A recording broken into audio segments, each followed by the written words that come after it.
Window capture. Display.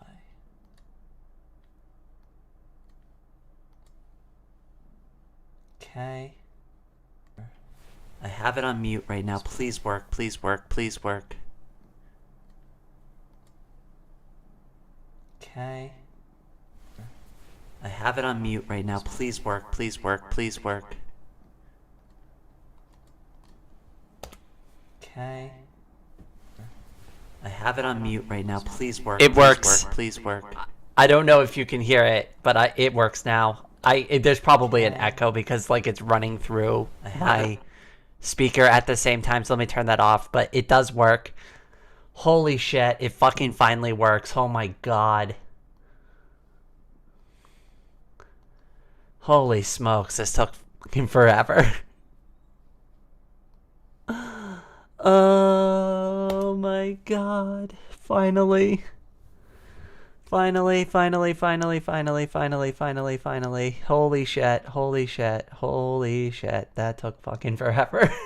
Oh no. I don't even have Luanti installed. Oh god. I guess we'll stream this window. Sure, why not? There, you can look at the broadcast. I can't even see the fucking chat. Nobody's looking. Alright, that's fine. I know it works. It's good. Actually, you know what? Just for my own sake. Have it on mute right now. Please work. Cast. I can't even see the fucking chat. Nobody's looking. Alright, that's fine. Advanced audio properties. Down. I know it works. It's good. Actually, you know what? Just for my own sake.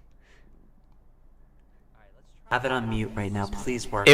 Cast. I can't even see the fucking chat. Nobody's looking. Alright, that's fine. Advanced audio properties. Down. I know it works. It's good. Actually, you know what? Just for my own sake. Okay.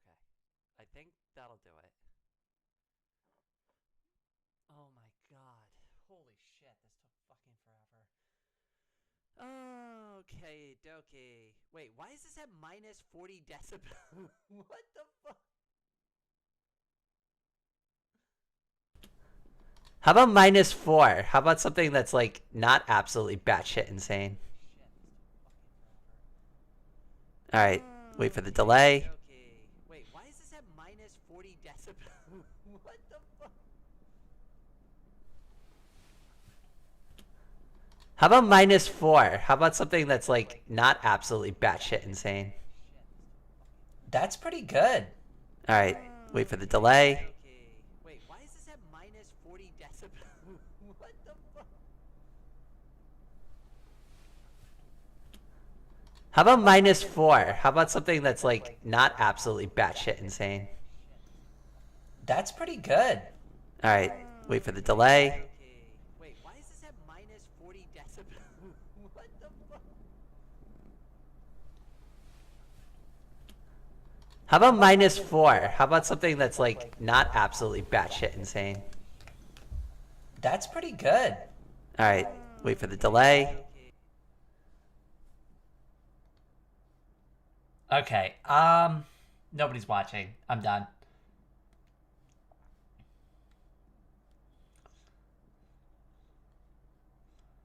Nah, screw this. You know what? Fuck it. Let's do this.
Hi, peeps. Can you hear me? Please tell me you can hear me.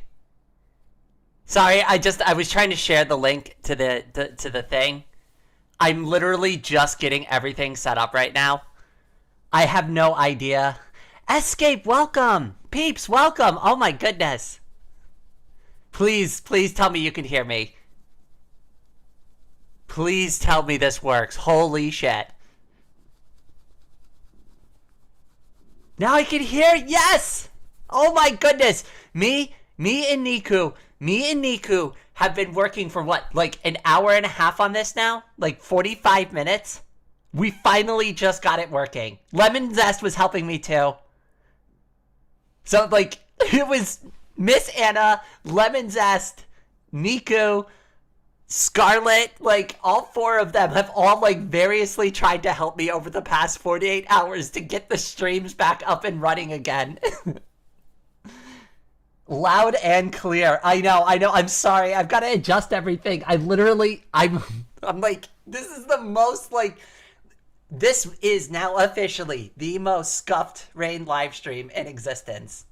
Because it's been going on for an hour and a half, mostly with like a blank light, like a blank screen, just because I can't get the audio to work. So I've been streaming to nothing.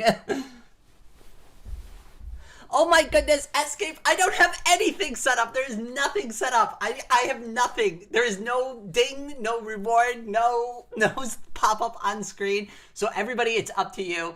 Head pats in the chat for Escape Go. Thank you so much. Oh my goodness. You didn't have to do that, especially on like this, the freaking test live stream LFG. Oh my God. I've been having a fucking nightmare for like 48 hours now. Do you know I wanted a video out on the channel today? And I couldn't even record and edit things properly to like get a video. I couldn't even make a video to tell you I was having problems making videos. Like, that's like the position I was in. So I'm like, I don't know what to do. Like, oh my goodness. I am overjoyed. I am absolutely overjoyed that this is working. Sorry if everything's like completely scuffed. Adjust your volume for this stream. I'm sorry. I've still got to get it all figured out. But I'm really happy that we're back here. Sorry, I don't have anything better to display on the screen right now. Hold on, you know what? Let's get some Luanti installed. Let's get some things going here. Let's move. Let's get the ball moving now that we have traction. You know? Oh Jesus. All right, so let's get Luanti installed. No, we don't want the flat pack. Where is it? I know the PPA is gonna pop up here in a second. Where is the PPA? I thought the PPA was going to show up. Oh, do I still have to refresh my thing? I might have to do that. I put PPAs in, if anybody doesn't know what they are.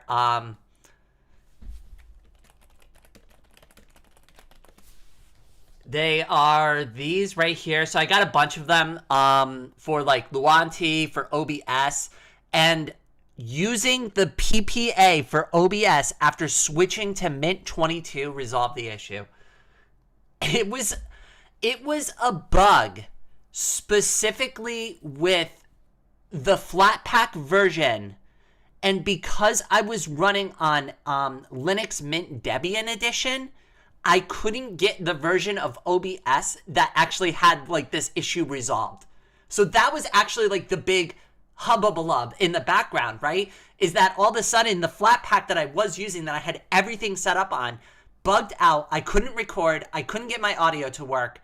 And then the other version of OBS that I did need isn't available for my operating system. And I didn't figure that out till like almost the very end of this process.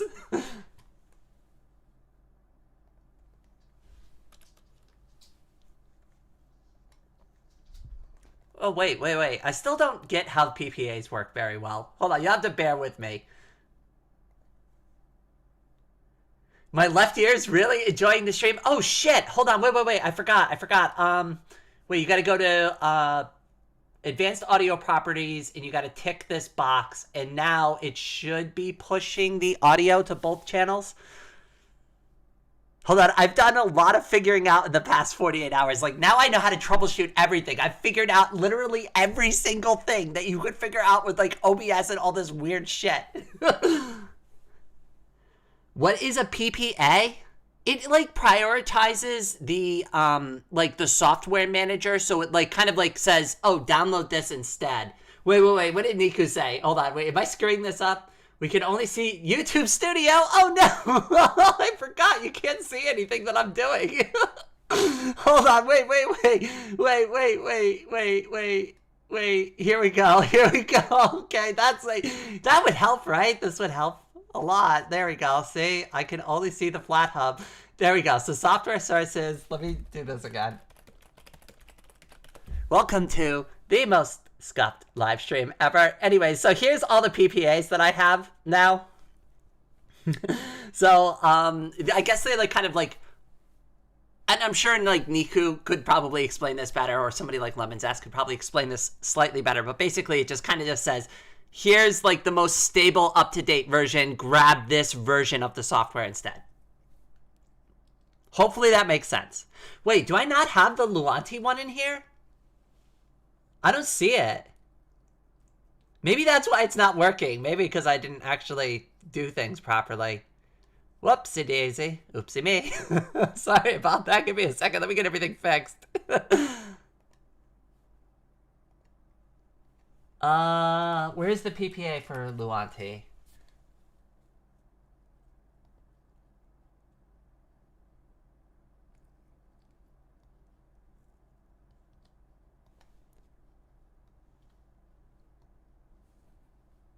Okay, so I gotta go back to software sources. And I gotta do PPAs. Oh no, mine test stable is there. Huh, I wonder what I'm doing wrong. Interesting. Okay, well, anyways.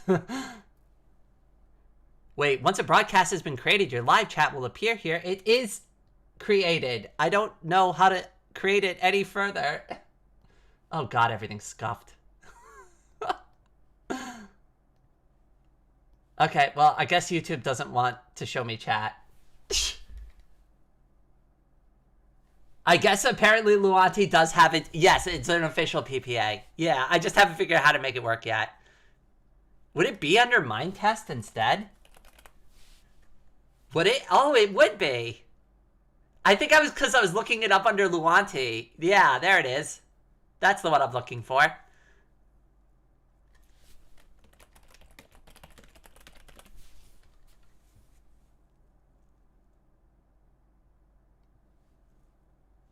We're getting there. We're getting there. We're getting there. Oh, Miss Anna, numbers. Welcome, welcome. Sorry that this is also. Wait, how do we have 17 people watching this? Like, absolutely abomination of a live stream.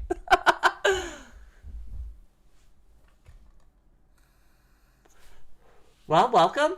I put this under comedy. Like, for those who didn't, like, you haven't paid attention, look at the category I put it under.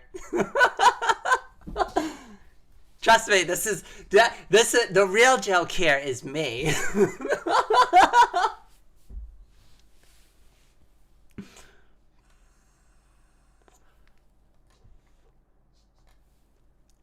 Do we have Luanti working? Please. One step at a time. We're getting there. We're getting there. Window capture. Okay, good. Oh, Jules. Baby Jules. All right, hold on. Wait, I gotta let the cat out of the room. That's gonna take some effort. Oh, Jesus. Ow. Okay. Jules. Come on. You want out?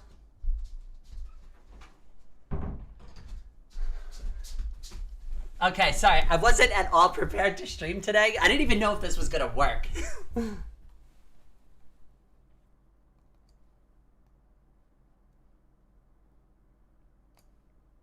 Okay. Hey, look, we got Luanti working.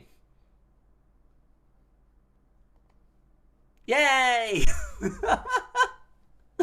Oh, God. Okay, now I gotta make sure my VTuber still works. Holy crap. Oh, God, what if it doesn't work anymore? Oh, no. Okay, all right, let's not freak out about something that hasn't happened yet. Avatars? No, that's not it.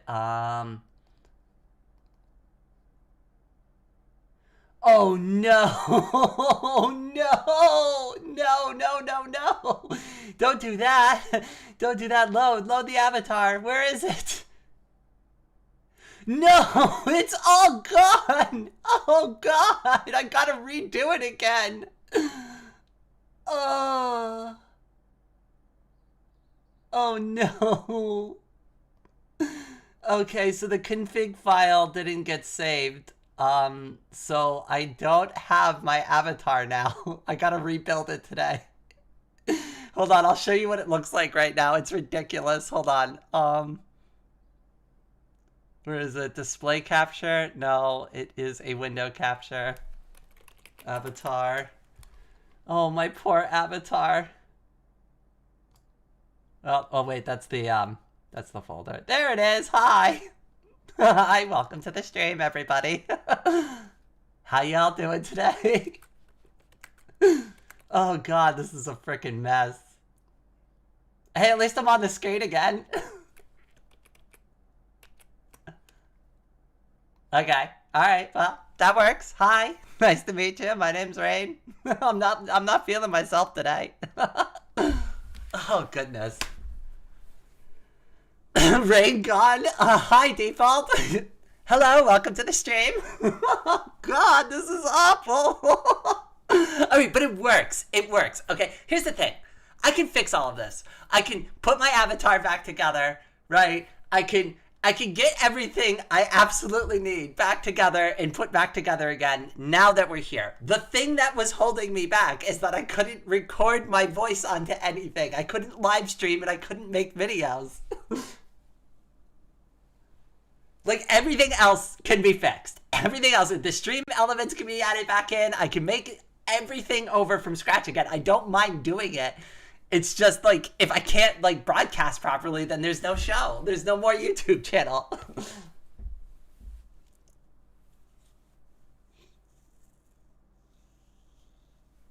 I mean, I'm probably gonna be here for a majority of today. I'm considering even just, like, live streaming this whole thing. And just, like, live streaming the whole, like, reset back again.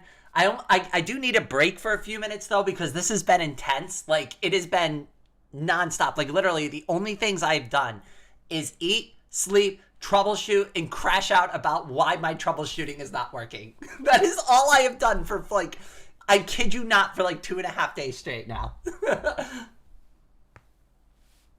Hey, at least you've been able to shake loose all those issues. I'm like almost an OBS pro at this point. PSA, there's a like button. Yes, please hit the like button at this point, please. Please, I've been having a rough go of it. Please like, comment, and subscribe. I'm pretty sure every single one of you in the chat is subscribed because everybody's either a member or a moderator.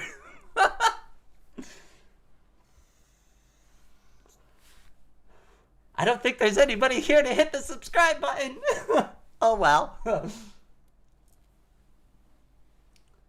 The tech scuff we cannot escape. Oh my goodness.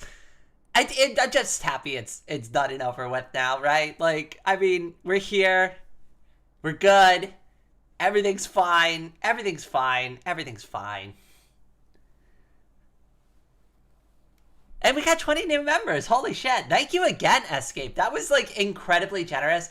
I was so worried, too, because, like, there are people in the community that, like, don't come to the live streams, right? I mean, oh, God, I'm phrasing this wrong. There are people in the community who don't come in the Discord. There are people in the community that don't follow me on social media, on, like, the Fediverse or anywhere else, right?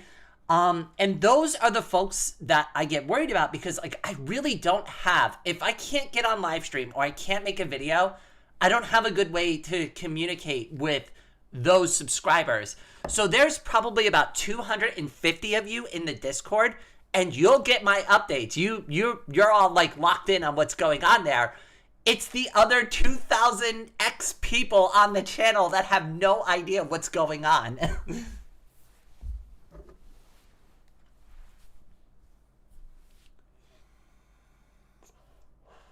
We could do an avatar rebuilding stream. I mean, I've got a lot of work to do. I mean, I not only do I have to rebuild the entire like broadcast setup and like my video editing setup, but like now I've got to retune like all the audio settings for this microphone because everything's wiped. And I reinstalled my operating system, so I've got to redo all of my custom theme. I've got to redo everything. Everything is like completely blank slate. That's the option I went with. I went nuclear. I just decided to delete everything and reinstall.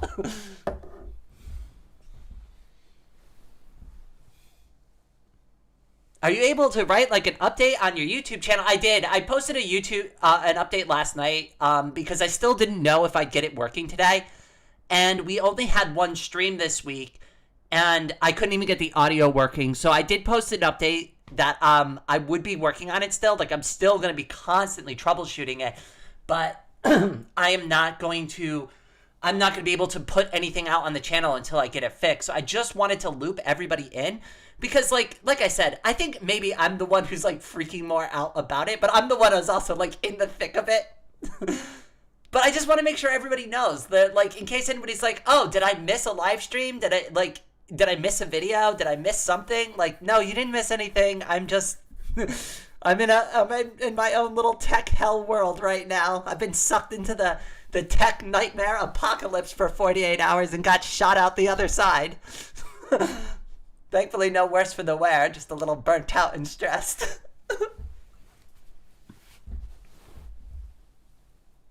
Oh my goodness, who said Escape? Another 10 memberships? Oh my goodness, Escape. More head pats for you in the chat. Sorry I don't have like the chat up too. I don't even have the code for it. Oh, I forgot to save the CSS I had done. Oh god, I had custom scripts and everything for OBS, like for the chat. I gotta redo all of it again. It'll be fine. It'll be fine. I'm just happy we're here now. It's all good. There's nothing bad going on anymore. How's the new microphone sound? Besides it being like obnoxiously loud. Rain, please tell me you saved your world. Oh shit. Oh no.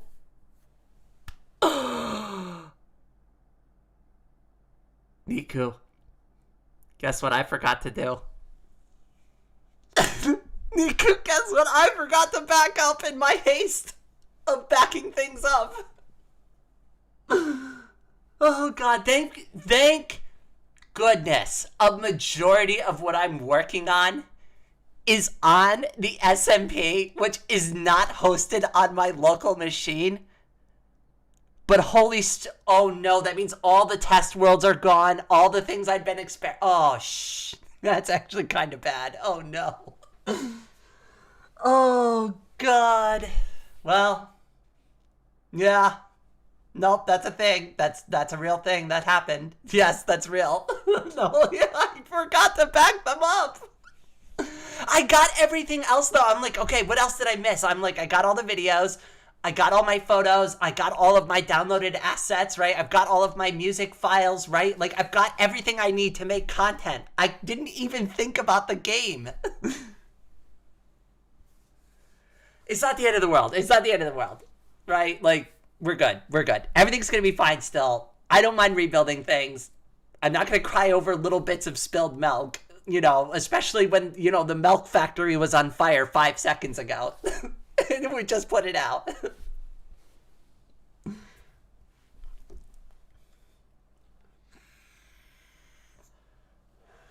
Hey, mic quality is good. Oh, yay. I'm trying to, figure out, because now I'm convinced that it wasn't, because I was doing all these, audio tests before, and, does it sound good from here? Honestly, because I don't really know how close I need to be to the microphone. If you all think it sounds good like this, that's great. That's wonderful. That's good for me. I thought I'd have to get, really close to the microphone like this, but if I could be, over here, this would be perfect for me. She hit the big red button that made everything. I definitely exploded everything. Holy smokes. Scarlett was in, and I'm glad I recorded this, because, I've got her on, voice. But I recorded a lot of footage, like, while we were testing stuff yesterday. And, like, you can just hear me getting, like, super frustrated, like, during the course of the conversation. Now, she said it wasn't that bad. I don't know. Maybe it was just me. I felt I was crashing out because, like, I was just, like, getting so frustrated. I wouldn't even tell her I was rebooting my computer anymore. I would just do it, and I'd be like, I just rebooted. Oh, Dark Raven. Oh, my goodness. Thank you so much, my brother. Everybody, head pats in the chat for Dark Raven. Oh, my goodness. Look at that. We've already got 35 new members on this, like, really scuffed, awful live stream. This is probably the worst thing I've ever put on YouTube. Easily the worst thing I have ever put on this channel. Hands down, this is the most scuffed live stream. Actually, you know what? That's what we're gonna call it. The most scuffed live stream of all time. There we go.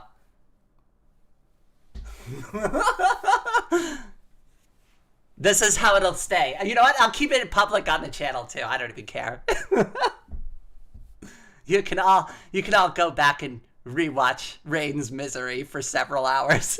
It's not much. It's mostly a blank screen and me just screaming into the microphone, going insane.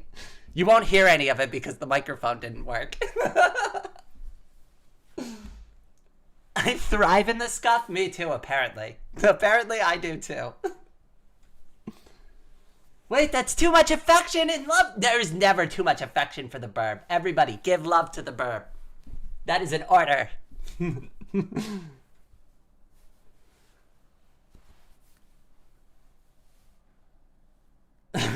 Oh, what? What is going on? Insanity. I was joking with Nick earlier because I tried to send a video of the issue and I couldn't even get the video to send correctly. And I'm like, oh, I'm really sorry, Nick. I didn't mean for my, like, computer issues to start ripping holes in the fabric of space-time.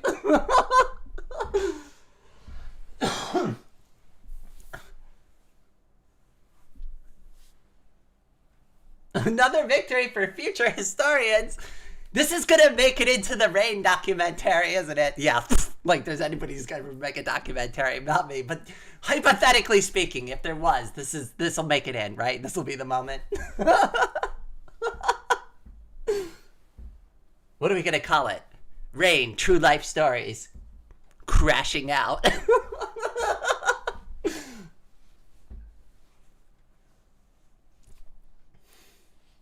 I'm scuffed right now, too, trying to figure out how to make a garden in this game. Oh, yeah. I got it. Well, okay, now that I actually could get on air and, like, broadcast to you properly, guess what? I've got, like, lots of really cool things planned. You know all that work I've been doing for several weeks in the background? Guess what? Now that the audio issues are fixed, I can actually go through with my master plans. Yay! It's gonna be great. We're going to have a lot of fun.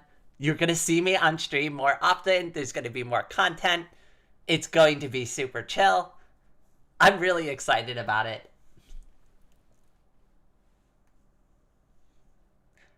There's like there's so much going on. I wouldn't even know where to like begin with the updates. Like a lot of you already know about like the new channels. Obviously like that's a thing, right? But it's like, what am I going to do with the content on those channels? Because right now, it's just, like, mostly a bunch of... Like, if you went to the art channel right now, the only videos you will find on there are labeled Numbers Archive. And they're just, like, the time lapses from the art live streams that I used to do on the channel, on this channel. And I moved them all over there. I've got big plans for all of that. I've got some really cool ideas. So, a few people in my family have asked me to work on... like a couple of like redecoration projects. Now, obviously, like I can't like help move things around and remodel. What they asked me to do specifically is to possibly paint some art on the walls for them. So instead of getting like those stupid Amazon sticker things, they would rather I just draw and outline something and then just paint it on their wall instead. And I was like, okay, I'm a little nervous to do that, but yeah, absolutely. And I'm thinking about filming that for the art channel. All of this right now, like what you're what you're watching, this live stream right here specifically, all the issues that I've been like dealing with for the past 48 hours, guess what's going to be a new video on the Linux channel? So it's things like that, right? I have got a very good position for making content about pretty much anything I want to. And all I have to do is sit in front of the computer and make it, except for, the audio wasn't working. That was a huge problem. That would probably hold back literally everything that I'd spent weeks building. And I know it doesn't seem like that big of a thing, because like a lot of people, if you just took this and you sliced it out like surgically and you just were like, it's just an audio issue with OBS, it's not that big of a deal, why are you crashing out so hard? It's not because of this one issue. It's the weeks of effort that I've been putting into everything else, and it's this one small thing that held back the 99%. So like that's like really where a source of my anxiety, because I'm like, you can hear my energy level right now, right? Like I'm ripping and ready to go. Like I otherwise would have been in a phenomenal mood these past 2 days if it was not for this problem.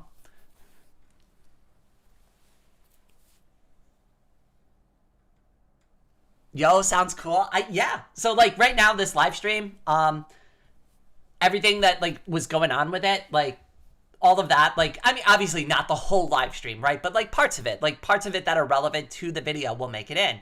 Probably the very first part, like when I start like celebrating and like just kind of shouting into the microphone for a few minutes, that'll probably make it into the video, right? But it's like, what I want to do is I want to get out of, this is where I was. With having only one YouTube channel. So like when everything was just on this YouTube channel, what my content became was a war between, am I going to do an art project? Am I going to do a Luanti video or a Vox Libre video? Or am I going to do another game? Am I going to do Minecraft this week? Am I going to do this week? Am I going to make another Linux video this week? Right? And all of my hobbies ended up becoming competition for space on the YouTube channel.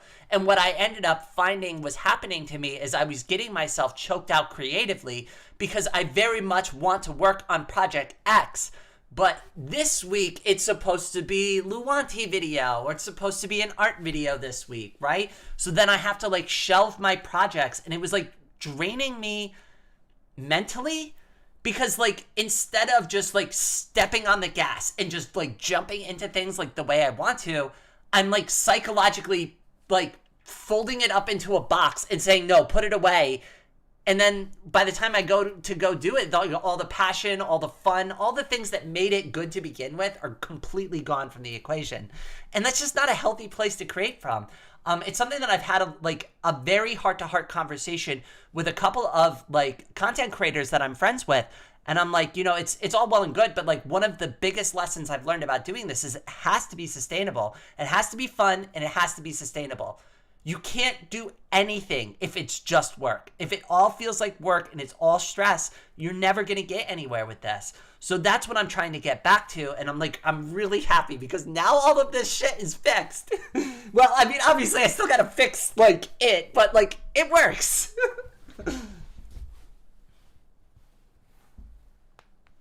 One small issue can cause the biggest problem. I know, right?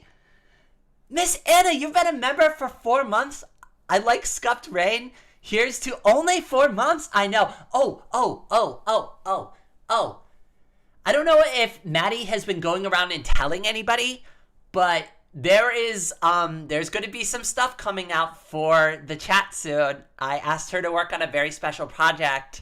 I'm not going to be the one that lets the cat out of the bag. I told her that if she wants to start telling people about it, she's more than welcome to, or if she wants to keep it a surprise, I'll let her be the one to slip on that. But we do have something. And I do also want to start like working with more people in the community to like help me out with certain things. This is the other half of the coin. So as I become more busy, as I like, obviously now I have 4 YouTube channels, I have all these hobbies I'm making content about, right? It's like the little things in the background become harder and harder to do. So I am starting to reach out to people in the community, because even though I may be able to do something, that doesn't mean I have the time to do it anymore.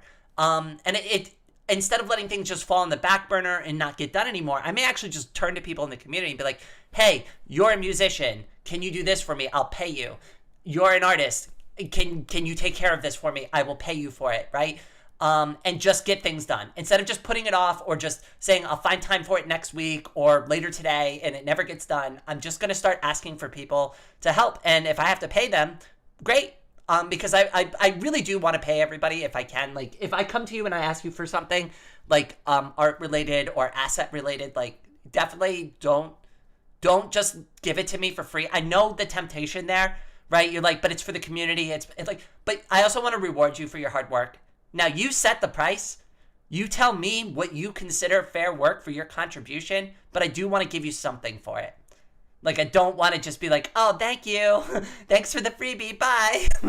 No, so I do want to, like, reward people in the community if they do contribute and help out in that capacity. And, like, those are, like, the kind of the things that are going to start taking pressure off of me that allows me to just sit down and create content for 5 hours straight, right? And just have fun with it.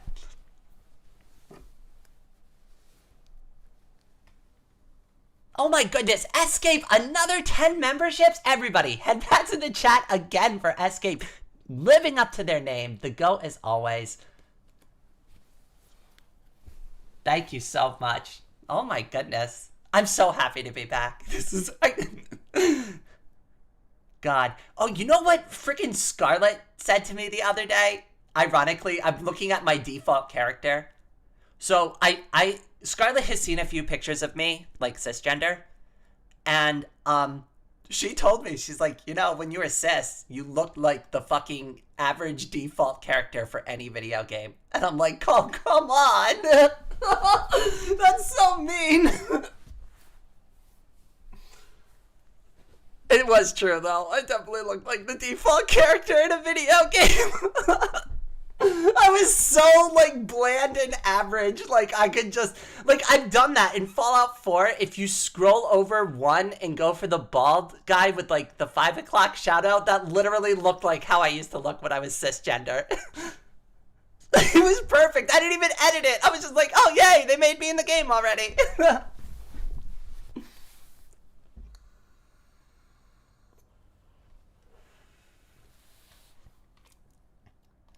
3 months, huh? For some reason, I can't type the actual message. Oh, well, you can just say it here. I'll read it out for you, cutie.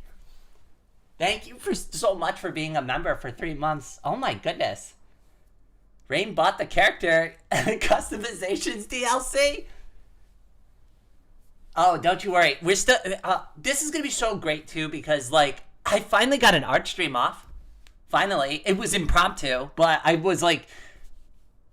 That was a great example. Anybody who caught that really scuffed live stream where the audio wasn't working, and I was like an hour late because I was troubleshooting. By the way, Baytran, by the way, I was troubleshooting so hard. I literally messaged Baytran, and I'm like, oh God, this is not any better. And they're like, you're supposed to be streaming an hour ago. And I'm like, oh no. Oh God! Oh, this can't get any worse. Rain unlocked customizations? Hell yeah! Oh God! Honestly, like, here's the thing too. I didn't even realize, like, too. This is something that I've only recognized after, like, transitioning for a while. It's been like almost a year since I've been transitioning. So when I used to have a beard, I used to pick at it a lot. And even though I kept the beard, because visually speaking, it did suit me. It wasn't like a beard that was like out of place. It did like fit the frame of my face, right? But I hated it. I didn't realize how much I hated it though. I used to pluck the little hairs out of my beard because I'd be like stressed out and stuff. And now that like I don't grow in my facial hair anymore, if I get like a little bit of growth in, just like even a day's growth, I could see where I used to pick the hair out of my beard from being stressed out and not liking it on my face.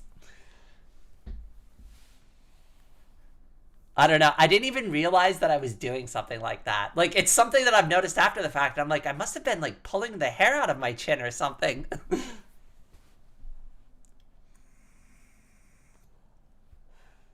You ever see like a birds that like molt and then they can't grow their feathers back because the scar tissue prevents it?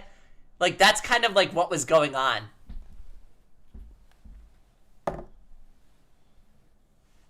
Anyways, I'm glad I don't have facial hair anymore.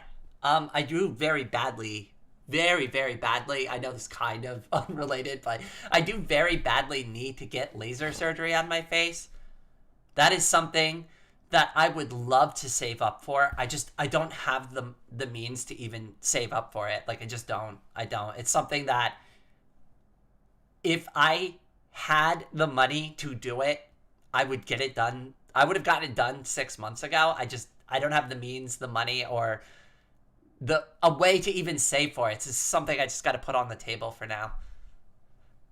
And unfortunately use my Bronze Series 7 like a freaking belt sander on my face every morning, twice a day sometimes, depending on how dysphoric I feel.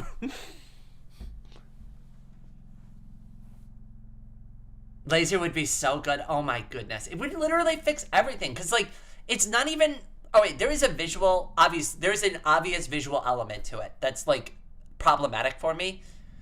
But like, obviously the biggest thing for me is like literally just touching my face and I'm like, oh God, like there's like little grains of sand stuck to my face now. And that's gross. And nobody touches me. I'm a demisexual, demi-romantic girl, right? So I don't date. It's not about that. It's not about like anybody else's experience. It's just about me and what I want and what makes me happy.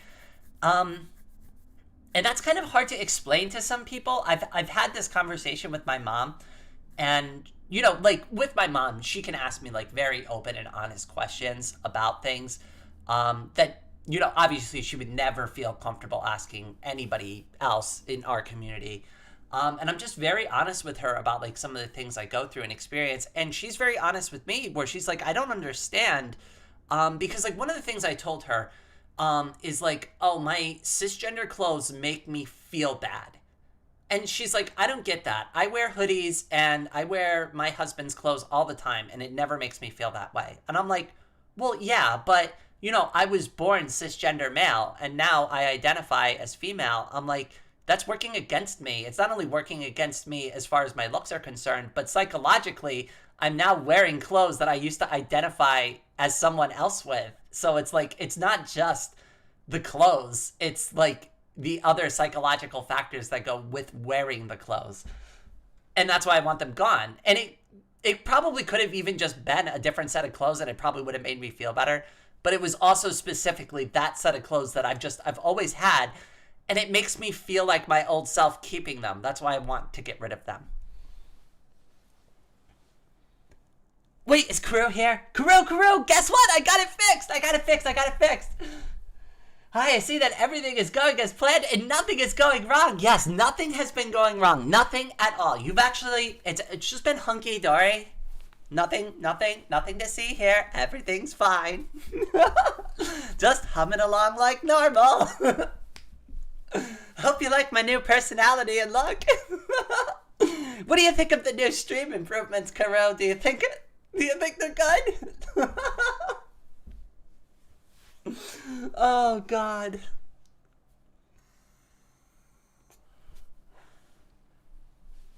I always say, must be nice to be able to do that. I know. It's bad memories. Yes, Uber, you're nailing it. Yes, it's the association that goes with the clothes, right? And I have like a ton. Oh, Kenshin, oh my goodness. Thank you so much for the membership.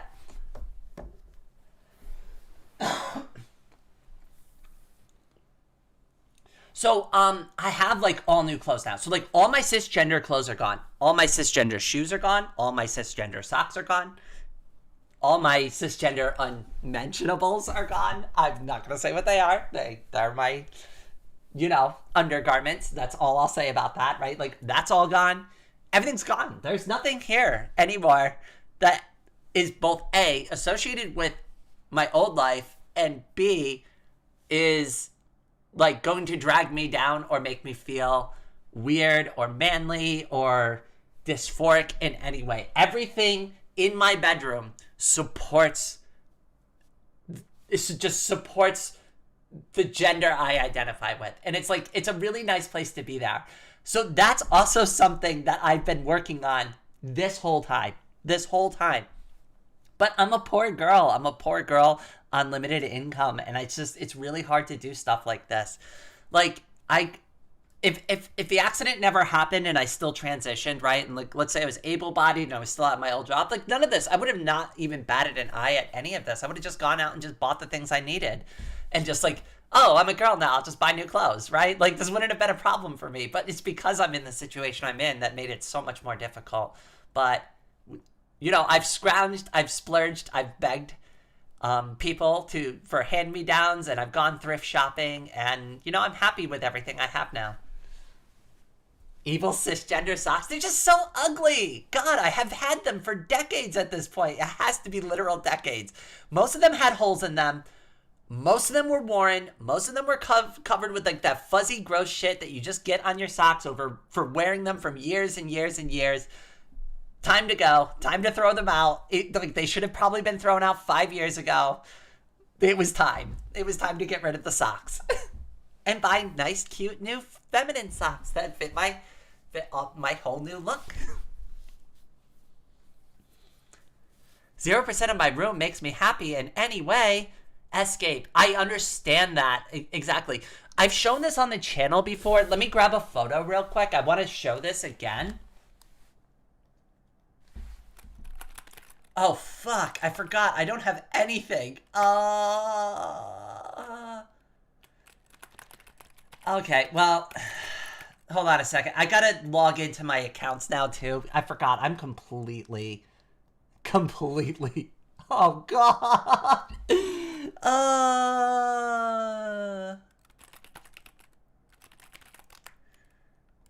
Oh, God. I don't even know how to get into my social media account. I guess I can't show you the picture. I'm sorry. I thought I could. So there's a picture. You'll have to imagine it, okay? You'll have to... Let me stage the scene. I'll be descriptive for you, okay? So imagine a room.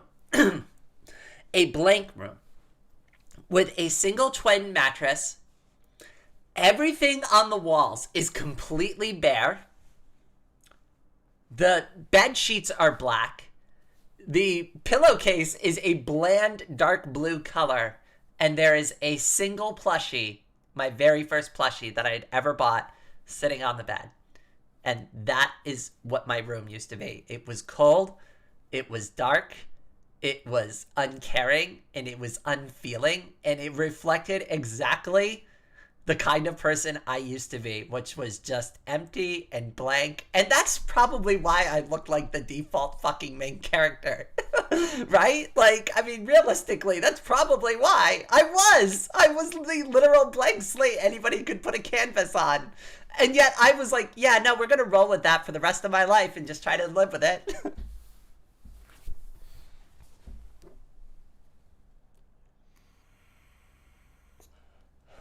We can't see anything other than Lulanti anyways. Oh, I forgot about that. Nothing's set up properly. Everything's scuffed. Oh, goodness. Okay, I guess we could spend a little time, since we are, like, having fun right now. Let's get some things set up. The avatar, that's going to be a whole thing. We won't start with that. Let's start with something probably a little simpler. Okay, all right, well. First things first. Hi. Hey, there I am. Okay. All right, so let's fix that. At least we'll make this look good for now. Here we go. And I'll just kind of I don't know, maybe just hang out here in the corner. Hi. Sorry, I don't look as cute right now. Okay. All right, so that's fixed. Next thing I need to add is the stream elements thing. Oh God, I'm not even logged into my password manager. Oh God. All right, we'll do that one next. Maybe I'll log in here.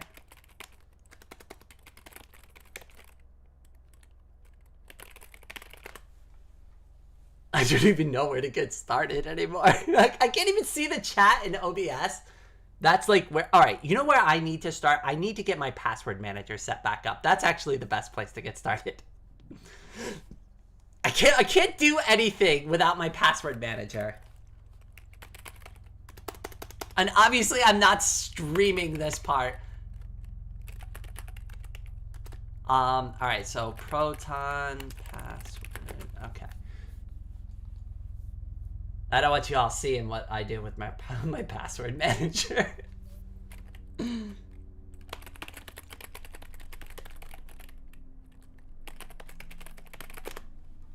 Also, the login for my password manager is not the same as my business email. I don't want people to know what it is. Like, that's intentional. I did that on purpose.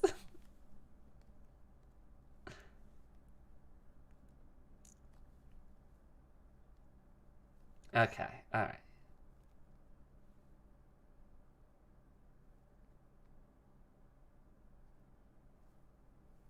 Oh god, where is it? I can never find the passwords I need in this stupid thing.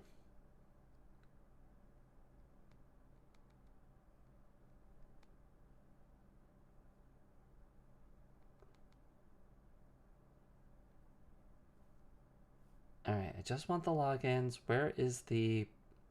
There it is.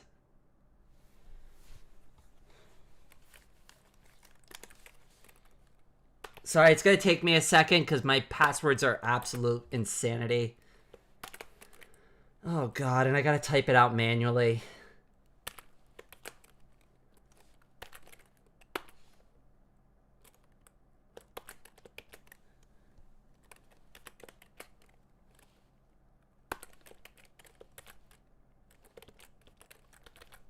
Think that's it? That was not it. Whoopsie me. Okay, alright, let's try again. I know, this is riveting, entertaining content. Watching Rain log into something that you can't even see me logging into. I sure hope you like that Luante background. Okay. Please log me in. Oh, come on. You son of a bitch. Okay, alright, come on. Last time, let's go, let's do this.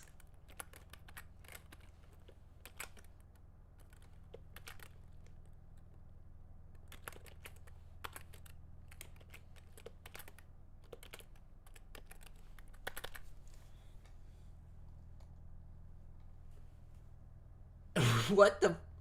There's no way. Oh, now I can't log into my password manager. Great. That's lovely.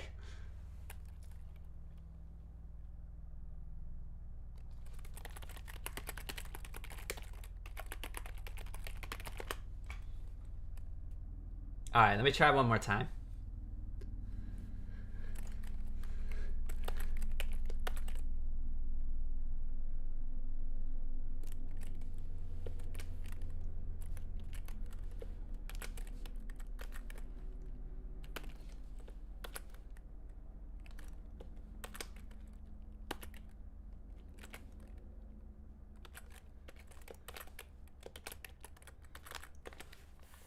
Did that work? Oh, why is this not logging in? Alright, I'm not dealing with this right now. Oh my god. Alright, I tried. I already failed.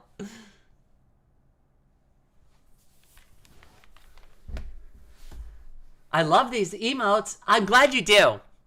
Trust me, we're gonna be working on the emotes. They're coming. There's more coming soon. I wonder if in the future we could voice tell the apps to just log us in. I don't know if I want that, because like, what if somebody recorded my voice and used it to log in?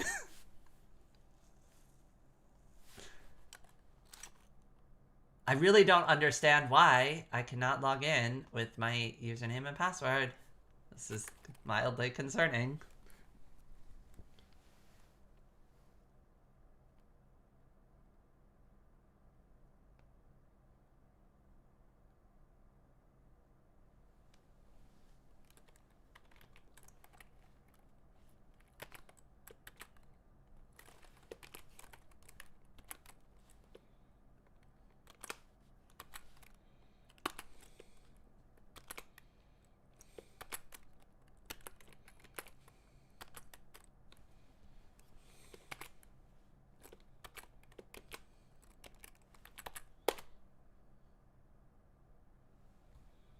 Okay. Okay. I think it worked this time.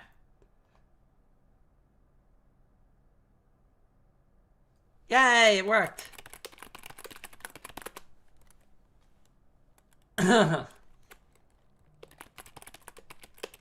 Oh, shit. I forgot my backup password. I have a second password. Fuck.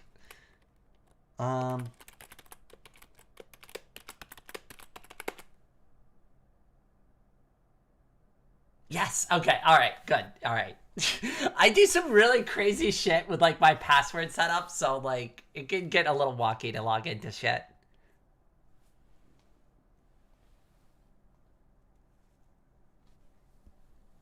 All right. In a second, though, I should be able to get the chat back up in OBS.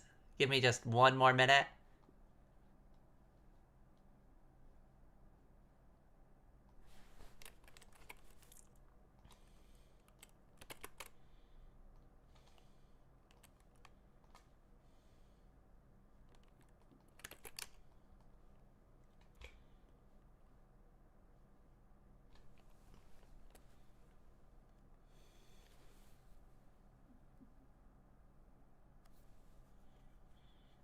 We're getting there. We're getting there. Don't worry. We'll get the chat on the screen in a second, too. Okay. We are on Reign the Radical Dame. I should be. Select the stream. Come on, pull up the chat now. It should work. Where's the stupid YouTube chat? Your chat will appear here. Private broadcasts are not supported. I know they're not supported. This isn't a private broadcast. Docs. Chat. Let's go. It doesn't work. Great. YouTube, you suck. I don't know if it's YouTube or OBS, but one of you sucks. Okay, all right. Well, let's get the other chat into the window then. So pop this out. We'll put this in as a OBS browser source. And then at least we can all see what we're saying.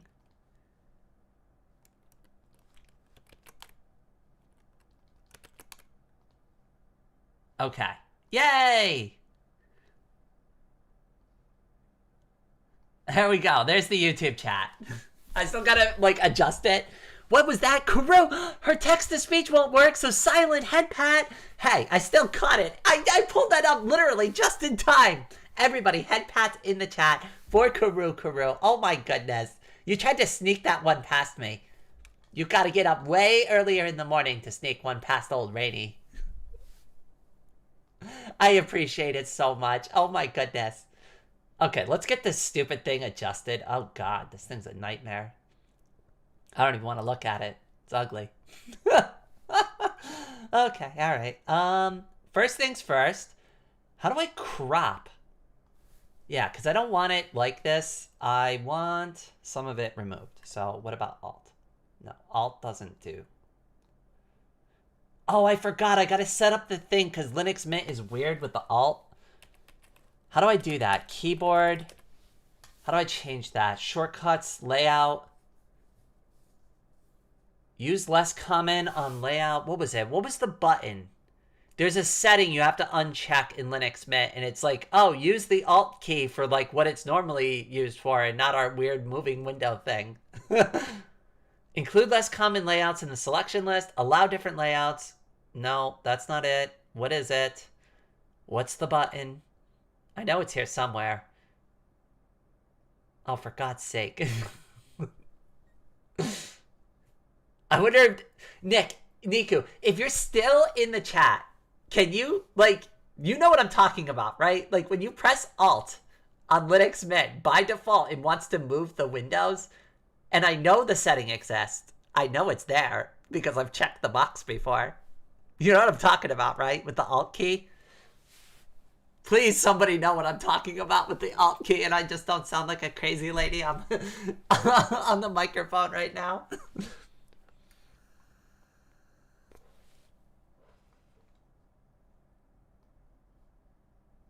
Oh god, I gotta load in all the PNGs back to that source too.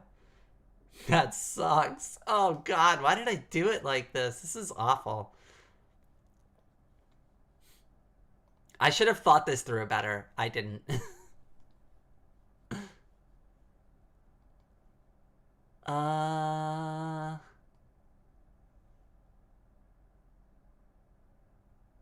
Okay, good news. I have Rain V2 already loaded. All right, so I have to go. Where is it? It's in, I think it's var local. No, it's, I forgot how to get to that directory. User share. No, it's user library. I forgot where Godot installs the local library files.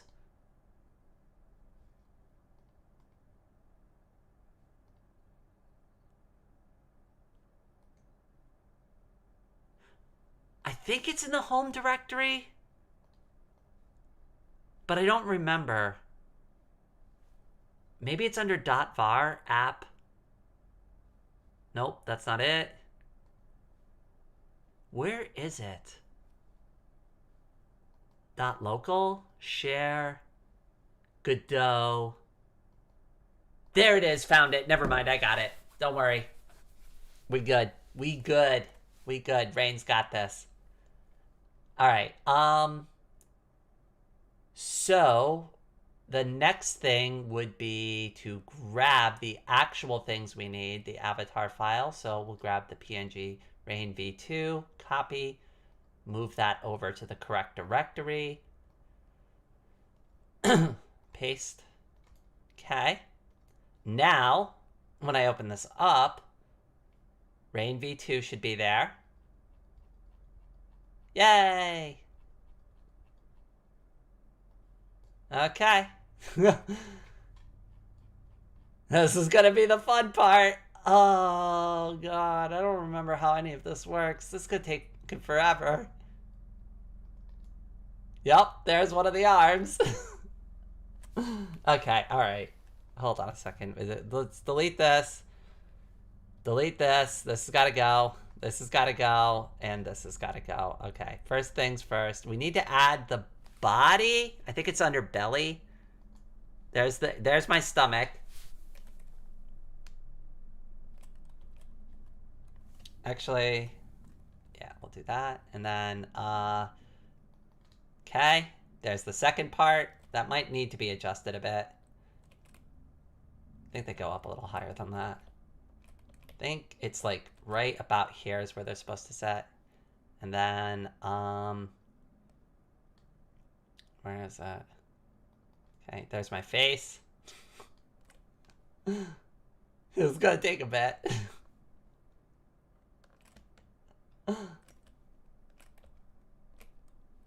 Oh god. All right, hold on. Wait a second. Hold on. I'm going to start over again. I think moving it around was a bad idea. Let me just try something real quick. We'll start with belly. We'll start with, where's the head go? If it's just going to center it, then I know what's going on here.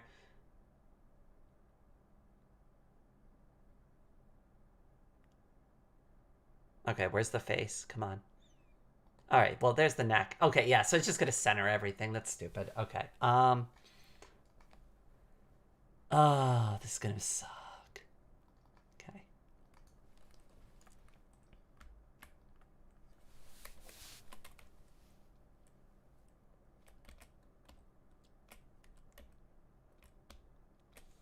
I want to say it was probably about here. I think that looks right. I'm also not going to be able to see chat while I'm doing this, just so you know. Because it takes up my entire screen.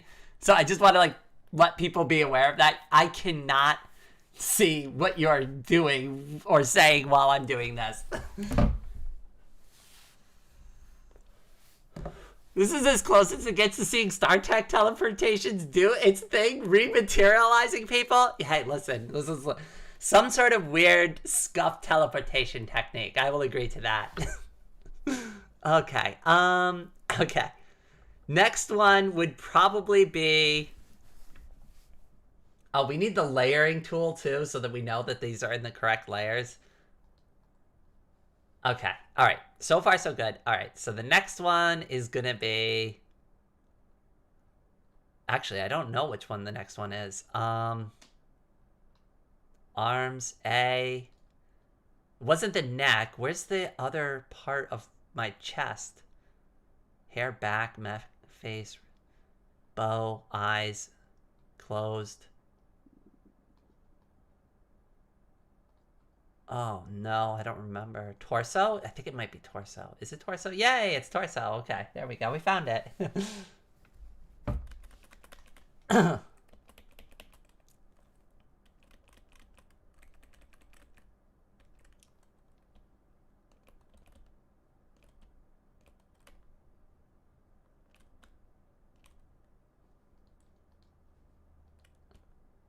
And now here's the game we are playing, which is match all of this to line it up so that it actually looks like it used to.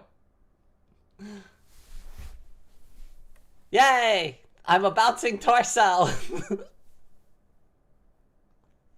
How do I look, everybody? Do I look great? Oh, none of my physics are here either. Great. This is gonna take forever. Rain, you're cute. Don't read this. Oh, just ones and zeros. God damn it. You got me by surprise. You caught me unawares. This looks so stupid.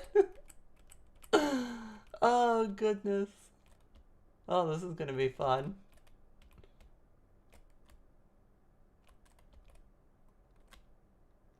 I don't even remember how I layered these before, too. So I think this one needs to come more front.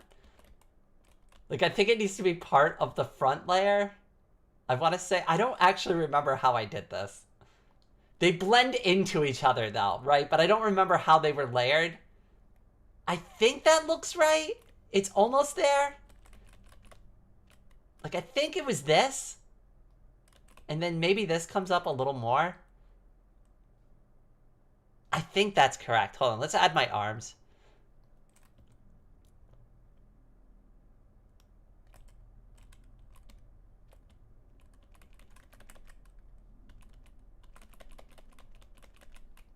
Okay, all right, there we go.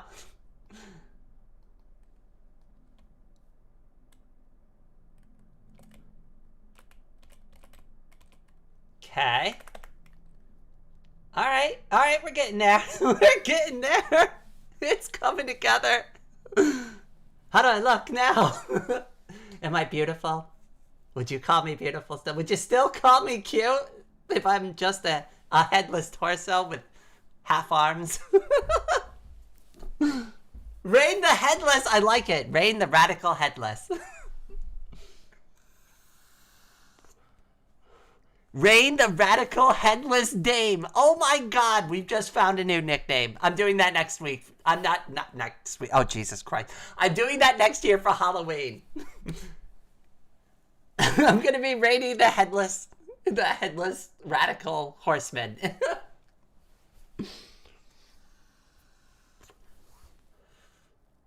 The Headless Rain Woman? I like that too. That actually also works. Okay, I guess maybe I should try putting my face on. Tee-hee, tee-hee. Get it? Ha-ha, ha-ha, ha-ha. Face. Oh, yeah, we're missing the neck. I need to put the neck in, too. Whoops.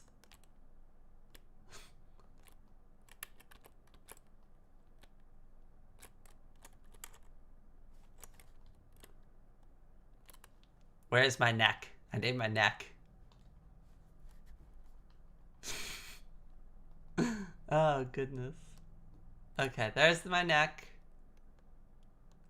We'll put the choker on. I think it goes about here, and then we go back to the face, and then we could drop it. I think it's supposed to go up a little like that. I think that looks right. It's one of those things where, as I put it more and more together, I've got to kind of eyeball it and just make minor adjustments later, but so far so good.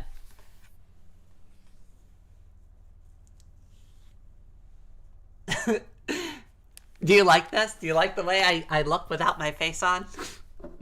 Listen, this is how I always look first thing in the morning. You just don't see it.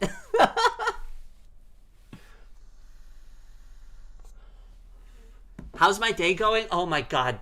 999,000,000% better now that I can actually live stream and hang out with all of you. And I honestly, like I said, I don't care. I'll rebuild the goddamn live stream again if I have to. I will. I'll just redo everything. Actually, wait. I got to go back to the chat real quick and look to see if Nick answered my question. I don't know. Probably not. I probably missed it. But I never actually tried to disable that functionality because it's actually very useful even with big enough resolutions. Fair enough. I'll find it. Don't worry about it. I need it for OBS more than anything else. That's like the only reason it gets turned on. Okay. Let's see here. I guess we'll do, I guess it's hair back. Oh God, yep, there it is.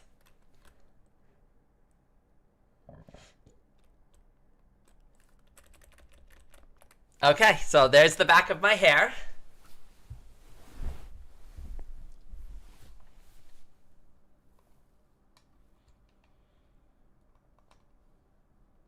Oh yeah, here's all the little strips and stuff. Oh, I fucking forgot how this works. Oh shit, I might actually have to go look at one of my, like... I might have to use a reference.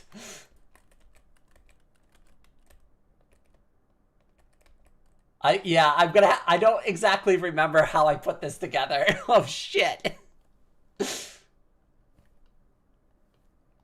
Hair back C, yeah. These all move too. They're all independent of each other and they're all like little strands of hair and shit.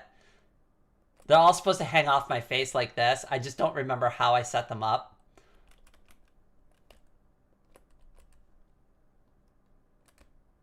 I think maybe they went off to the side like this. I don't exactly remember.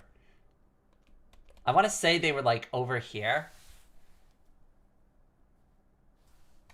That actually almost looks right, so I'm just going to keep them there for now.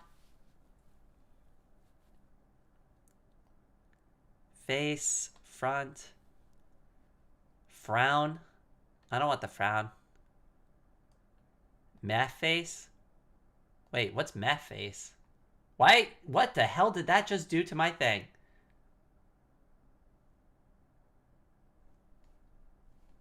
Delete that. I don't know what that did. That was weird. Neck, rainbow, hair back B. Oh no. Oh, we already got that. So would it be hair front? Front A, front B, front C? Yep, there it is.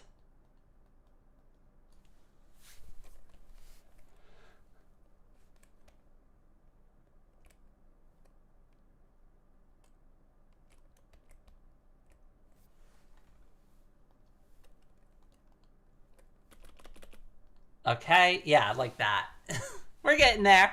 It's coming together. Slowly.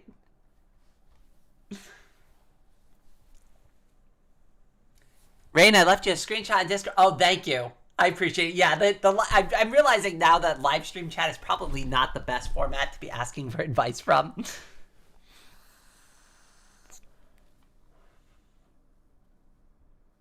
I will say it looks unique compared to other streams I watch. I'm definitely not used to the headless avatar in a stream, but it is fun too. Hey, listen, I aim to add a unique experience to your YouTube browsing, okay? Listen, you're going to come across my channel. I've got to do something different. All the other VTubers have heads. I've got to be the only headless VTuber. I've got to diversify, you know? Listen, you gotta make a mark. You gotta be unique. Oh, Jesus. Could you tell I'm like, my brain is like just scrambled from all these issues?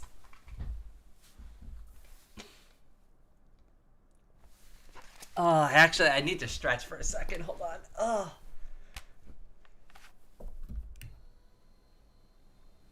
Let me get readjusted real quick.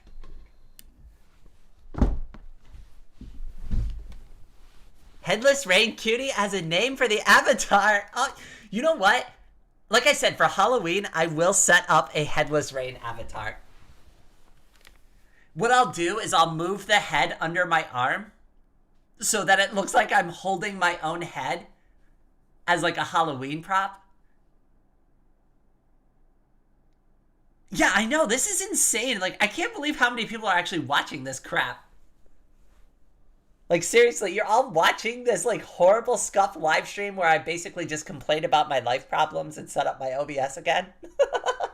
Okay, great. Thanks. I appreciate it. I turned monetization off for this. There's no way I'm going to try to turn a profit on this, like, kind of garbage.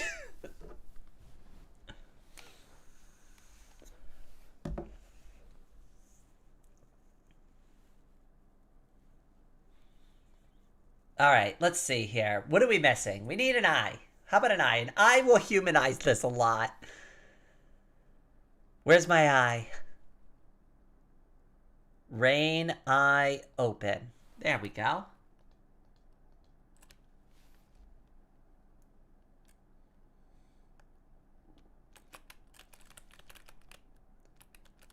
Okay, let's just get it in the right spot. Like that, I think.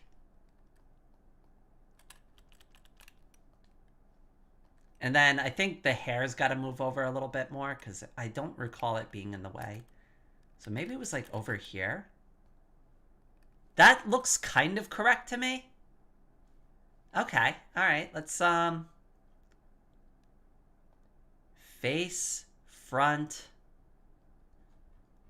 What did I call it? Did I call it mouth or did I call it smile? I think I might have called it mouth. Meh face? No, that wasn't it.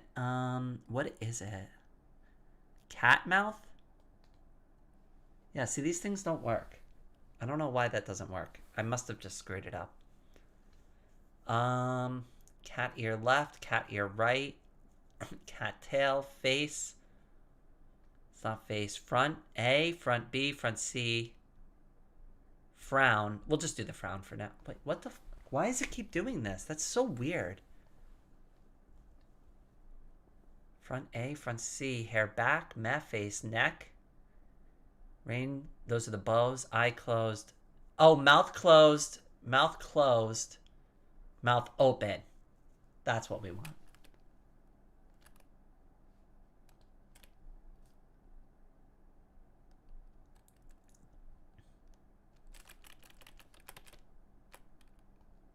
Hey, there we are. At least now I kind of look like a human being again.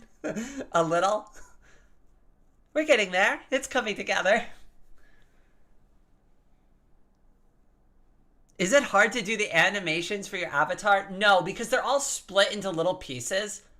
So when I'm done with all of this, the physics engine will carry a lot of the weight for the animations.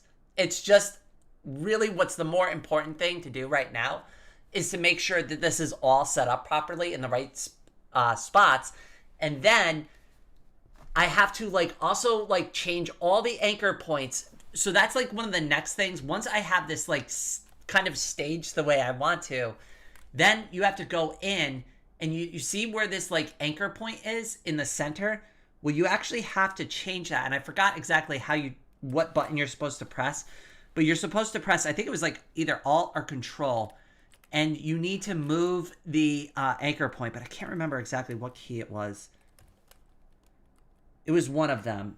I can't remember what it was, but there's a button you push while you do this, and it moves the origin point. So I have to move it up to the shoulder. So when I move and I bounce up and down, it naturally sways the arm from that center of gravity. Otherwise, it'll try to sway it from this center. So hopefully that makes sense.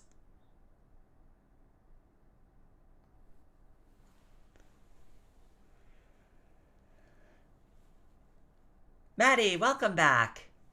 Hey, I see Rain. You see part of Rain. I'm like not fully put together. I mean, you all wonder what I look like without my, like, what, like, is under the hair. It's just an eye patch. That's what my eye patch looks like.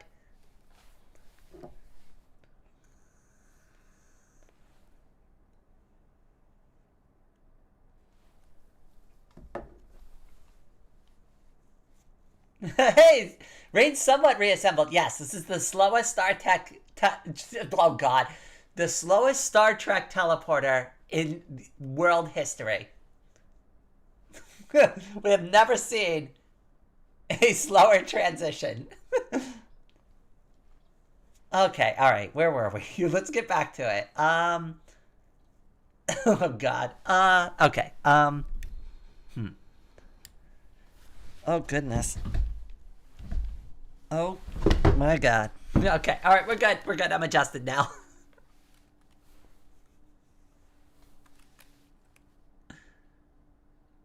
Okay, add a sprite. I think it's going to be the front B we need now.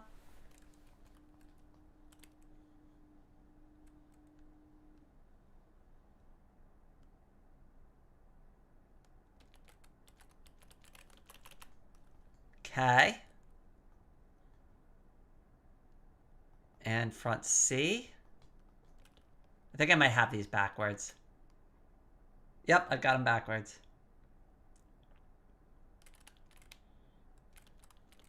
Easy fix. Front B.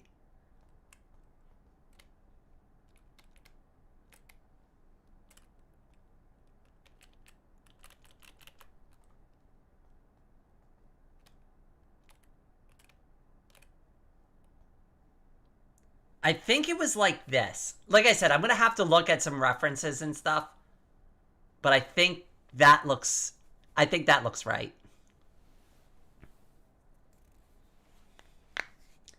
A Rangers assemble, Miss Anna. I love that. That's actually great.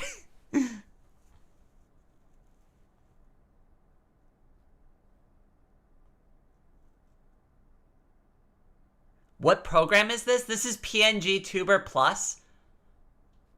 It is a open source program. I've done a video on it before on the channel.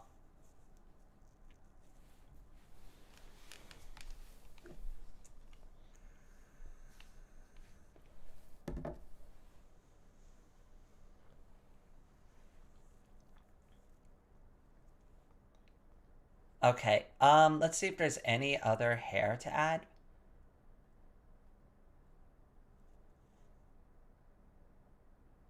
Unless I mess this up. Wait. I think I messed this up. Wait, all of this is maybe supposed to go over here. Is that how it's supposed to go? A, B, C? Oh, I think I backwards it. Oh, yeah, that tells you how well I know my own character. Jeez.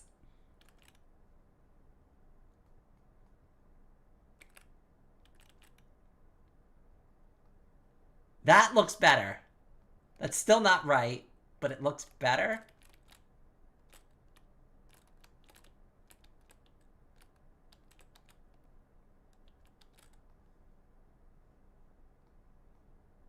Why does that still not look right to me?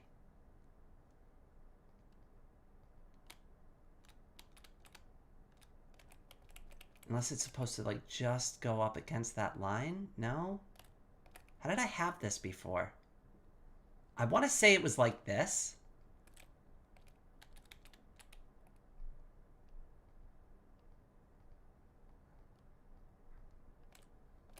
I want to say it was like this, and then I moved the sideburns in a little bit.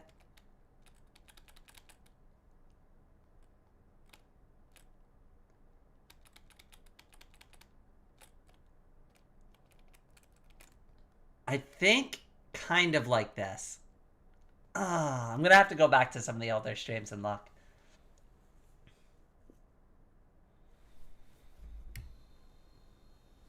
I wish I was that good at art. It takes time. You just got to practice. I had help with this VTuber.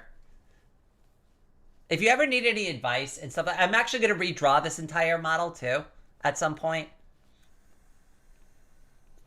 Another thing that's coming up on the channel. I don't want to let the cat out of the bag yet, though, but there is, like, a big upgrade to the model coming soon. That's what I'll say.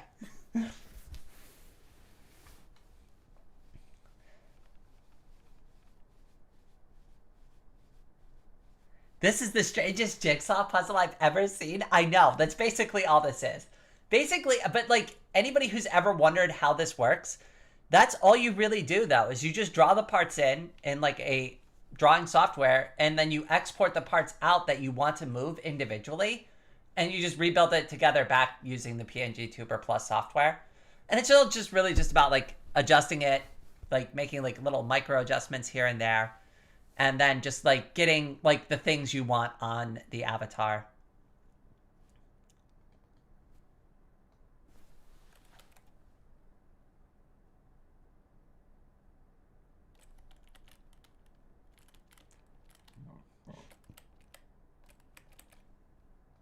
See? Like that.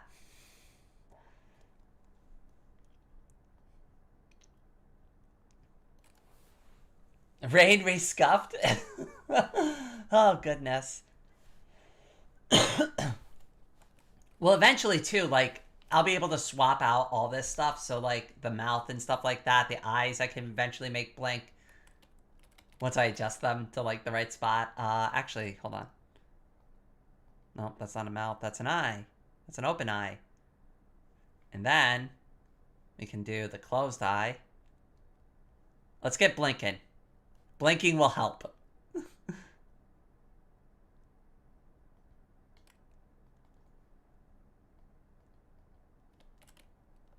Okay.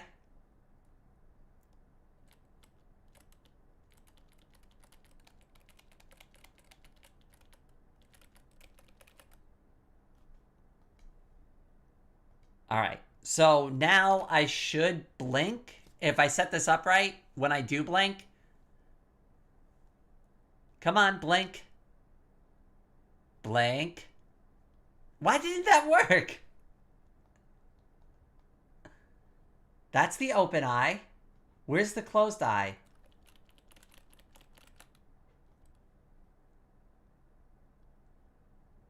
Okay, I think that works. Hold on. Wait a second. Let's see. Let me go over to OBS. Oh yeah, it works. Okay, good. Now I'm blinking. I'm blinking like Lincoln.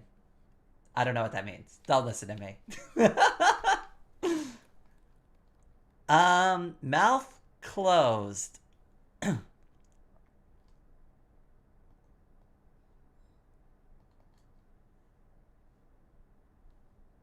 Where is it? There it is.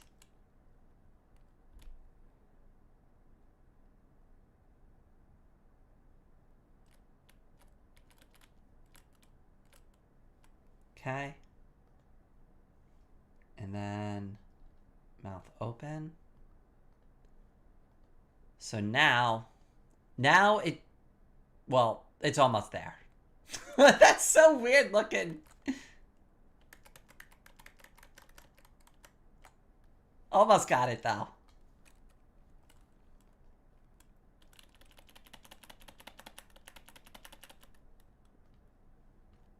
Aw, it looks so sad. Oh, okay, we're gonna have to swap that mouth out, but it works now. At least now I talk properly. Kind of. Well, I've never talked properly, but now at least I look like I talk properly.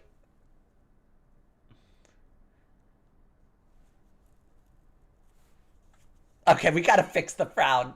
The frown is too depressing. I don't like it.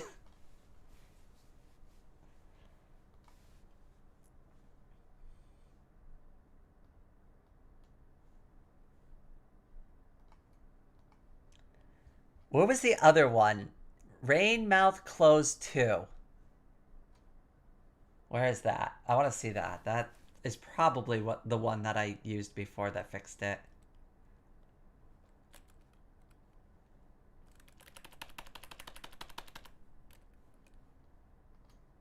Yay! Okay, that's much better.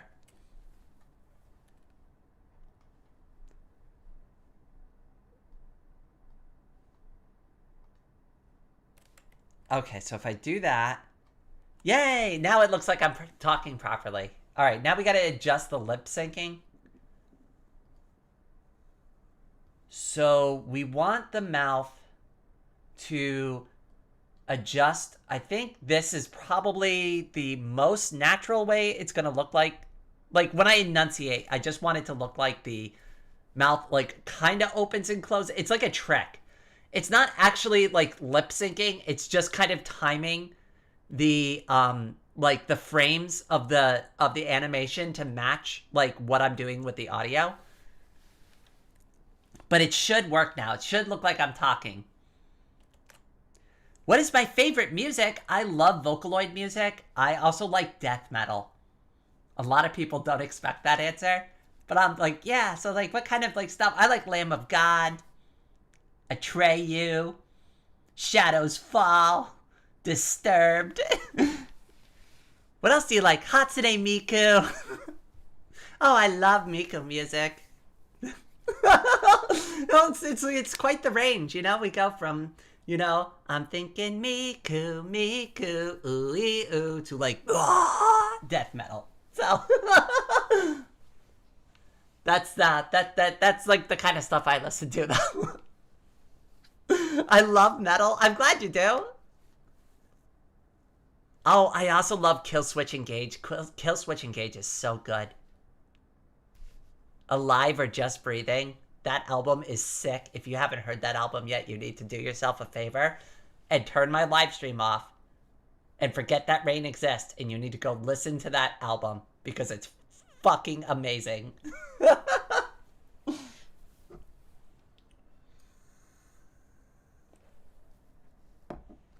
Okay, all right. So we got the blinking, we got the mouth. Yay. That works. I need the bows. I'm missing my bows. We need the bows back. We're getting there.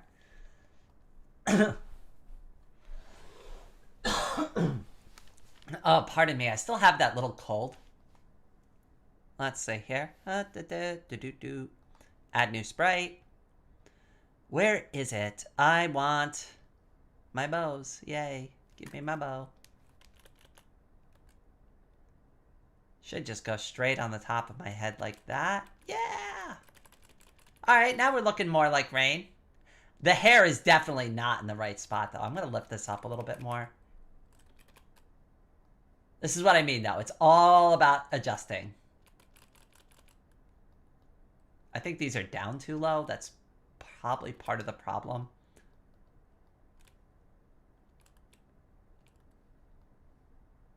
Okay. Okay. I think that works better. I still feel like these are in the wrong spot. Why do I feel like these go opposite of each other? Like, I'm not wrong about that, right? Does that look more correct? I think I have them on the wrong sides. Like, I feel like they go like this. I don't know. It's so hard to tell. I'm going to have to look at, like, a thing for my avatar and figure this out. Because everything's just slightly off. I can tell because I look at it all the time. The problem is I can't use, like, a drawing reference because the avatar itself is not the same as the drawing references. I love this album from Slayer. Oh, you love Slayer? Oh, my God. Oh, my God. I love Slayer. I mean, who doesn't love Slayer? It's frickin' Slayer. Every metal concert I have ever been to, there is always one person in the back that will scream. It doesn't matter who's playing. Doesn't matter. They will go, play some Slayer. Every concert I've heard it scream, play some Slayer! That looks better. We're getting there. It's coming together slowly.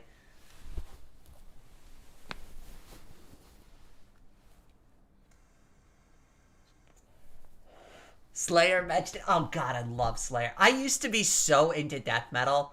Okay, so when I was a teenager, like right before I got into the Marine Corps, that was like probably peak death metal. And it was the only times I really went to like metal concerts and stuff in my life. I used to go in the mosh pits.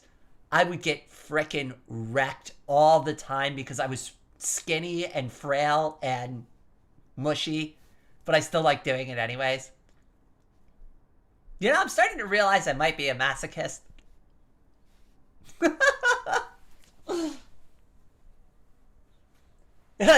Maybe something is giving me some subtle hints about that. I don't know what it could be, though. But, you know, something is indicating to me that I might be a masochist. Oh, goodness. Shouldn't your avatar have hands? It does, but they appear off frame. So, like, really, the way that you're supposed to look at it is like this. Down here in the corner, right? So you don't actually see it, and what I do is I actually trick you. The hands don't actually line up. They actually just come down from here, and they pop up to my face. They're not actually even connected. They just appear because it's all down here. So it just looks like my elbows are bending up and, like, reaching up to my face, but they're not. They're actually not. They're completely independent of my hands. They're just, this is just here to look good. You see about that much of me normally. Like, about that much.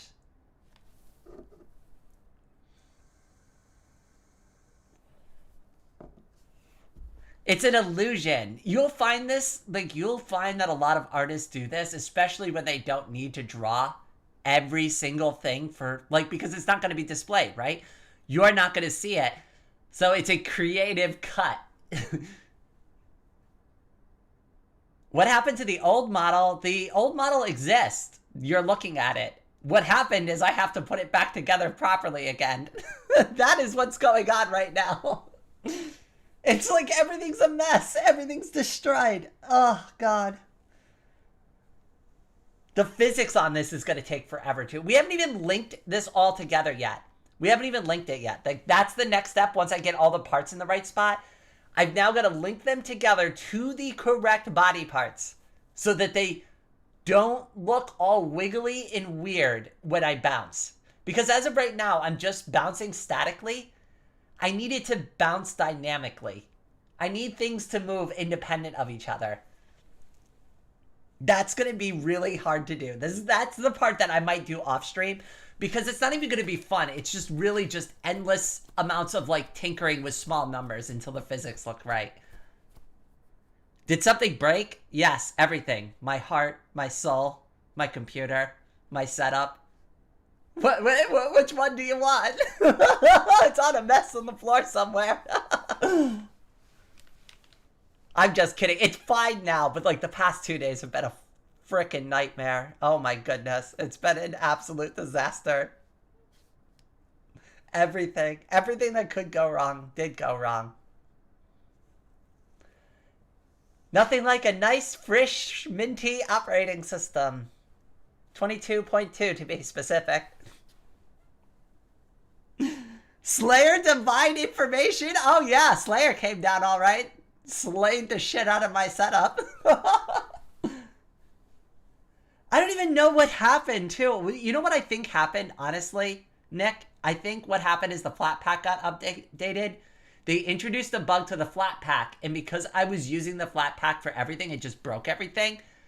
And then because we didn't realize that was the issue, and because I was on Linux Mint Debian Edition, there just wasn't any way to fix it. And like I wasn't even realizing that I wasn't even getting like the right version of OBS. I was just like, this is insane. Why isn't this working? Why aren't the plugins working? Where's the fucking browser source? Why is nothing working? Where's my audio? When can't I stream or make content? No. Yeah, it's just like something happened with OBS. I couldn't use that anymore. And the ultimate answer was to go nuclear, reinstall everything. And I'm on a different version of Linux Mint now. And now I have to rebuild everything for the streams, for my avatar, for my setup. Everything's got to be done from scratch again because I scuffed the ever-living shit out of everything. But hey, that's par for the course for this channel. Like, comment, and subscribe. Like, comment, and subscribe for more scuff. You like scuff? Do you like having your parade rained on, well, you're in the right place.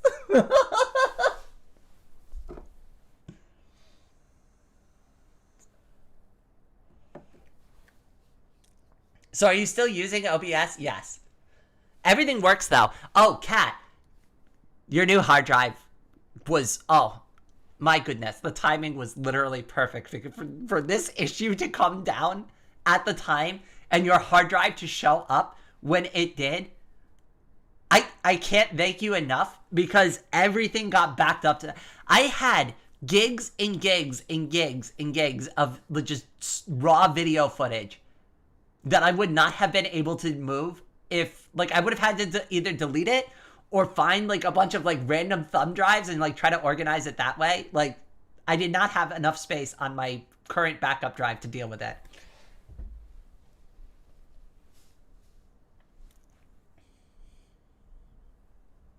Ever listen to Scene Queen Band? I have not, but I can check them out. Thank you for your service, Rain. Oh, it was an honor.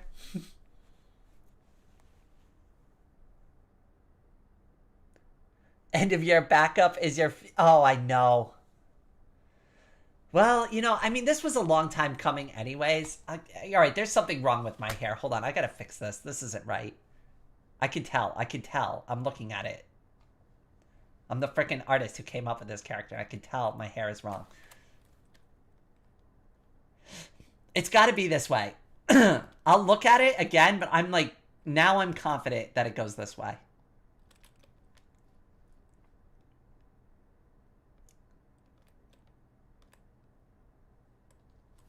That looks right to me. It looks like it might be slightly in the wrong spots, but that looks correct to me. We're here though. Yay, I'm so happy I can finally be broadcasting on YouTube again. Oh, hey, I should probably turn some music on. That'd be nice, right? Would you all like some music? Hold on, wait, I've got music.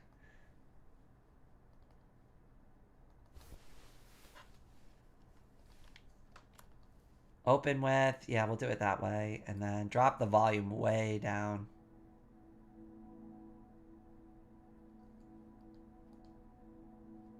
Toggle controls, nope, that's not it. Toggle playlist. I think that should be loud enough. Y'all can hear that, right?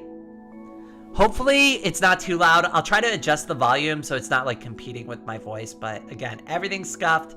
Nothing's working right. Hopefully that's like nice and subtle and not too loud. Yay! We've got music. The music is here. All right, let me adjust this a little bit now. I'm going to make some sound with the microphone. Hold on. Okay, that should be a little better. At least you should be able to hear me a little bit better now.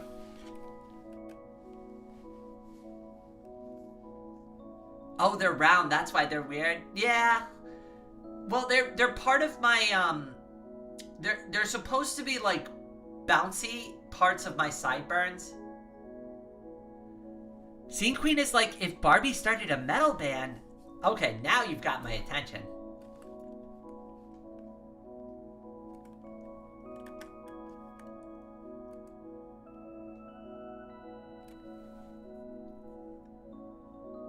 Okay, alright, what's the next thing we need to do here? Ah, yes.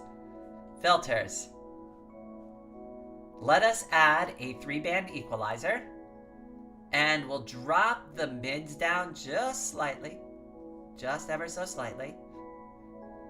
And then we'll add a noise gate. And that should drop the background sound out of the audio. So when I'm not talking, you shouldn't hear anything anymore.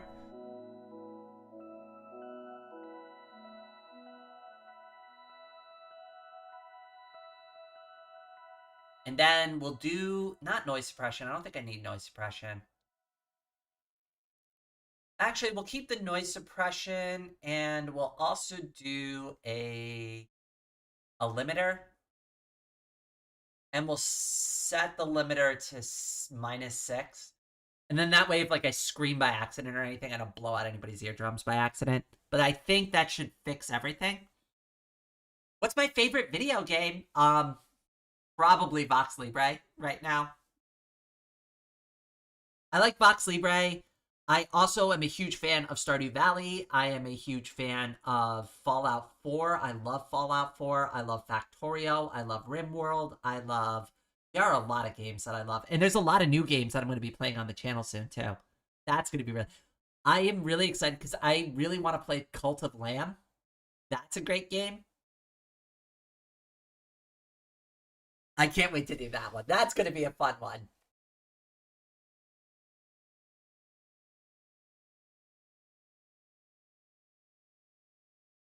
Does Miss Raid make music? I do not make music, but I have played music. Would anybody like to see me play guitar when I was approximately 21 years old?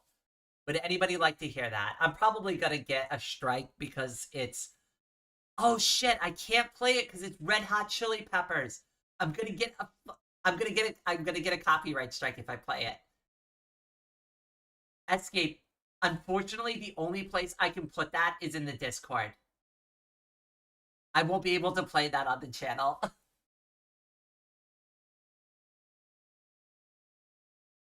Yeah, as much as I want to play it, I'm gonna get striked for it if I do. Absolutely, in a heartbeat. It's the only thing that's different about the song is that the bass line. You can just hear my bass line. That's it.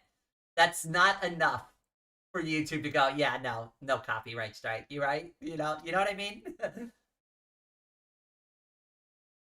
Well, because it's still got the original audio in it. Now, it might be compressed enough because it was made in like 2011. I think it was 2011. It might be compressed enough where like the system won't pick up on it, but I don't want to roll the dice on that.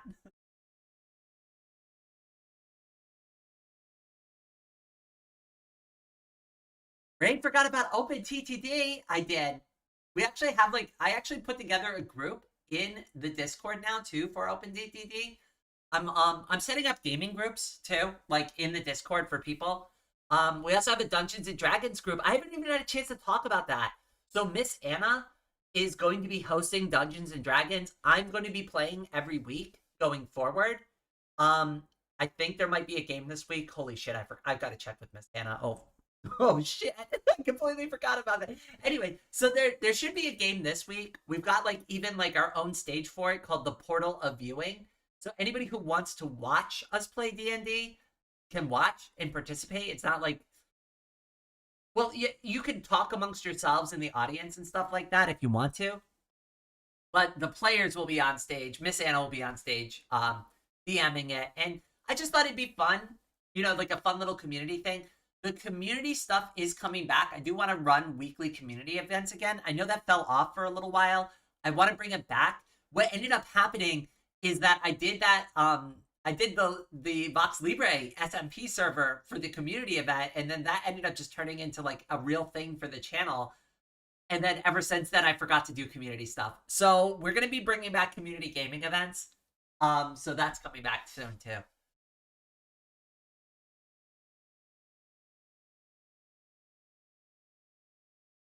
Yes, there is. We're doing Saturday. I think it was midday. Was that like what we all voted on? I can't remember like what the actual time slot was there.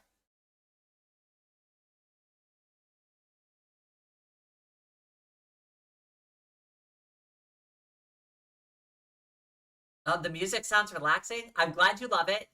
Links down in the description below for Dark Raven and for JVPKO. They are the two that provide the stream music. In fact, Dark Raven is here currently. I just saw him, my feathery brother, in the chat. So give him some head pats if you love the piano-esque music. That's Dark Raven. The techie, funky stuff, that's JVPKO. Just so you know.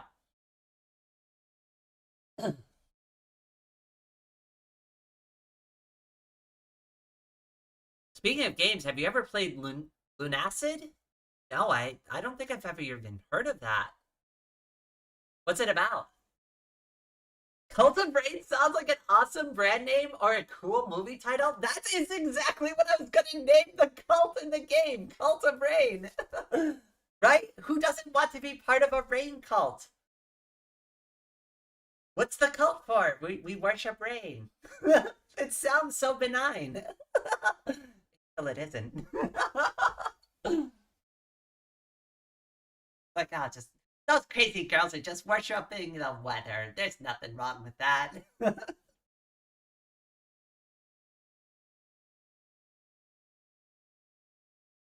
right, well, Maid is saying it's pretty good, so that's a huge endorsement. I'd definitely check it out.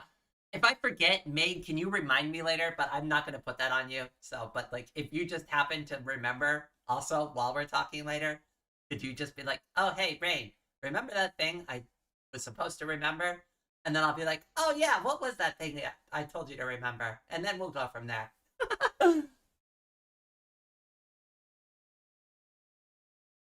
Like the worst part about me like committing to things on live stream is I usually forget them because by the time the stream's over and I'm exhausted and I'm tired and I want to take a shower and I want to eat food and drink water and stretch and like I don't know, like unwind, I completely forget everything. Everything is gone.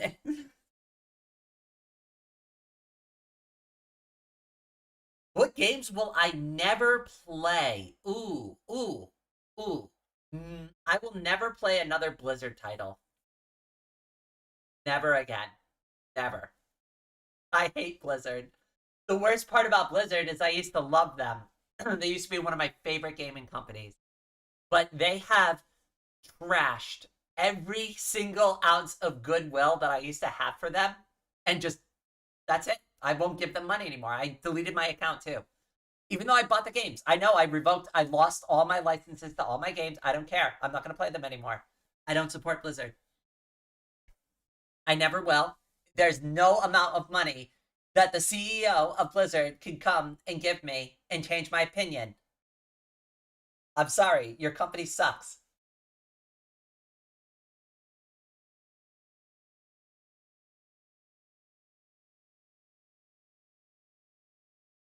And the same thing for Bethesda, too. Like, I'm so sad that people are still hopeful for, like, another Elder Scrolls. And, like, here's the thing. I love Elder Scrolls. I love Fallout 4. Bethesda doesn't deserve our money anymore. You know that company hates you, right? You know they hate you. You know that Todd Howard hates you. Every time you give your money to Bethesda, Todd Howard says, haha, thank you, motherfuckers. Now, take your slop and eat it.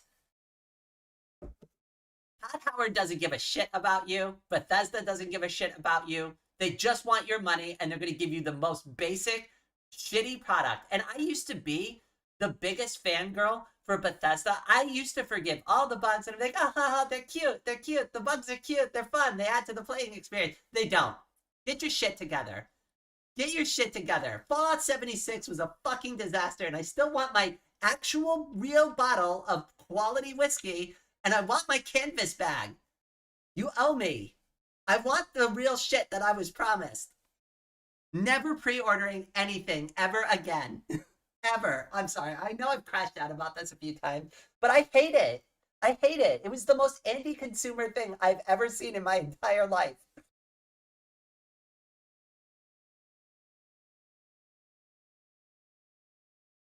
Oh God, I can't stand it. I can't stand Todd Howard. I will never believe a single word that comes out of any any of them.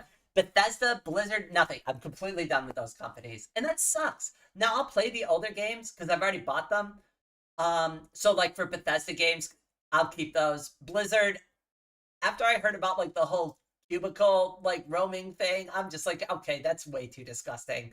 Right? That's not just anti-consumer. That's just like sexist and gross and like creepy. So yeah, maybe cubicle crawls shouldn't be part of your company culture. Like if you're getting drunk and you're harassing your employees, your entire company probably deserves to be out of business. In my opinion. In my opinion, you deserve to be out of business at that point. You can't even respect the staff that is like producing the products that make you money. You're completely fucked. You have like lost all sense of reality.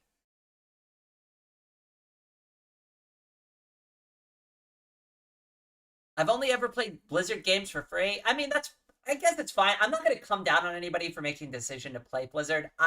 When I make these like opinions and statements, I apply them to myself because it's unreasonable to force every single person to give up. All I can do is make the argument as to why you should also stop playing Blizzard games, right? I can't force you. I can't tell you that, like, it's evil. I can just tell you the reasons why I think it is. Okay, so D&D is Saturday at 6 a.m. basically. Okay, all right, that works for me. I'll be there. You know me, I'm always up at like 4 in the morning anyways. Are you kidding me? You're like giving me like a 3-hour head start on my day.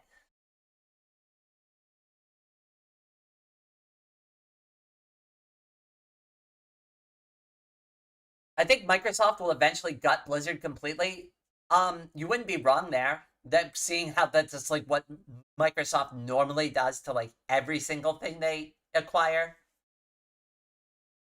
Microsoft only ever had one thing going for them that I was like actually genuinely interested in, and they ruined it for me.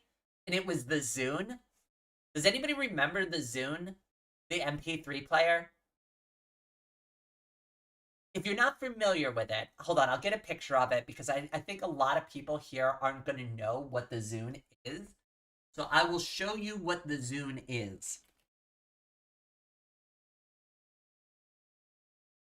Oh, beautiful. Perfect. Perfect. Oh, open. And there we go. And I will put this window capture. Yeah, why don't we go to, where is it? Firefox. Oh, the chat's in the way. Whoops. Hold on.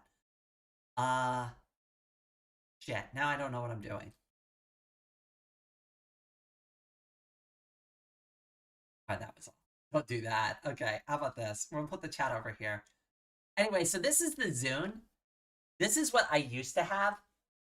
And it was an MP3 player developed and created by Microsoft, by the Microsoft Corporation, and it was supposed to be a competitor to the iPod.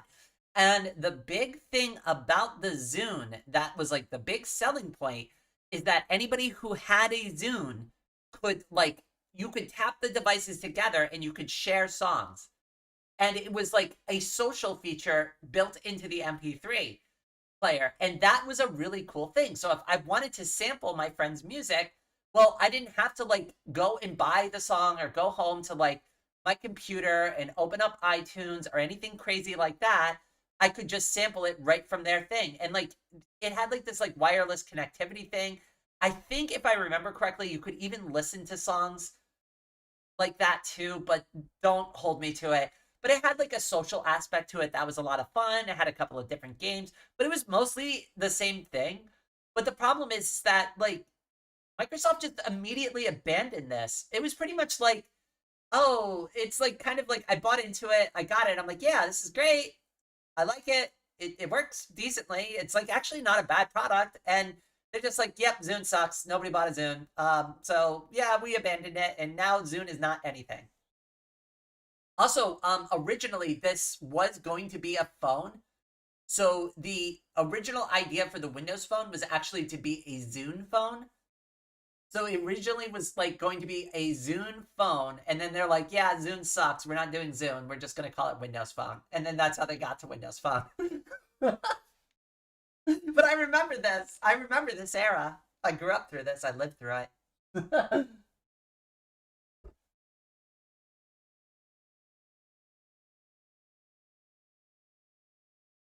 Anyway, so that's Zune. Hope you enjoyed.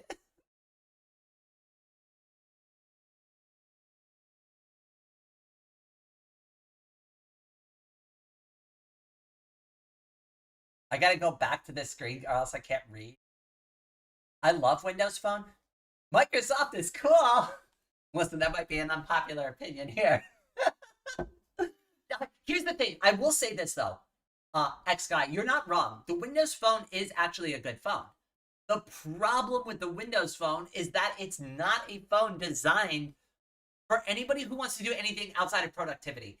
if you are a business person and the only thing you're doing on your phone is opening up like Word documents, Excel spreadsheets, and like replying to business emails, the Windows Phone is great. It works fine. It's a great phone. It's also a great phone for elderly people because it's really simple.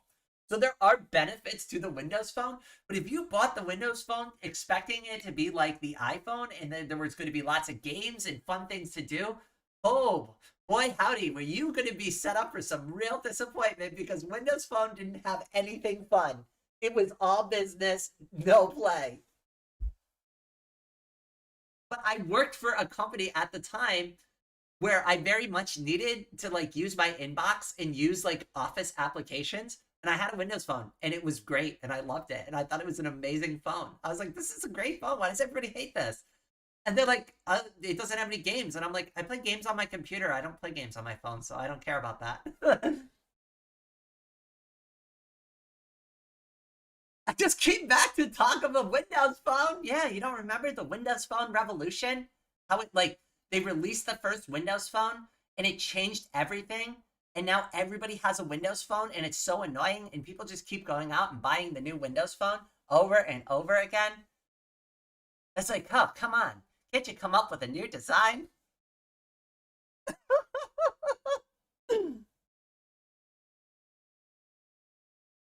If anybody wasn't 100% clear on that, I was obviously being facetious.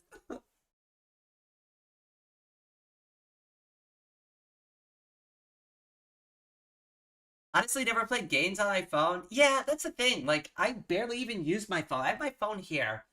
What do I have installed on my phone? Let's see. What apps does Rain have? Obviously I can't show you my phone. I have Snapchat on my phone. I don't have any friends on Snapchat. I only use it to take pictures.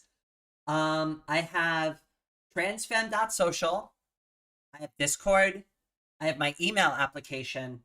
I have YouTube Studio. I have a couple of my banking applications, and that's it. There is not a single game on this phone. I don't play games on my phone. It's stupid. The screen's too small. I have a Switch. Like, why? I would play games on my Nintendo Switch if I want to play games on the go. I don't need to play games on my phone. And mobile phone games suck anyways. All they do is try to, like, suck all the coins out of your wallet. There's only a couple of, like, games that I've ever gotten into that were like that. One was Genshin Impact. The other one was, what the hell did they call that? Clash of Clans. Roderick, oh my goodness. Thank you so much for the membership upgrade. Everybody, head pats in the chat for Roderick. Beauty. Leon, welcome to the stream. Yeah, guess what I fixed? Oh wait, did you even know I was having problems? I don't even think I told Leon about it. Oh my god. Hey Leon, I've had like the craziest 48 hours of my life. How have you been doing, girl? Switch 2 is nice. I love mine. I am not going to say anything bad about the Switch because I don't think there is anything wrong with getting the Switch 2. The only reason I'm not buying one is just because I don't really play Nintendo games. There isn't anything on the Switch that would warrant me to buy a whole new console over it. Now, if there is a game that comes out for the Switch that changes that, I would probably reconsider that position. But as of right now, it would just be wasted money for me. Going all right, drawing right now? I did a little bit of drawing on live stream about 3 days ago because my audio stopped working for recordings and for my streaming. And it has been nothing but 48 hours of endless troubleshooting and just chasing like little tech ghosts around and asking people for help. And we finally got it fixed, and holy shit. I'm actually really proud of myself too, because like there's a couple of times where I was starting to get so stressed out about it. I was like, I'm gonna just cry. I'm just gonna cry. I'm just gonna cry and crash out and go on the floor and like just never pick myself up again. Like, but I didn't let it get that bad. Like I stuck through. I was like, nope, we're gonna take a break from this. We're gonna eat some food. We're gonna take a nap, right? Like we're gonna go talk to our friends. We're gonna go vent a little, right? Like anything other than just give up. I can't give up. I have to get the streams working again. So no surrender. No surrender. But hey, we finally won the war. We won the war. We're here. Everything's scuffed to absolute literal hell, but we won. We win. We got out. We made it through.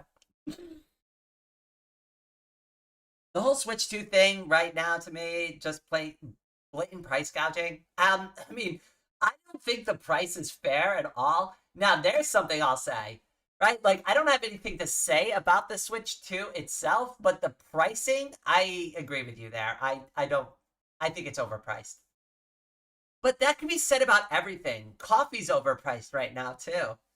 If you live in the United States and you're buying coffee, you're paying 50% more for your coffee than you should be right now. It's absolute insanity.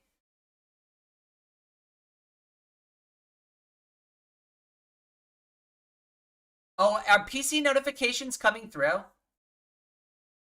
Oh, shit. I forgot. I haven't even turned any of that off. I forgot that you could hear all of that in the live streams. Whoopsie daisy. Whoopsie me.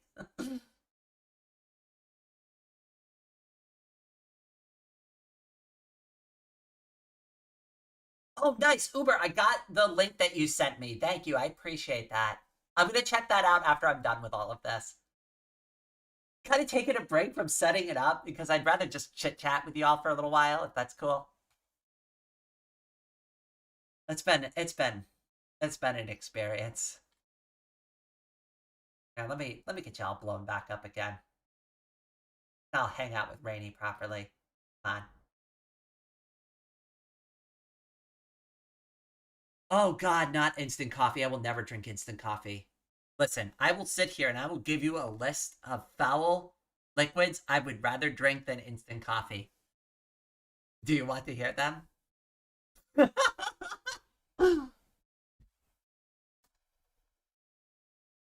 I find instant coffee, freeze-dried coffee, to be absolutely putrid. It is not real coffee. If you put that in my cup and try to tell me it's coffee, I will call you a liar. It is not coffee. Do not give me that stuff. I want the real deal. I want you to brew it for me right here, right in front of my eyes. I want to see you grind the beans. Yes, please give me the list. Oh god. I'll probably like motor oil. I don't know. Raccoon pee. I don't know. Like 5-day-old expired milk. Pretty much anything other than instant coffee. Literally anything. Not bleach, though. Never drink bleach. That's stupid. If anybody ever tells you to drink bleach, they're stupid too.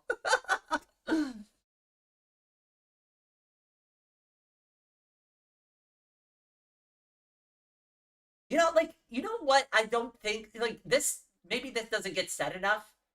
When I was growing up and I was about to do something stupid because my friends were going to do it, my mom would be like, if your friends said they were going to jump off the Brooklyn Bridge, would you go follow them? And then I'd be like, no. And she's like, well, maybe think about what you're about to do then.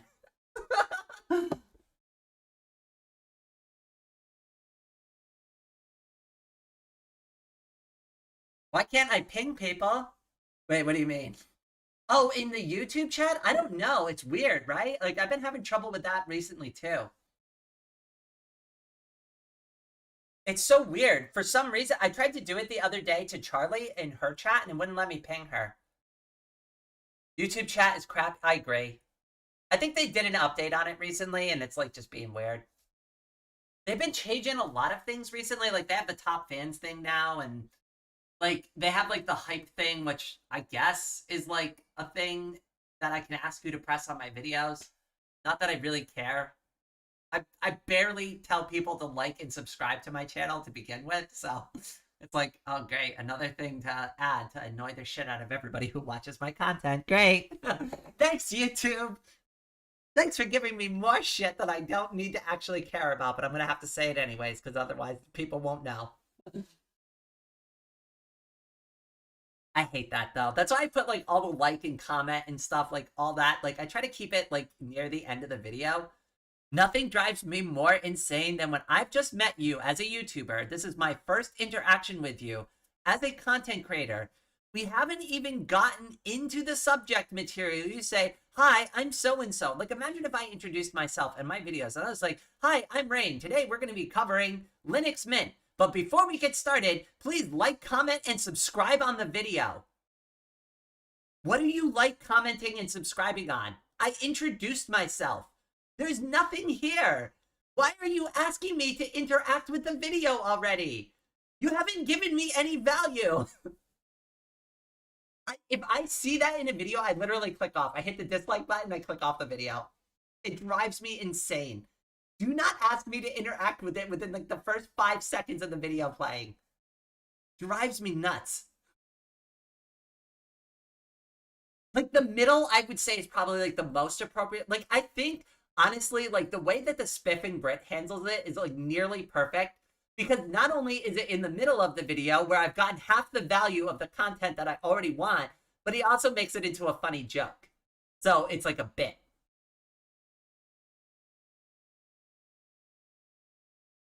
Like, I think that was a really clever approach to it. Otherwise, though, like, I just put all that shit at the end. I put all that shit at the end. I thank the people who actually directly support the channel first. They always get thanked first. Then I thank all the regular viewers, and then everything else goes after that. So if I take a sponsorship or anything else, they always go after the actual people who really support the channel.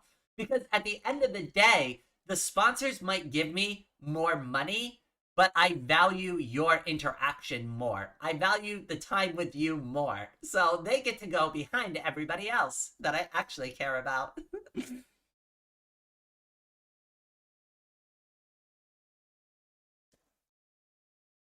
I hate the XP stuff too. I think I could turn it off. I haven't had a chance to really look at it too much. I mean, I don't know. It doesn't bother me. I know some people don't care for it, but subscribe or you'll be the next person I cover. Some commentary drama guy. Oh God, I know. I don't care for drama YouTubers. Who is that one drama YouTuber I don't like? Keemstar. I don't like Keemstar. I've never liked him. I don't think he's cool. I don't think he's edgy. I don't know. I guess I get why people would want to watch something like that because drama's fun and he adds a layer to it in and of himself.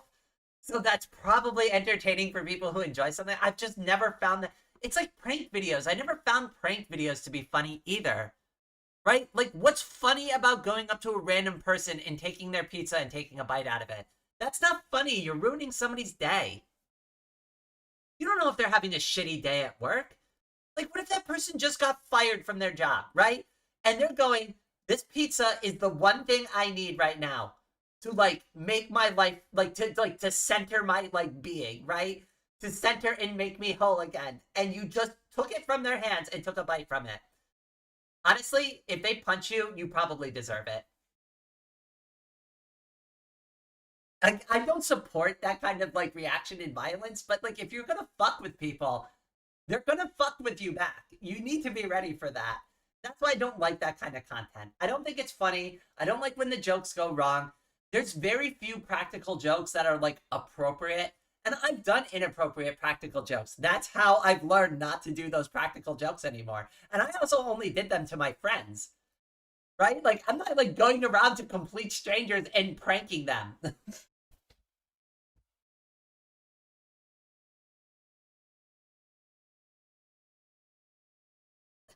I'm sorry. I can't help it. It's like, drives me crazy. Okay, I will tell you, there was one practical joke that I saw on YouTube not too long ago. I thought it was brilliant. So what it was at the beach, right? And you know how they have, like, those public showers where you can, they're open, they're not meant for showers, you're just supposed to rinse off sand. Well, there was a lady that was washing her hair. And she was, like, obviously she's, like, really into washing it. She can't look, she can't see anything, right? And she's trying to rinse her hair out. And as she rinses her hair, somebody is going and adding more shampoo to her. So it's like, as she, like, tries to rinse it, it's just lathering more shampoo. That's a funny practical joke. That's harmless. That doesn't hurt anybody. All it did was waste a few extra seconds of her time rinsing some soap out of her hair. That's a funny practical joke. Everybody can laugh at that because there's no harm.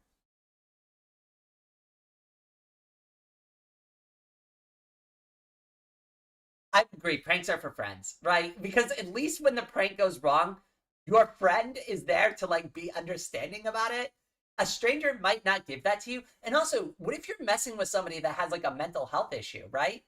Like that's a lot of risk to take on. Like you don't know where people are at in their lives, right? That person might be extremely unstable and they're just like barely holding themselves together and you're the one thing that sets them off. Yeah, don't be that person. Don't be that person, right? Some people are just like barely getting by. Don't rock the boat for them, right? Just let them live their lives. Right? Like how hard of it is a concept to just mind your own business sometimes, right? Like I understand you get the idea in the back of your head, but sometimes it's better to listen to the little angel that says, "Yeah, maybe we shouldn't do that. Why don't we just mind our own business and buy our coffee and move on with our lives?" Right? The little angel sometimes is guiding you to the right answer. Listen to her. She's usually right.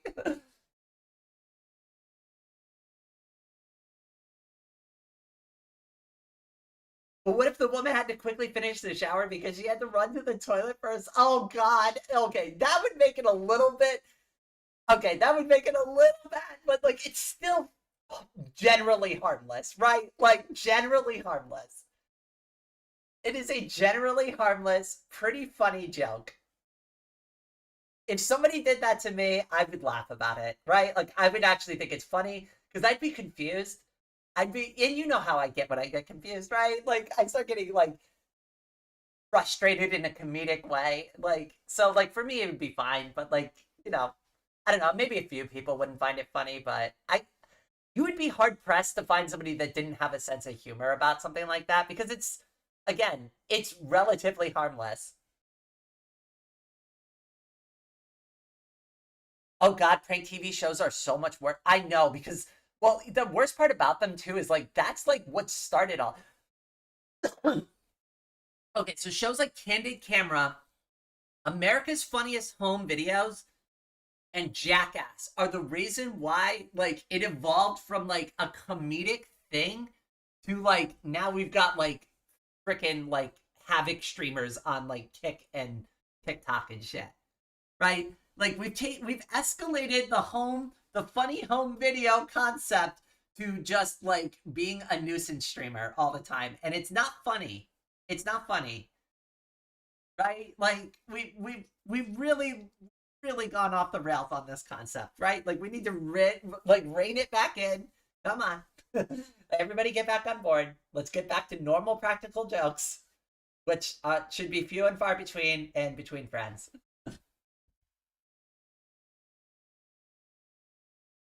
Reasonably harmless. Yeah, and that's the thing too. And like if you did that, like if I did that to you, Leon, like it would be weirder if a stranger did it, right?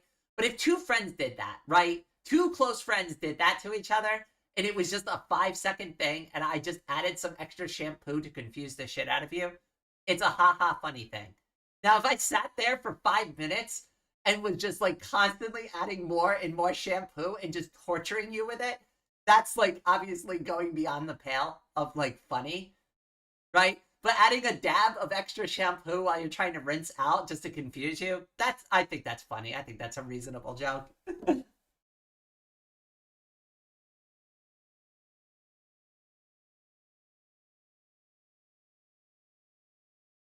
I keep forgetting to turn the music back on. What am I doing? I'm the worst YouTuber ever. I really am. There we go. There's some music.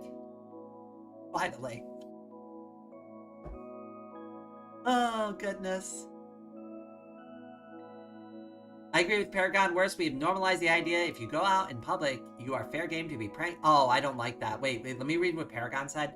I think people, for the most part, really underestimate the consequences of being publicly put on show, specifically the public reputation you get for being put on show, even without your consent. And that's the part that it really bothers me the most, because when I go out and film, I don't know if anybody's ever noticed this. There's been only a few times where I filmed out in public.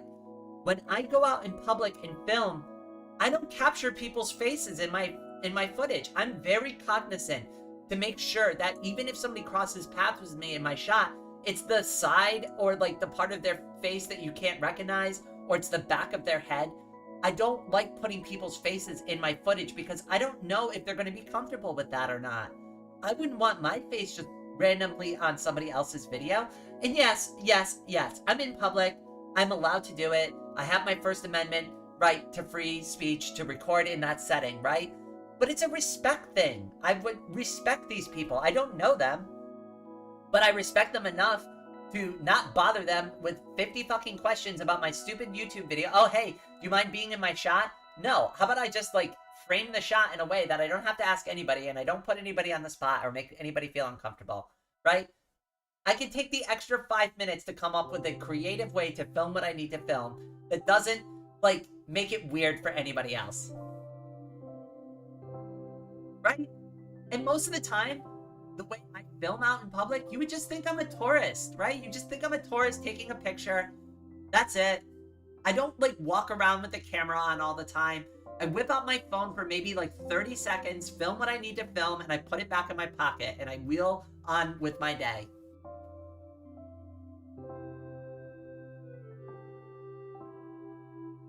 My sister never knows when this... Siblings can be the worst because they're doing it intentionally to get under your skin.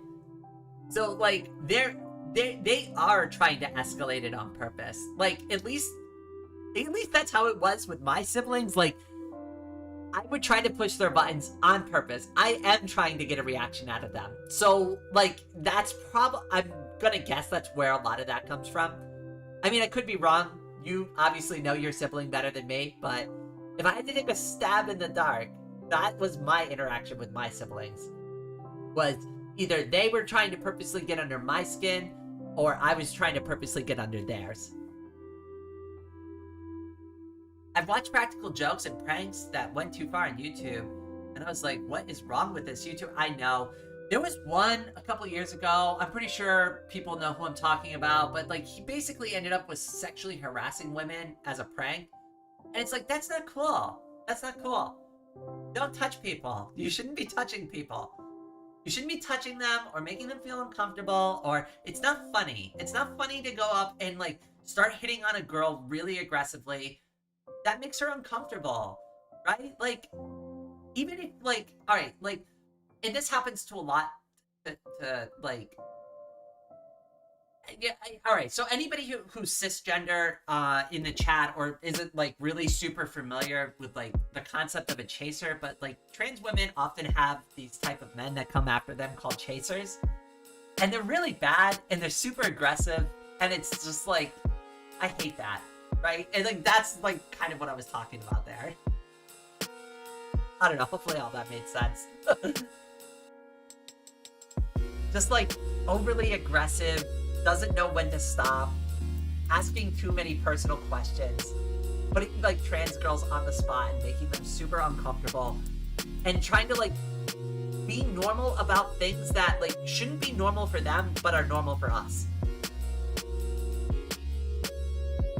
Like, you shouldn't be that comfortable talking about certain things. Not everything, but there are certain very intimate things that you shouldn't just feel comfortable, like, inserting yourself into a conversation about, you know?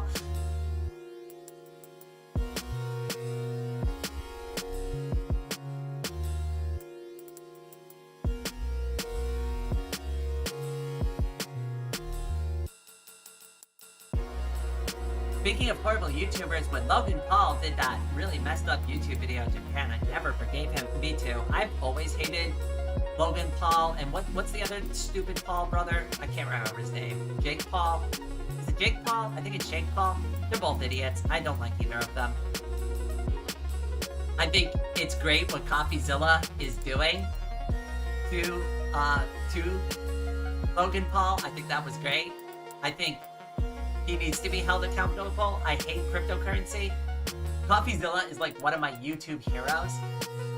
I don't talk about like finance too much or cryptocurrency I hate crypto, and the fact that we have people like CoffeeZilla holding these people accountable is amazing.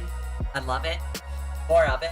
I will always watch CoffeeZilla, even though recently he's had to change the type of content he covers. I still watch him anyways, because I support him, and it's not really his fault that our government is not, like, doing what it should be about crypto. Hey Rain, I'm preparing my resume. Anything I should know? Keep it short and sweet. Keep it short, sweet. Try to keep it to a page, 2 pages at the most, okay?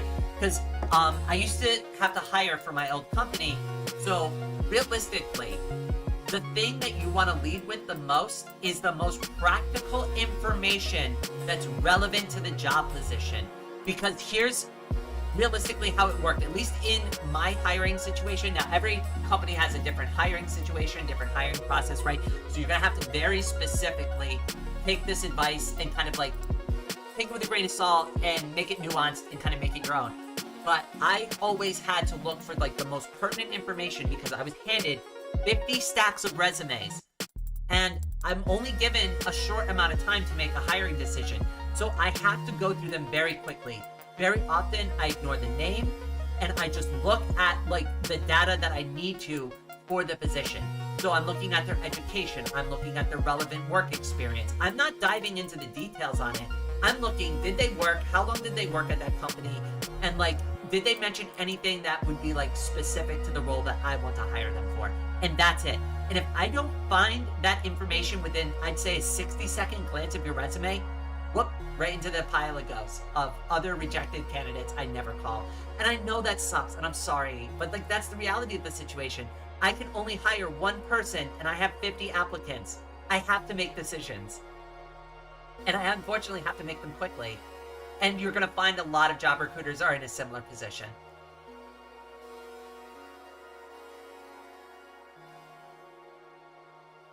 Loud background music. All right, I'll tune it down. Thank you.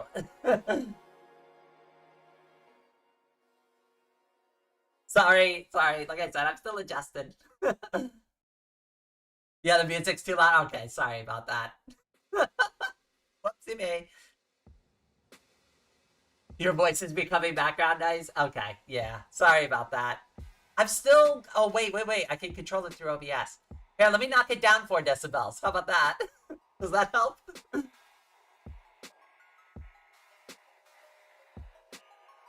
I knew some chaser stories because of my work relationships. Yeah, I've heard a couple too. I've been chased once already. It was really uncomfortable. I don't like it. Please don't chase me. I don't like that. Don't chase after me, right? Like, I put those warnings in my profile for a reason. Like, has anybody looked at my, like, server profile and has ever wondered why the phrase, all interactions with me should be considered strictly platonic is in there? It's in there for a reason. It's in there for a reason.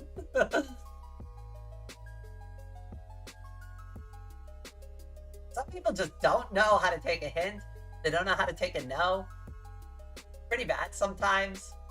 Some people like to imagine things that aren't really real, right? Or over-imagine the interaction that I've had with them and make it into some magical thing. That also doesn't happen either.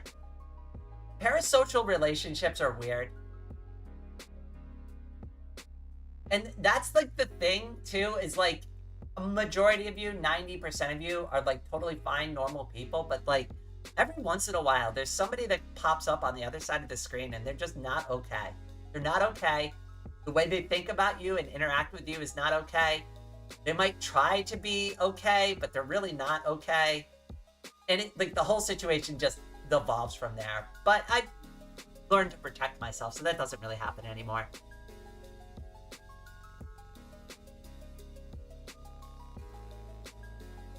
My voice might need a slight raise in volume. We could try this. How about this? Does this help? I've got a couple of different ways to adjust the volume. Actually, let's just go full hog on it. How about this? Is this better? Is this louder for you? If it's too loud, let me know too. I don't mind adjusting things. I don't exactly know, like... Well, I also want to get a different, like, boom mic holder, too, because this one is not it. Like, I gotta place an order after I'm done streaming today. Actually, if you all can give me 2 seconds, I need to get some water. I haven't had a drink of water in a while. So let me grab some water. Oh, shit, I don't even have a way to, like, say I'm on break, do I? I guess I'm gonna have to write that real quick. Hold on a second. Where's the free type? There it is.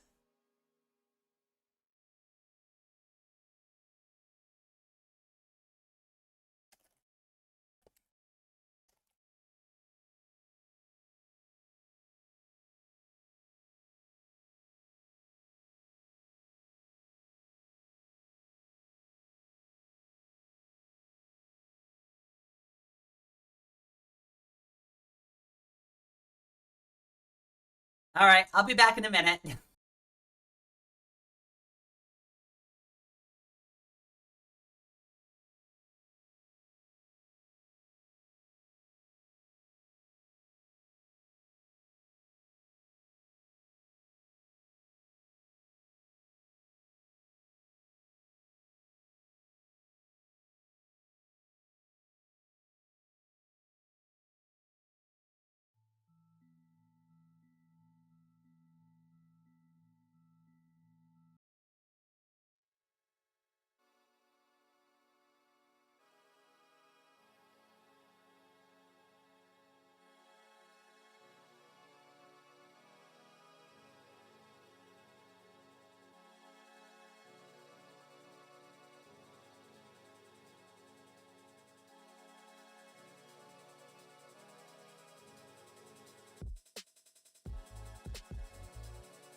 All right, I'm back.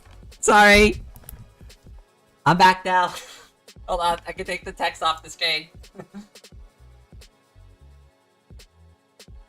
I've technically never spoken to Rain, so I'm parasocial.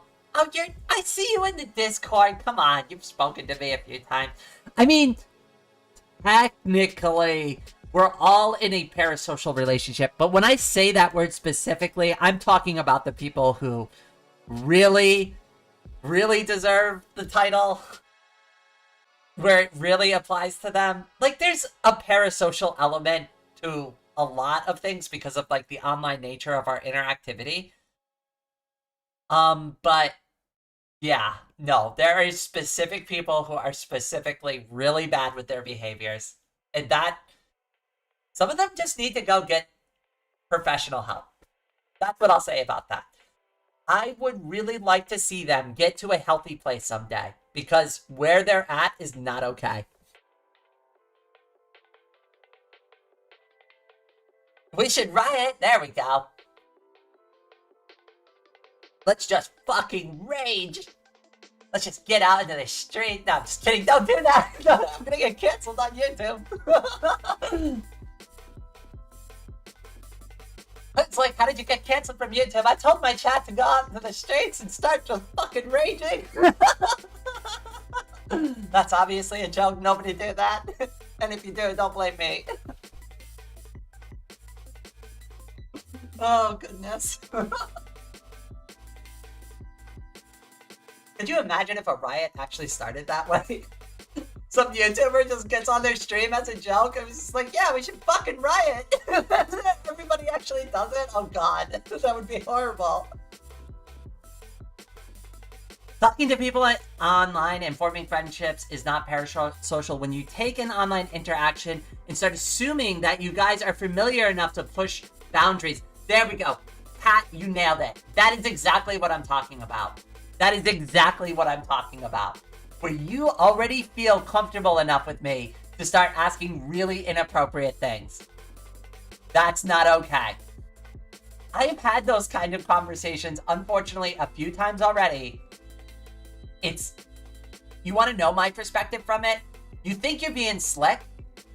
You think you're the chosen one who's going to turn this demisexual girl from a non-demisexual girl to a, I don't know, some sort of Adonis or something. I don't know whatever their game plan is. Guess what? It's not going to work. I see it coming from 10 miles away. You are not clever. You're not like suave. You're not Mr. Romeo coming into my chat convincing me that like things are going to go down, right? Like I don't compromise on those things for a reason. Jeez, it's just I really don't like that. That really bothers me a lot. Because like I make it a point to like really put out there like, hey, I'm disabled, I'm demisexual, there are a lot of things going on there, like maybe don't bark up this tree, and they do it anyways.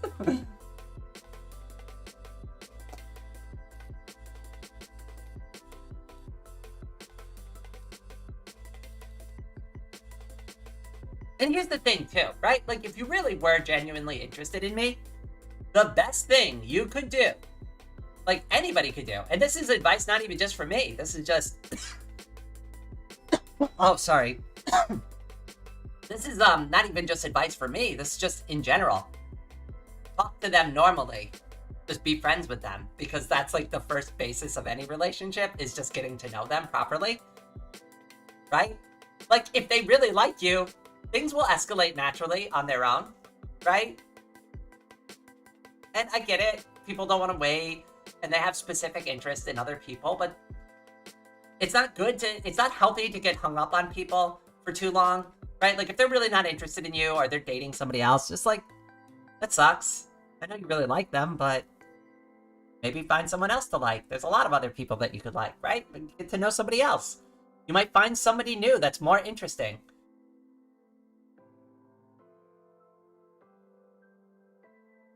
I don't know. That's always been my perspective on it. It's like, I've been in that situation though. Like when I was younger, I remember I really liked this one girl. And I would try to talk to her all the time and she'd never really pay attention to me. And, you know, like it sucks, but like she eventually got a boyfriend and I'm just like, well, that sucks for me. I guess that's never going to happen. And then I gave up. And you know what? This is the first time I probably remembered that in like 20 years. So it was inconsequential. It probably felt more important to me back then than it does now, because it's like, it was literally nothing. It was literally nothing. It's had no impact on my life since then. The decision to give up has not changed the course of my life in any particular way. In fact, if anything, it probably did better for me.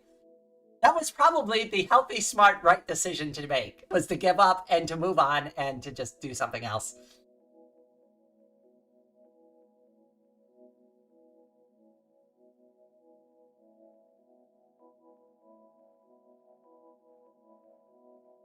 Oh, the same goes for things like Throne. Just because you can buy someone something off their wish list, does that mean that you've now paid for more access with them? Ah, yes. Yes, that whole bit. The, I'll shower her with gifts and now she owes me attention thing. I'm really careful about that too. Like, I'm really wary about it. Kat, you've always been really good because, you know, obviously, like, when we have our conversations, they're genuine. We're talking about like art. We're talking about things that we both love and enjoy, right? So the time that we spend together is not contingent on the things that you've sent me in the past. They are part of the conversations we have, but they're not, you know, you didn't buy your way into talking with me, right? We were talking way before that even occurred. Like, I think you were, like, I'm 99% sure you were subscribed to my channel months before I even signed up for Throne. So, like, that has nothing to do with it whatsoever, right? But, you know, I don't know. I'm always wary of somebody who's, like, way too generous with me. Like, here's the thing. I know my situation's bad, and, like, I use content creation as a means to support myself and to see my way through, right? But I'm also not looking for somebody to, like, shower me with, like, money and gifts and shit like that. I don't want that. Like, I just want to be, like, a normal person, and I just want to, like, get by. Like, I have lofty dreams and goals. Everybody does, right? But, like, I don't need you to come in and be, like, my specific hero, right? I would rather prefer people just come here, hang out, have a good time with me. We play some games together. We chit chat. We draw some cool pictures, and that's the vibe.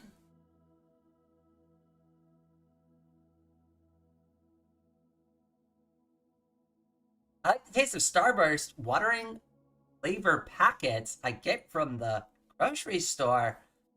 Wait, they make flavored Starburst water.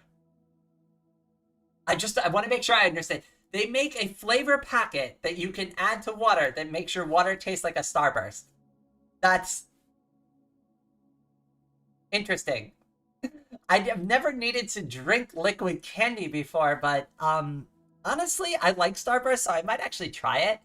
If it's got that same kind of like gives me that same kind of mouthfeel that like a pink Starburst does, I would probably like it. But if it doesn't and it just tastes like flavored water, I probably wouldn't enjoy it.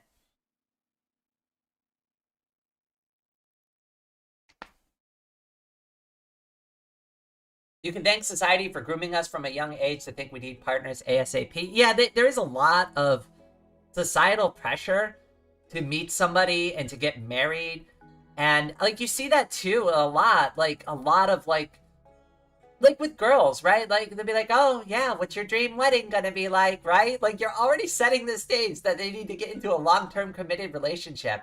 Why not like just like I don't know, teach that girl that she can be independent. Like you don't need a man. You don't need no man. You don't need no man, girl. You can do it all on your own. And then you can find a man who can support you and love you and help you with your dreams. You don't need to go get married and compromise and give everything of yourself to somebody else to make them happy.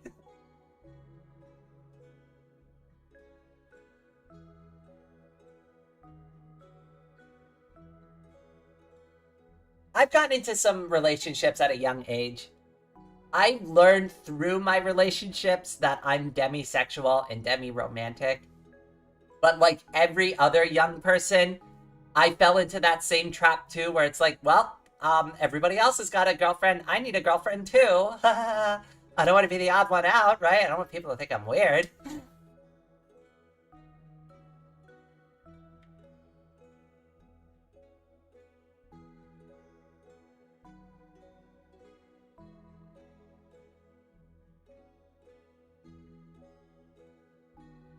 It's tough, you know?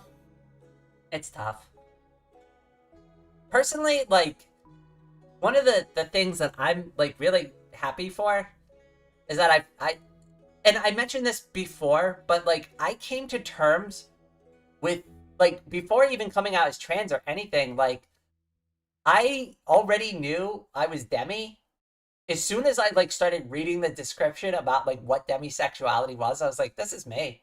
This is me. I just didn't know the word for it, but I read it, and I'm like, yeah, this fits me to a T. I like this. This works. That was, like, technically my very first flag.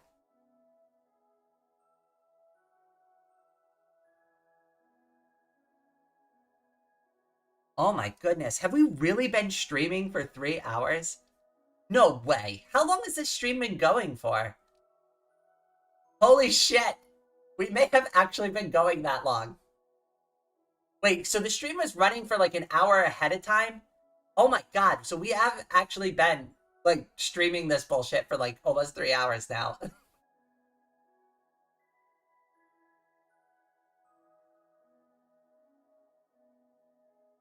Oh my goodness. The irony is that the moment you might be the odd one out, but in the long term, you will be happier since the vast majority of instant relationships will end in a breakup. Yes! Actually, Paragon, you're bringing up a good point because a lot of people confuse this infatuation with love. Love and infatuation are not the same. When you meet somebody and you're really excited about them, that is infatuation. And infatuation is not just a romantic thing. You can be infatuated with your friends and not be interested in them romantically and just be really excited about that brand new friend you just got because they're your new friend. They're shiny, they're new, right? The things you can do with them are all brand new. They're so fun. You get along with them really well, right? But then over time, they just become one of your friends and you develop that deeper bond. And maybe it's not as exciting anymore, but there's more to it because there's like the depth there, but the excitement is not as noticeable, right? And you notice this with like older couples or people who have been friends for a really long time, right? They seem very close, but it's not like this over the top thing anymore. It's just they're bros, that's it, or they're sisters, that's it, and it's just that's how it is.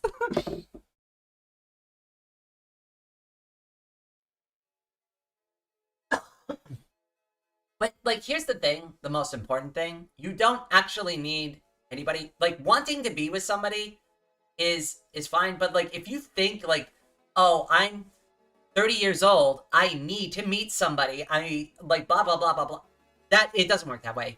You'd be better off waiting and taking your time and learning about yourself and about like the type of partner you want, and then getting close to meeting that ideal person, than it would be to just rush into a relationship and then try to like, I don't know, fight with somebody else to be the way that you're really happy with. I've been in relationships like that, like where it's like, it's an uphill battle to get people to compromise. And it's like, honestly, at the end of the day, it's just easier to break up with them and find somebody who will just naturally be the way that you want them to be. It's a compatibility thing. It's not like either of us are wrong there. It's just like, you don't find these things out until you're with somebody for more than like a few days, right? I would say at minimum, before you even make the consideration to move in with somebody, be in a relationship with them for 6 months. 6 months. Let the infatuation phase wear off and then make a decision whether or not you want to move in. Because too many people meet over that, like, you know, really romantic weekend.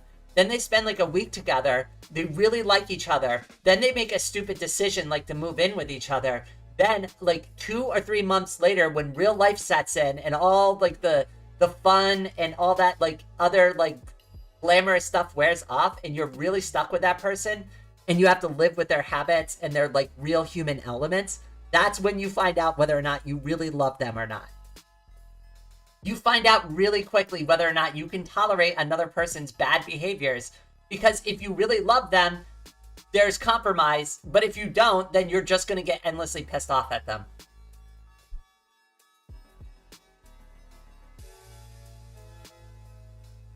The honeymoon phase. Yep.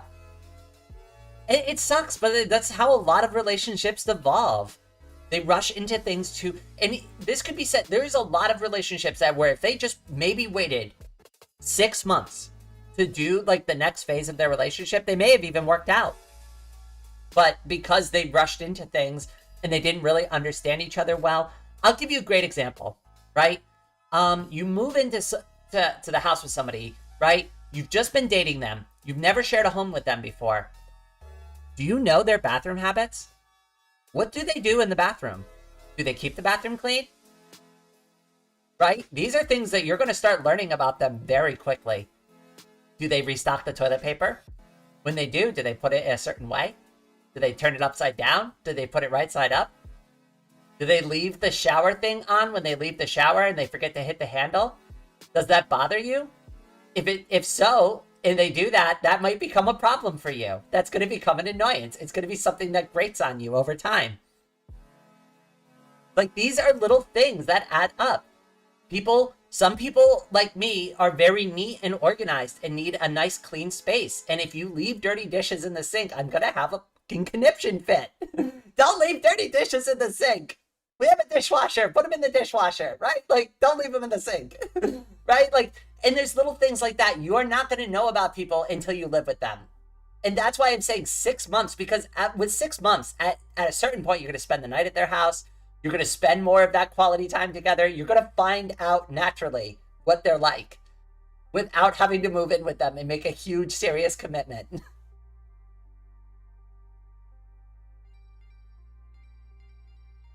Lily and I fell pretty quickly, but we still intentionally hang out and get to know each other for over a year before making big plans. That's really smart. That's really smart. And I know, like, in this digital age, you don't always have an opportunity to spend like that physical space with somebody, because it might be a situation where you met online to begin with. Just do your best in that situation and just try to get to know them as best as possible. But I would still say that probably Leon's approach is probably the most healthy, waiting a year to like before you make any big decisions, because the relationship is not as physical as maybe like a more traditional one or like an older style relationship would be.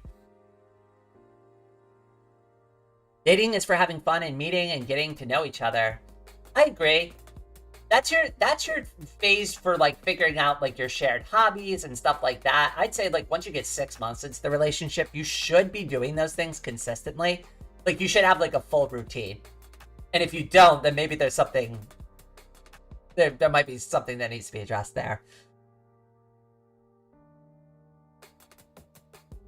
I wash by hand. I don't have a dishwasher. That's okay. Like, see, but that's acceptable to me. So, like, here's the thing. The reason why I ended up having to get a dishwasher is because I used to wash by hands. And I actually prefer, if I still could do it, I would still wash my dishes by hands. Because I just believe they get cleaner that way. I know when I wash them, they're clean. I know when I do the dishes, they get done properly. I can't trust anybody else to do that, but I know when I do them, I do them right. So, yay. But, yeah, like, so, like, it's just like that. And I've had relationships. Oh my God, I dated this one girl, and I don't know why. She would, like, leave cereal bowls and coffee cups everywhere. And I asked her, like, very nicely the first time. I'm like, hey, if you bring a cereal bowl into my room and you eat cereal, I don't care if you do that, but could you put the bowl back into the dishwasher or into the sink and wash it when you're done? And I would come home and there would be like 4 cereal bowls on the nightstand, and I can't handle that. I can't. Like, please, don't do this to me. Please, it's the clutter and it's food items next to like where I sleep. I don't like it. I'm very particular about that kind of stuff. But like, again, you don't know these things about people until you live with them. That's the point I'm making. You need to spend time to get to know people's like little quirks and weirdnesses, right? That's like the overall point. Spend more time with them before making a huge like commitment that may end up blowing up in your face.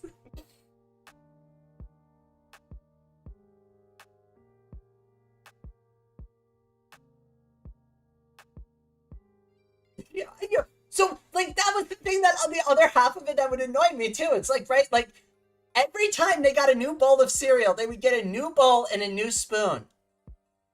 So they wouldn't recycle the bowl. They wouldn't rinse it out. They wouldn't reuse it, right? They would get a brand new bowl and fill it up again. And it's like, do you think the magical dish fairy is coming here and cleaning all of these dishes? Like, and I wouldn't care. I wouldn't even care, right? Like, I wouldn't even mind if somebody did that if it didn't impact me. Just don't let it impact me, and then you can be as weird as you want, right? That's totally valid as long as you're cleaning up your own weirdness when you're done with it, right? Like, you want to eat 4 bowls of cereal in 4 different bowls with 4 different spoons. I don't care. Just clean up your mess. Right? Like, I think that's a simple ask.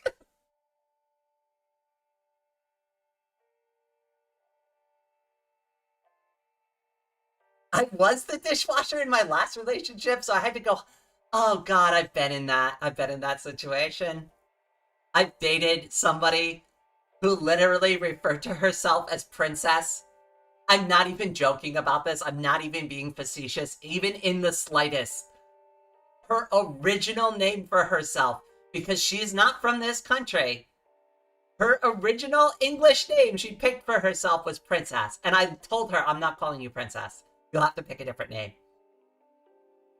I'm not calling you Princess. That should have been the red flag right there, but I was too young and stupid to like pick up on that. I was just like, oh, Princess, huh? What a weird name for... Yeah, I'm not going to call you that. I'm sure you're fine. Nothing to see here, right? I'm sure you're not a controlling, spoiled brat in any capacity. I should have known, but I'm too young and stupid. God, the benefit of like 20 years of experience on life. It really does do a lot for you. You know how many times I see people in the Discord and they're just like minor things. This is nothing like majorly impactful, right? But I see people and it's already far too late for me to like chime in on the conversation, but they're talking about something that they want to do or try. And I'm just like reading it and I'm like, that sounds really dumb. That seems like a really dumb thing. I really hope that's going to work out for him. All right, good luck with that. Right? Like, it is like, I've been down that road before. I've seen the results of that. Maybe we put our time into something else.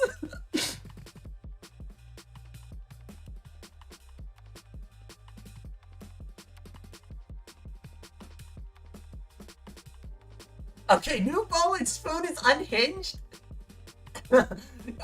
This person was mildly unhinged. A little bit. A little. They were antisocial too. And that's not necessarily a bad thing, but they really did not. Alright, so like, you know how like I very much consider like my room to be like almost like a little mini prison for me, right? Because like I'm stuck inside all the time and I used to be outdoors all the time and I used to ride my bicycle and go running, right? So being inside in my room all the time kind of sucks for me. I don't particularly care for it.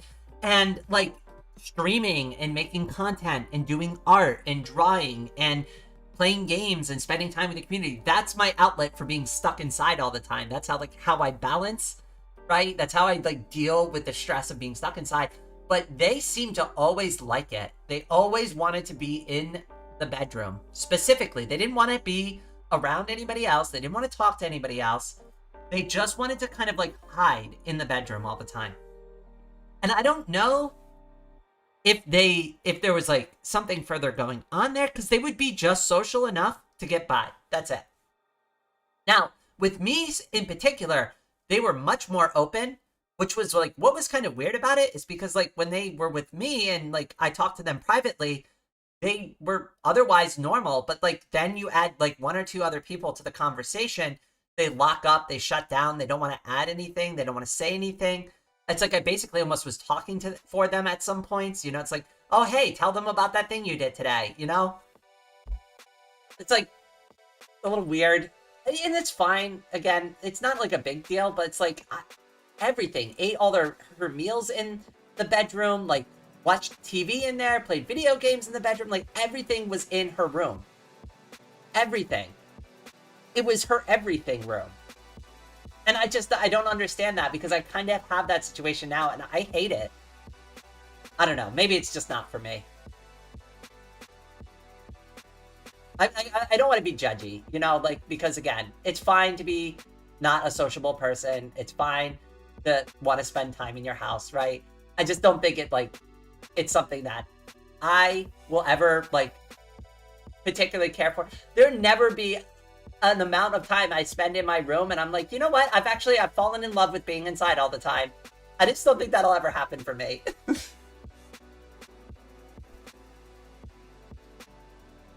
I'm a solitary bedroom girl, big introvert here, and that's fine, that's valid. The thing that was the most weird about it was probably the individual bowls and spoons for each bowl of cereal. I'd say that out of all the things that were like, that really stood out to me, That was like not only annoying, but just like, why? Why? Why? And why leave them next to where we're sleeping?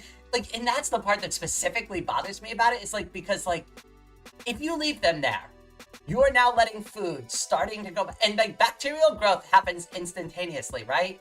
Like, there is no such thing as the 5-second rule. You drop something on the floor and it is absolutely covered in germs instantly. It is instant transmission. Think of like how Goku moves, right? That's what germs do when they touch things, right? So if you leave a bowl of food there, right, like overnight, guess what? They're already growing in there. They're already growing and it's right next to your face. I'm sorry, but I can't deal with that mentally. I can't, because you know what will happen? I will be sitting there thinking about the fucking petri dish that is growing next to my face, and eventually I will get up out of bed and I will just move it myself, because it will bother me so bad that I can't sleep. I will sit there and start like thinking about the cell growth that's happening on a microscopic level next to my face, and I have to resolve it. I can't let it go. I can't. I have a routine that makes the new dishes all the time thing maddening. Wait. Can you go in on that? I'd love to hear it. Brain explaining bacteria, so imagine Goku. I know, but like, I used to believe in the 5-second rule, but like, I also grew up with like old wives' tales. There wasn't any internet when I was really young, right? So you couldn't go on Google and just like see if people were fibbing to you about shit. You just kind of had to buy it. So like, I thought the 5-second rule was like a real thing. Like, if you picked it up fast enough, it was still clean. That's not true. That's not true. It's never been true. The second anything touches anything else, you've just exchanged a shitload of cells with that. Like, right on a microscopic level, you're all wiped off on each other.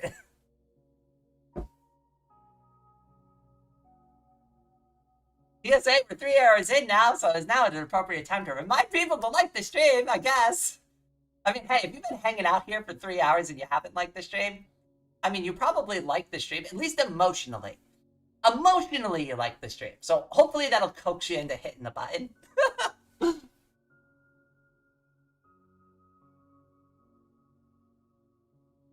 Oh my god. Niku, again, I want to say thank you for, like, really sticking it through at the end with me.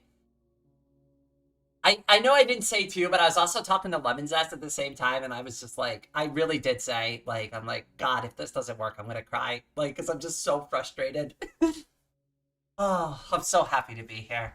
I'm like, literally, like, I don't care. I like, that's why I'm so excited today. I could probably stream all day now. I could probably stream for like 3 days straight.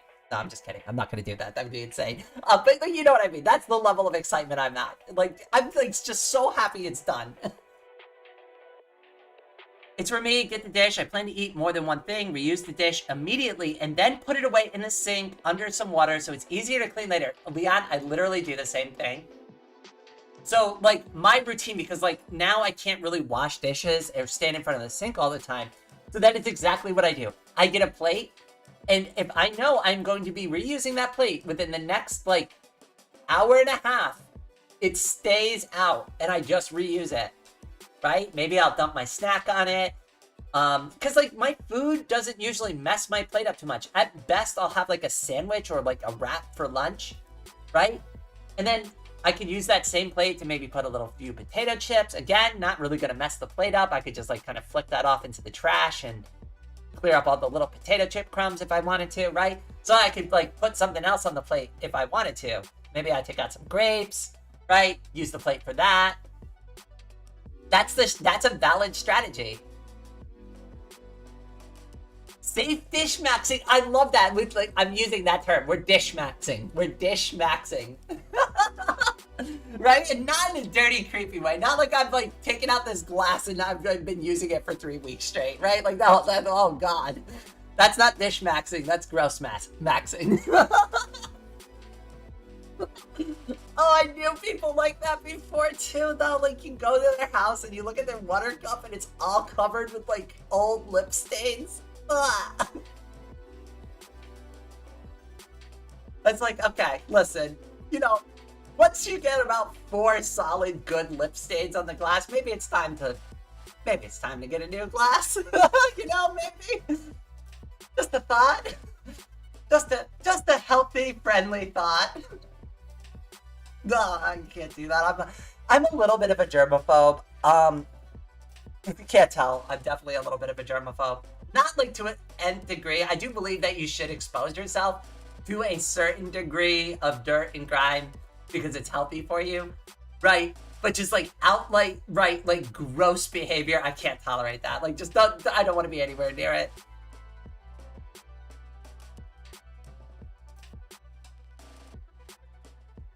I was raised to clean after use. So like I wasn't raised that way, but like my mom was a single mom. She basically just did her best.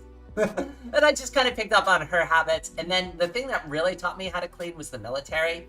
And that's where I really became a stickler for like getting things organized. Safe dish schmaxing, I like it. I still like it. I'm gonna steal that. That's what we're doing. Yesterday, I had to put on lip balm because my lips were getting chapped. I was so grossed out by the idea of leaving chapstick residue on the rim of the cup I was drinking from. I do that a lot now, too, because I wear lipstick sometimes. And I didn't know this when I first started wearing lipstick. That shit goes everywhere. I didn't know that it, like, smeared off so easily. I remember taking my first sip of water after putting my lipstick on, and I'm like, what the? Like, what the? I'm like, half my lipstick just came off on this glass.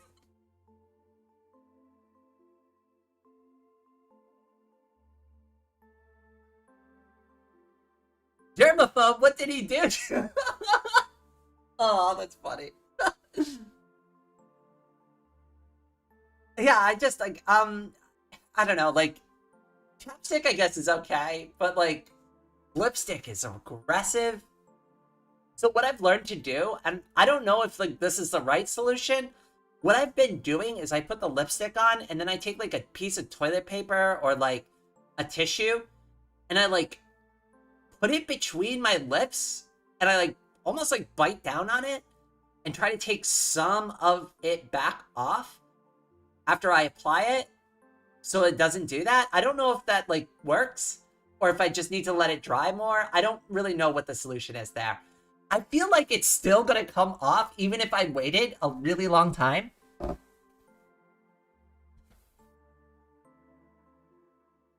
Also some foods I swear can be so messy, like popcorn ending up on the ground. Oh yeah, popcorn all the time. I love popcorn, but I can't even eat it anymore because like my teeth are weird. I'm getting older. Popcorn doesn't like sit as well with me. Like it gets stuck in between my teeth in really uncomfortable ways. It's just not fun for me anymore. But I love it. That's the worst part about it is I actually love popcorn. So like when it's around, I want to eat it. It just doesn't agree with my mouth.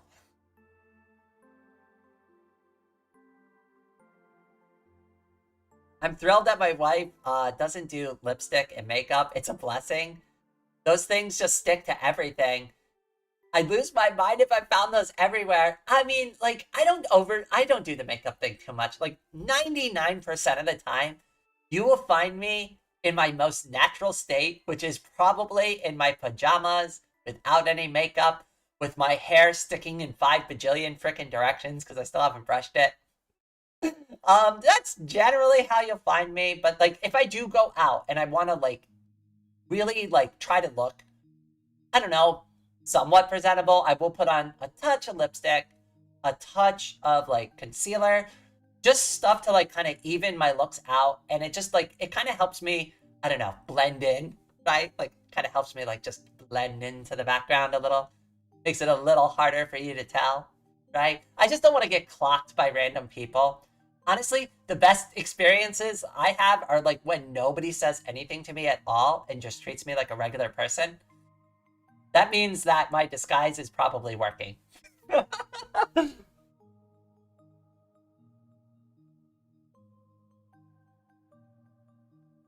I don't do lipstick. I use colored lip balm. I should try that. Is that better? Because I do have some. I just haven't used it yet because I have the lipstick and I kind of like the color of the lipstick. Like, no lies. The lipstick color is really good. I really like it. Like, so I do want to use it. It's just problematic, I guess is the best way to put it.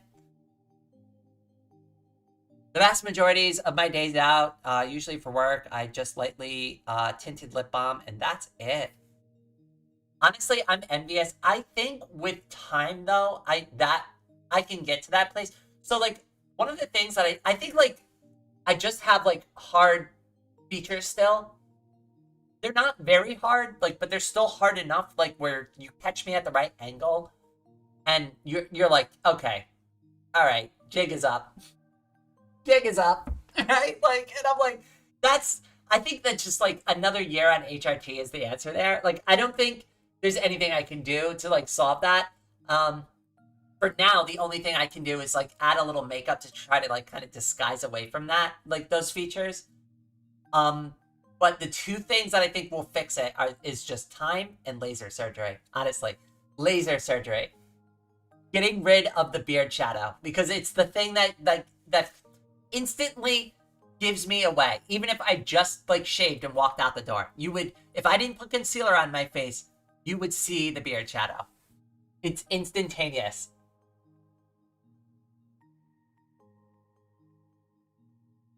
I do just $1 soap and that's it.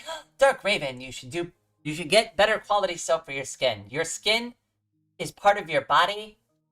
Your body is a temple, and you should treat your body with the most luxurious items you can afford reasonably. Obviously, don't go like way too crazy on it, right? But it's worth it to buy the better stuff. Honestly, like I don't buy the dirt cheap shampoo and conditioner because it's bad for my hair and it's bad for my health, right? I don't want dry skin. I don't want dry hair, right? And yeah, sure, it's a few dollars more for the better experience, but it's worth it because it makes you healthier and happier. So it's okay to spend a little extra money on yourself. It's you. Nobody else is going to do it for you but you. So do it. Just do it. Just spend the money on you. It's fine. Right? Like, I mean, like I've gone through that like whole phase in my life with the whole doing without and just like going without the things I really wanted. Like plushies. Like plushies. Okay, let's use plushies as an example. My entire life, I have loved plushies. I have always loved them. When I was little, I had this thing called a pound puppy, and I was inseparable from it. Inseparable. Inseparable. I would bring it everywhere. I would sleep with it. If I was sick, I would hold it. I like even thrown up on it before, like, and forced my mom to wash it and give it back to me, right? Like this thing was everywhere with me. And then I remember like becoming like starting to get into like 9, 10, 11 years old, and people making fun of me for it, for having the pound puppy, and calling me girly, and telling me that it was weird that I had a stuffed animal still. And I told my mom to get rid of it. And I really regret that, and she threw it away. And of course, it's gone now, so I can never have it back again, and I'm really sad about that. And I went, God, almost 25 years of my life without having a plushie again. Because I told myself, I don't get to have those. I don't deserve to have a plushie. That makes me weird. That makes me weird, right? But it doesn't. It's just a stupid stuffed animal, right? Like, so, like, who cares? Who cares? It's in my room. If it makes me happy to have it and look at it, then I get to keep it. So just buy the damn thing. Just buy it.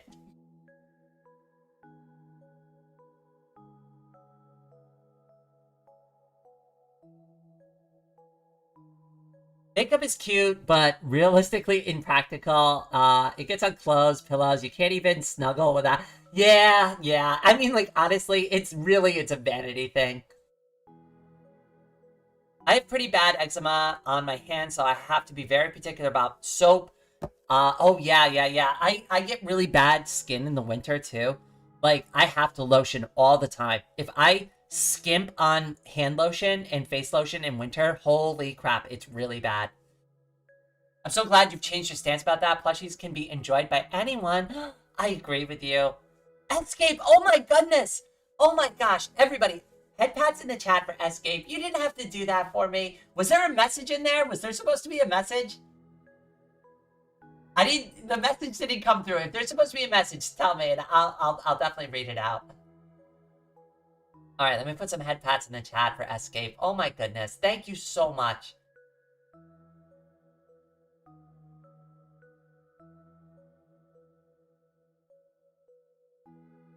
I'm sorry I still don't have any stream elements or anything. At least you can see it. At least this way, everybody can see it. Even though there isn't like a big like bell and like whistle affair going on, you know? The GOAT, always living up to their name. Always living up to their name.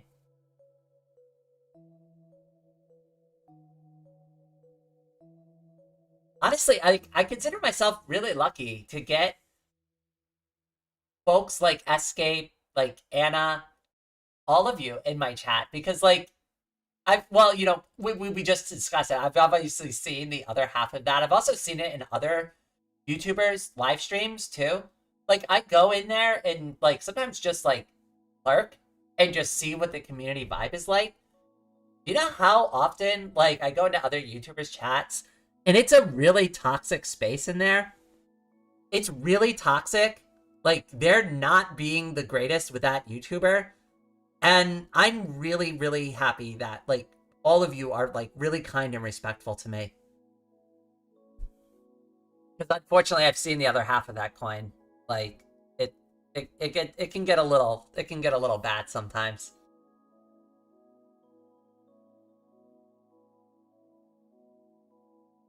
I think, like, for me, where it really crosses the line is, like, when the VTuber has like an obviously attractive character, and then people are just like, that's the only thing that they're talking about. And it's obviously that's not what the stream is about. That's not the game they're playing. But all they want to do is ogle the VTuber character in chat. That's all they want to do. That's all. That's it. And it's not even done once in a while as a joke. It's like literally the only thing they're doing is ogling this VTuber character. That's it. It's bad. It's pretty disgusting. And it's like, I don't know, you can almost tell that they're uncomfortable with it, but they're tolerating it because there's people watching. It's like, I don't know, the whole vibe feels bad.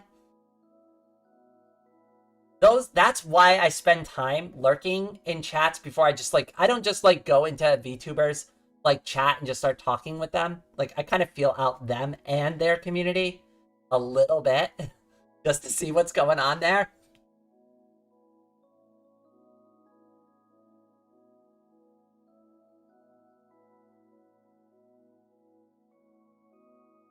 Competitive gamer chats are the worst. I also really don't like the backseat gaming thing. That drives me crazy. Now, there's two types of backseat gamers. There's the one who's actually trying to give you, like, dole out, like, actual, like, friendly advice. Niku has always been like that. Always provided helpful comments, helpful advice for the games that I've been playing. And then you've got people who will literally tell you you're playing the game wrong, and like they would do it better than you. And it's like, that's not helpful. Like, what? Like, I don't know. Like, there's like a completely different vibe to that. So, I don't know. I don't mind certain backseat gaming, but like, yeah, don't tell me how to play the game. I'm going to play the game the way I want to. If I'm really bad at the game, well, too bad. You're going to sit here and watch me be really bad at this game. Just like Niku does. I give Niku anxiety all the time, don't I? I know I do, because you've told me I have.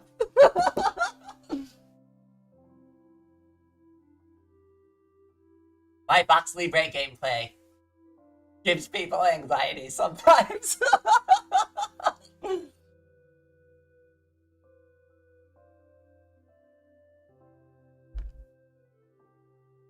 I noticed that the more expensive hygiene products are always better quality. Yeah. Well, all right, not always the same with electronics, but there is a line to be drawn, right? Okay. So there is a difference between something that is valuable and something that costs a lot of money, right? And you have to, it's a nuanced thing, right? But I'll give you a really good example that I try to use. So you have something like the dollar store bar of soap. Then you have like the Olay, which is like $5 more. and then you have like the super luxurious like rich person's brand for like $50 at the other end of the aisle, most likely the best value is going to be somewhere in the middle of that aisle. It's really up to you to determine where that line is ultimately, but there is a line where you are paying exactly what you should get for the item that you are, and you've got to just kind of find that for yourself because it's very nuanced. In particular, I'm very partial to like fruity smells. I like a luxurious feel to my soap, right? So like Olay brand, like body wash is like one of my absolute favorites, and I'm willing to pay the few dollars more every single time to get that same kind of experience in my like washing shower experience than it would be to just get like the basic body wash, the dollar store body wash, right? That's just not going to do anything for me. It smells kind of cheap. It smells kind of gross, and it's just meh. You know, it's going to dry out my skin. You know, yuck.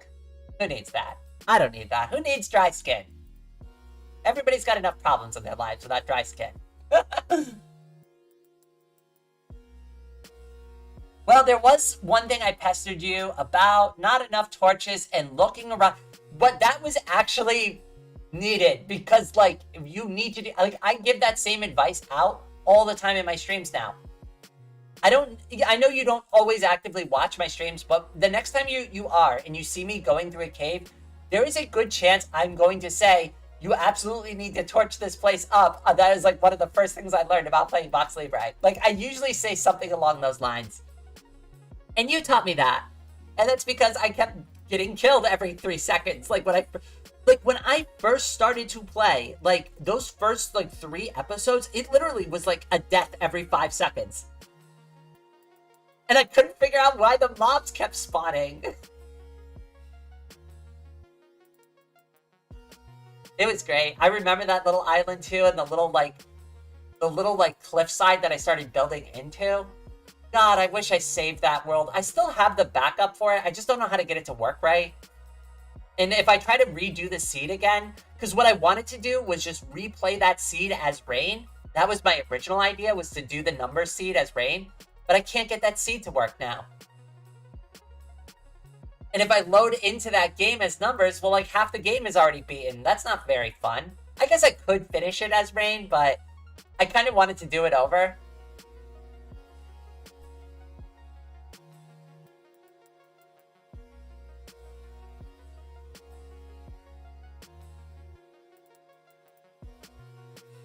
Baja and other stuffed animals are like the official 100% orange juice video game plushies are so cute and fun.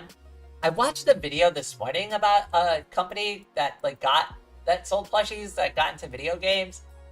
I think the YouTuber was Mujin, or I don't know how to say his name. Mujin, something like that. He does VTuber stuff. I like watching him. He's funny. He's got a great voice too. I love his voice.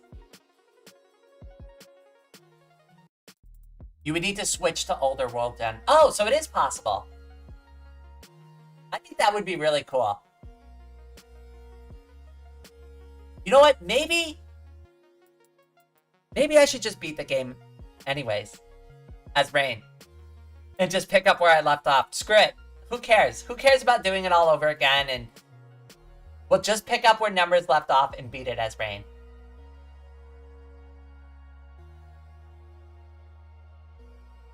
We'll finally finish the first series. I don't know. Let me see if I can make that work. Let me see if I can make that happen. If I can make that happen, I think maybe it's time to finish what Numbers started. If I can get that original like seed to work, we'll do it. Either we'll start it over from scratch or I'll pick up where we left off. Either or. You know how I got that seed, right? I don't know if you watched it. I literally just key mashed on my like thing and I'm like, well, that's the seed. Hope you're paying attention. It was a great seed too. I got really lucky. It was an archipelago. It was fun to explore. It felt so new. Like I really felt like I was exploring like this whole new world. Like when I was playing, it felt magical to me. That's why I kept doing it. Like, the game was genuinely fun for me to play.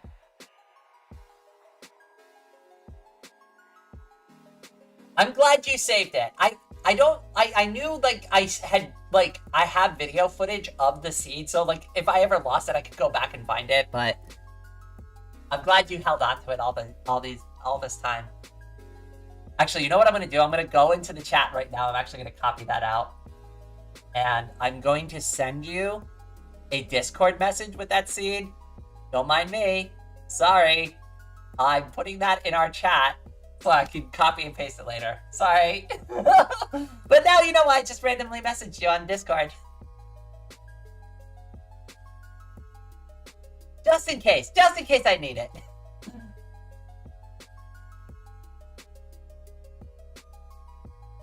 I feel like picking up where you left off might also have a nice transition theme anyways. I'm also better with editing too, so I could actually probably turn this into like an entire story video. That actually might not be a bad idea too.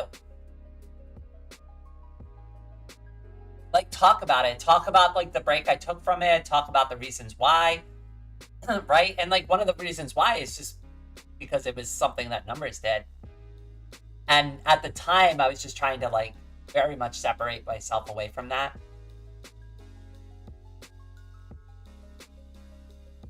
I started a whole world with that seed and called it Numbers. Easy way to remember it. Aw.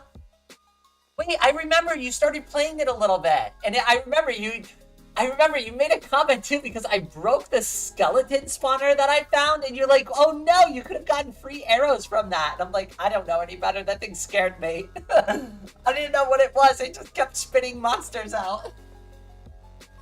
The easiest solution was to break it and make sure it never comes back.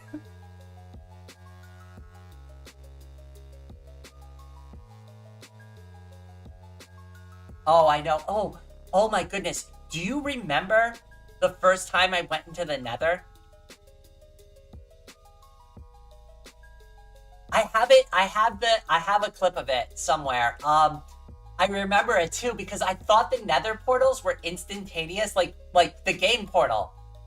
So I get like this running sprint start. I'm like, okay, into the Nether, and I literally jump through the portal off the side of my base and land into a tree.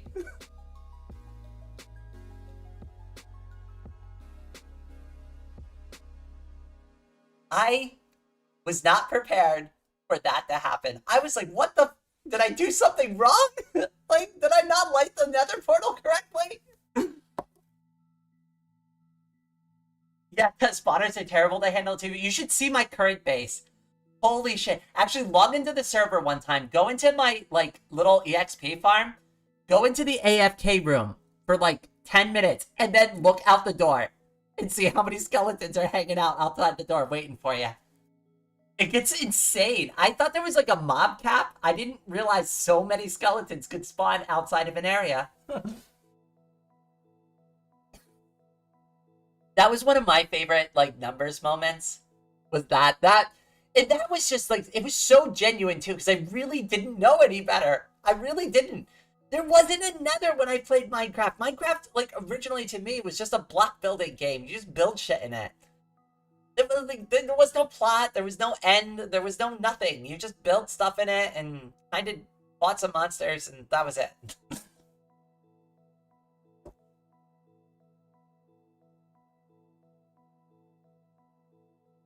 That was super funny. Well, oh, the other one that I really liked was I was like, the Enderman, I didn't know the Enderman would teleport. And I even asked the stupid question, and I was trying to be cheeky and, like, silly about it. And I was like, oh, what would happen if you shoot it? And I knew that it would get mad, right? Like, I knew it would aggro the mob. I didn't actually know that it would teleport from, like, halfway across the map and instantly start smacking the crap out of me. That is the part that caught me genuinely by surprise. And then, like, the other mobs waiting for me at the bottom and the creeper that blew up 3 seconds later, I was like, oh my god, what the hell did I do? Like, a really bad, like, there was a series of unfortunate events from one bad decision.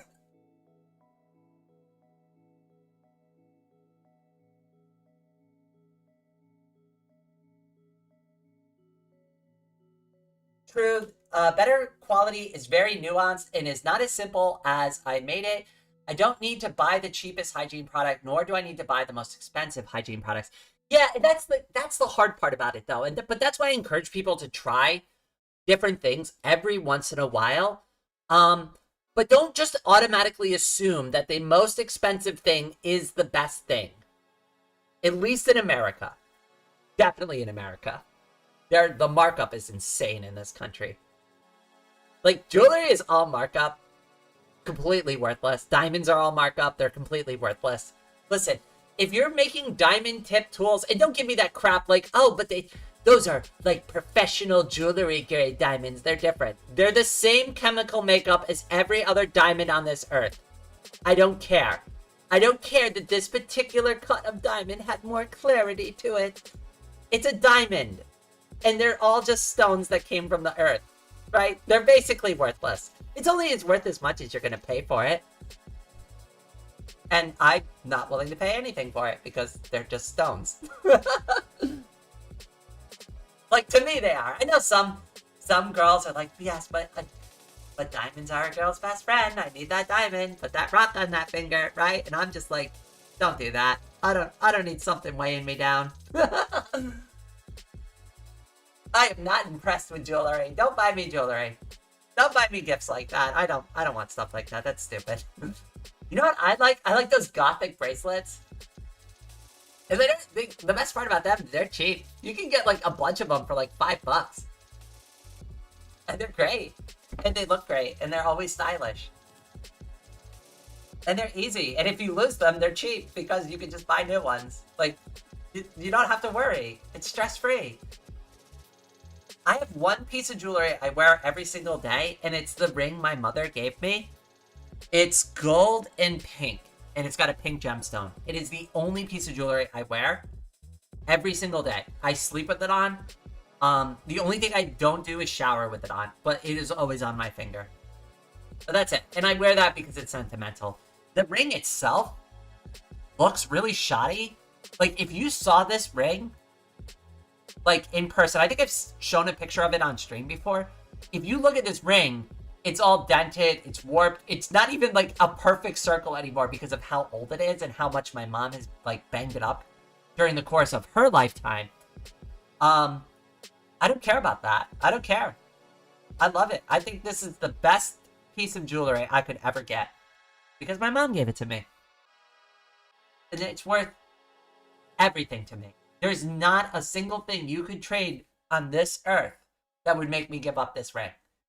You couldn't give me $10 bajillion. I still wouldn't give you this fucking ring because this is my mother's ring and I'm going to die with it.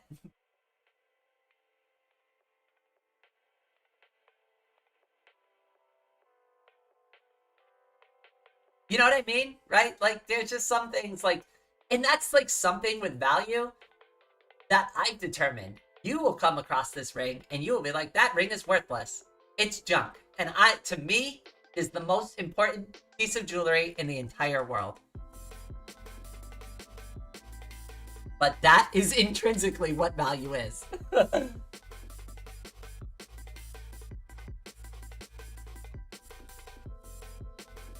I really love knowing you and your mom are still close. To me, jewelry doesn't matter to me in how valuable it is. Its value cannot be seen by anyone other than me and the person who gave it to me. I think that's a great way to put it. I don't think the jewelry in and of itself is the valuable part of it. It's the meaning behind it. Right? Like, here's a nice, like, if you bought me like a $30 pendant and it had like a really nice meaning behind it, I would enjoy that more than like some stupid gaudy huge diamond. I'd rather it be a cute thing than it be like an expensive thing.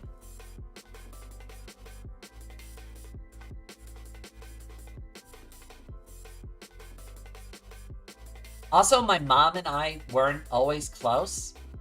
My mom, a couple of people know this, but a couple of years ago, before my accident, my mom and I, we were doing a small business together, and we actually had a really bad falling out over it.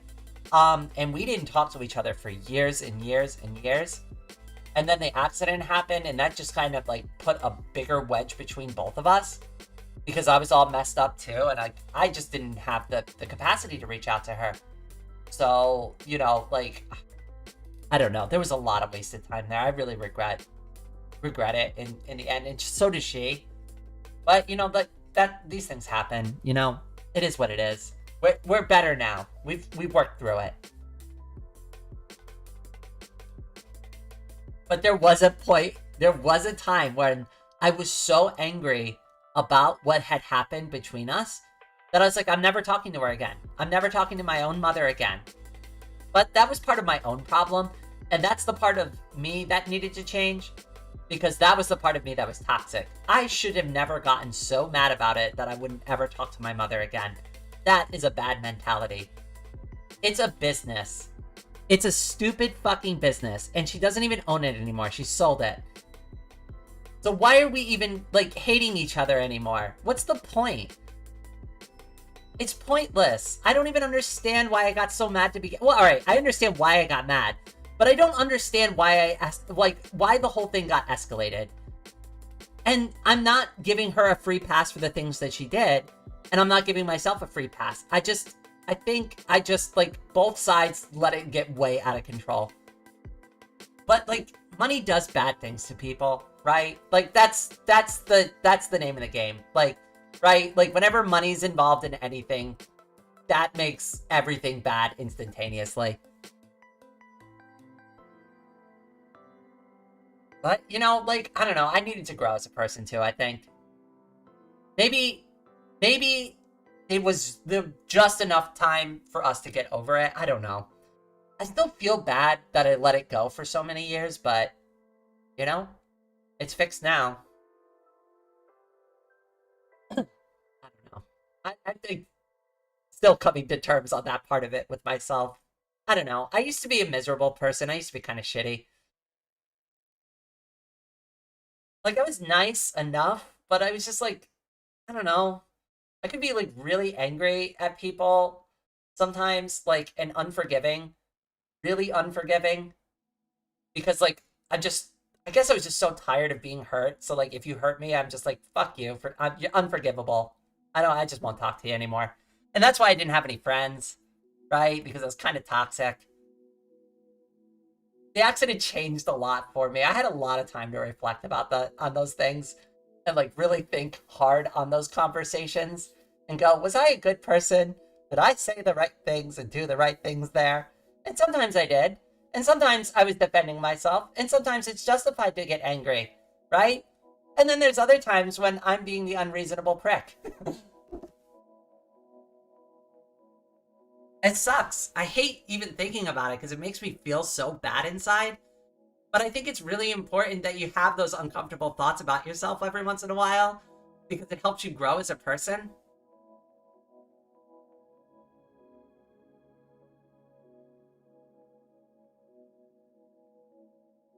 Peeps, it was so good to have you here. I hope you have a wonderful day.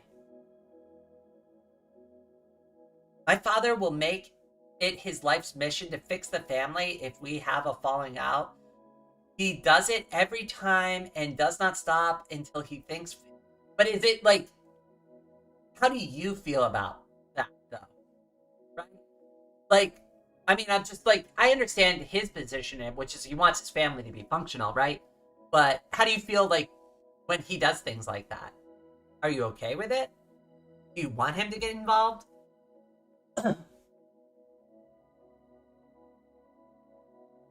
I don't know. Like, it's kind of a nuanced thing. Like, I certainly wouldn't want my father getting involved. My mother can get involved in my life problems because I trust her.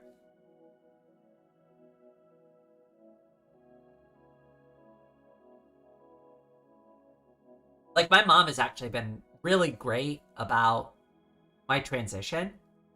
She has been a very strong ally to me about it. I don't think I get it. Honestly, like, that's, like, one of the things I didn't really expect from, like,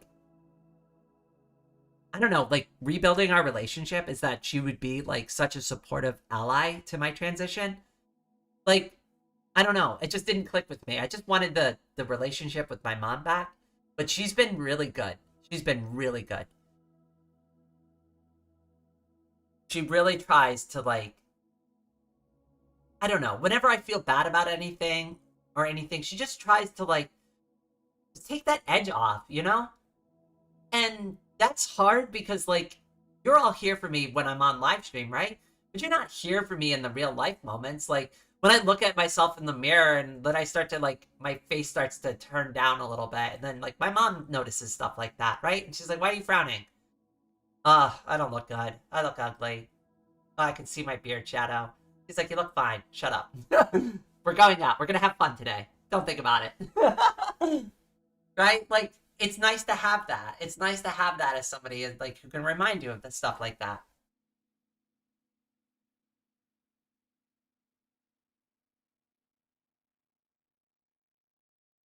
I'd like that she every once in a while will come over and now like drag me out. Like, especially if I'm like really depressed. She'll come over and she'll be like, "Okay, that's it. That's enough. You're done being depressed. I'm taking you out. We're having a good day."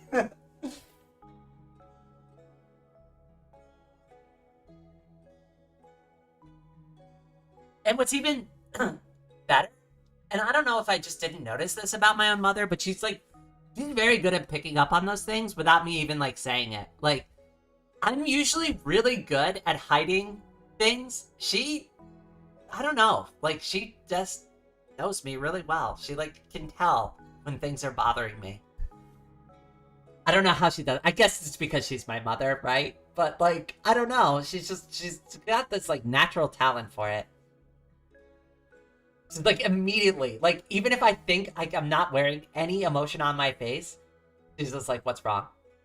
I'm like, "Oh my god."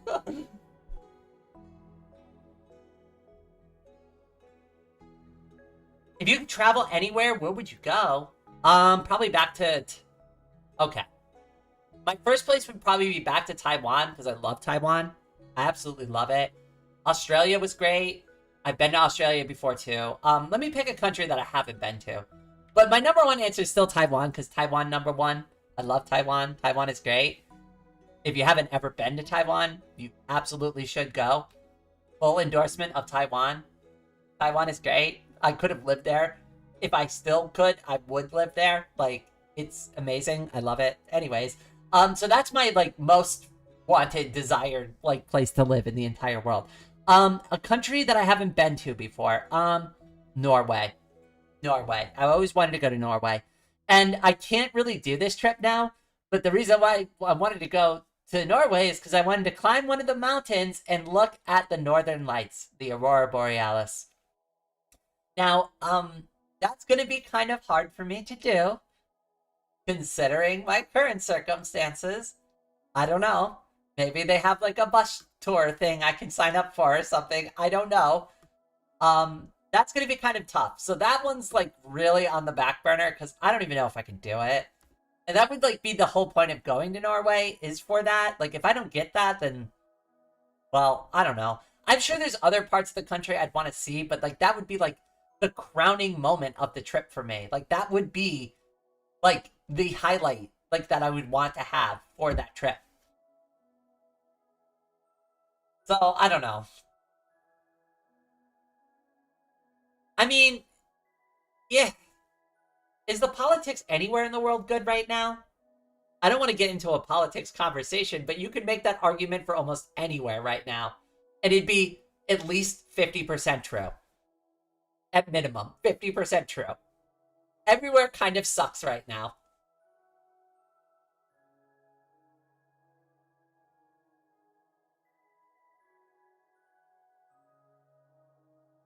I just feel like the whole world is just like, I don't know. That's why I like really like, well, one, try not to get too much into politics.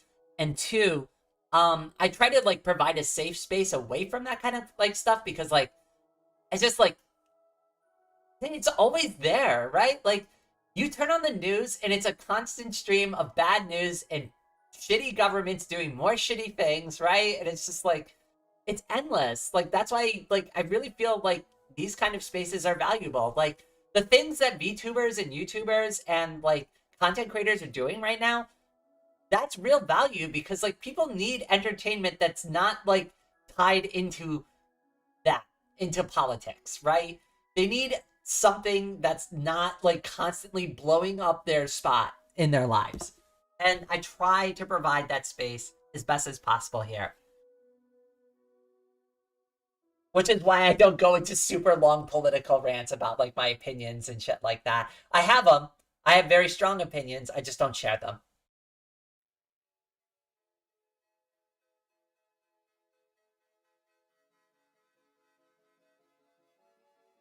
I mean, yeah. Well, it's a matter of degree, though, right? Like, where in the world are?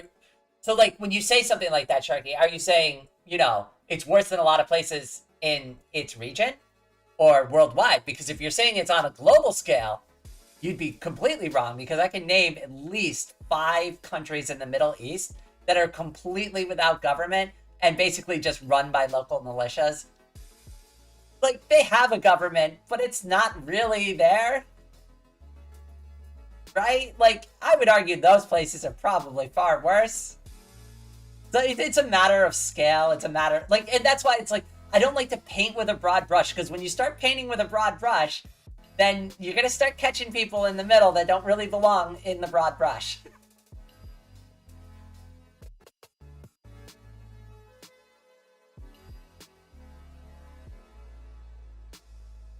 Rain political channel when? Oh God. Reign of politics? What is it? What would we call it? What would you even call the political channel? I wouldn't even know. Bowl of reigning? I don't know. Better to probably just stay off the topic.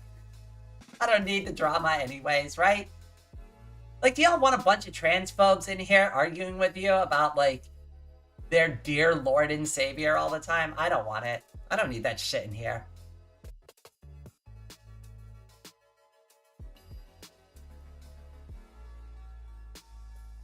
They can go chut it up somewhere else. I don't need the chuts hanging out with me, right?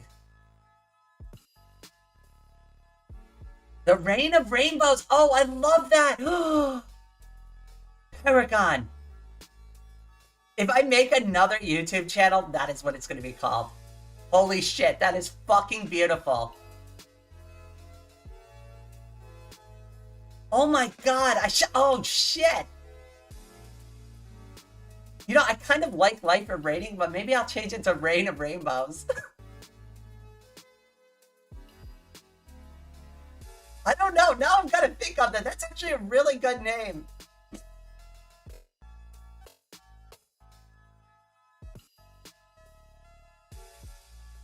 I get that politics will always influence, but I don't like what seems to be happening in the US. But I got to remember there's always hope, and good news does happen. Yeah, this is what I'll say about what is going on in the US. It's really bad. It's bad, which is, again, why I try to provide the space that I do. And I also try to not crash people out by getting overly into it with them. But it is bad. It would be disingenuous for me to sit here and say that you are wrong, and to stick my head in the sand and go, yeah, it's not a problem. It's a problem. It's definitely a problem. For this channel, it's not this channel's problem. Personal Rainy will take that mantle up, but YouTuber Rainy doesn't need to deal with that, right? Like, hopefully that makes sense. I need to travel to Taiwan one of these days. It's great for a visit.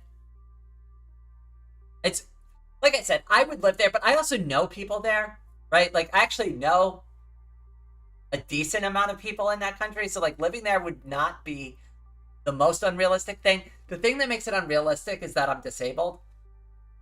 It's really hard to get around. They don't have the same kind of infrastructure as you would find in, like, the US or the EU or the UK or some places like that, right? Like, I'd even argue that Hong Kong is probably better set up than Taiwan is, as far as, like, being, like, really good for, like, disabled folks in a wheelchair.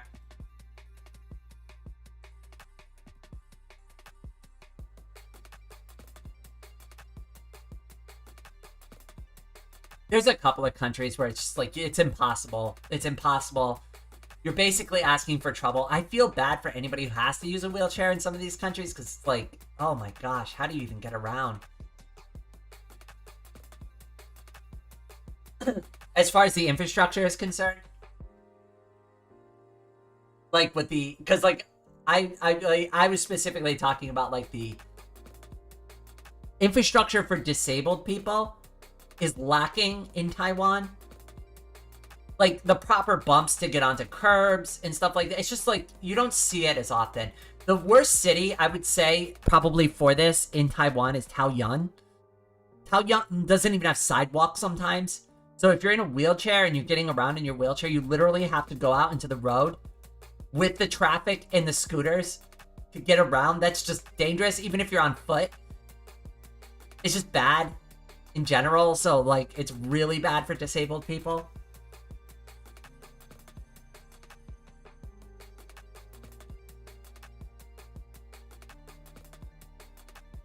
We are quite the ableist society overall. Yeah, I'm glad that we have laws like the American with Disabilities Act.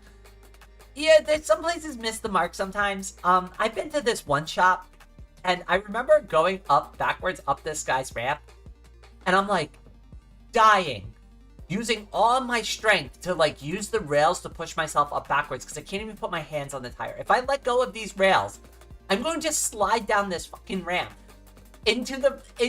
This is not a wheelchair ramp. This is a slide of death, okay?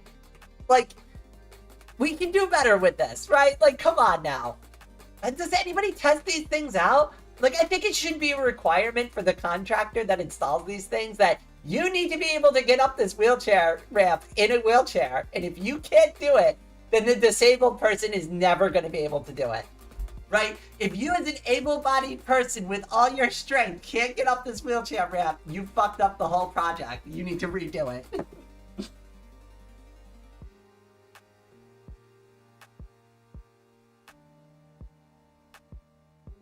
There are some US-style places like that in Taiwan.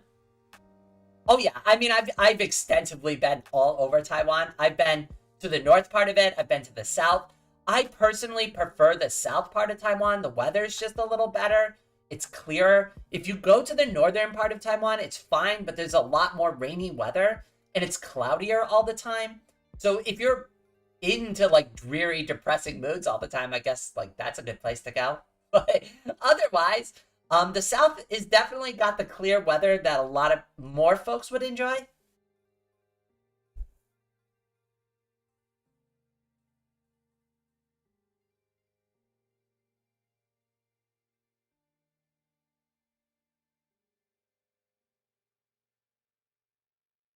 You know, when enough politicians have moved around in wheelchairs, there would be... Yeah, I hate that that's so true, but that's so true, right?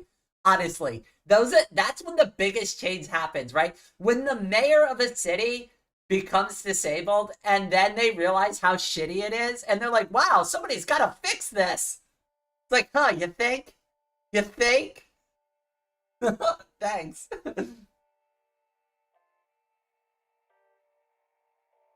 Right? Like, I mean, like, it's like, it's so hard too, because like back in the day, you used to be able to do stuff like that. You used to be able to run for mayor to like fix a few things in your town. You can't do that now. Like, it's all moneyed shit. So it's like, I don't know. Like, a lot of people are like, Rain, why didn't you run for office? And it's like, I don't have the money. You know how expensive it is to run for like a political office? It costs millions of dollars. It's not a cheap thing.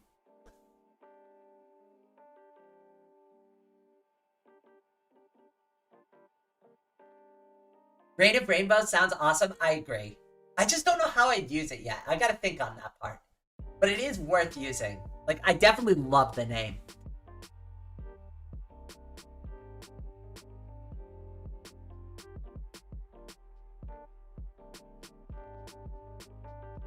God, I've just been running Luanti in the background this whole time. Oh, that's lovely.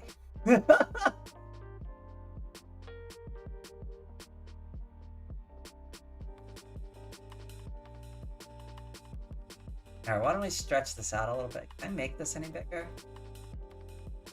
I can. Yay! Alright, that works. You can look at some of my YouTube stats. I don't care about that.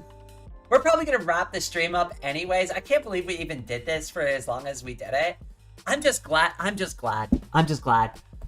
so happy across the board. I'm happy to spend more time with all of you. I'm just so thrilled about absolutely everything.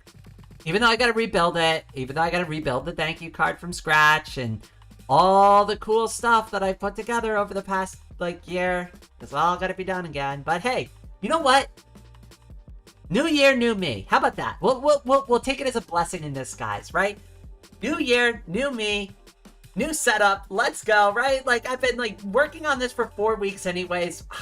Let's just count it as part of the whole changeover thing and just chalk it up to that. And at least now it works, so going forward, it's not going to be as scuffed as this.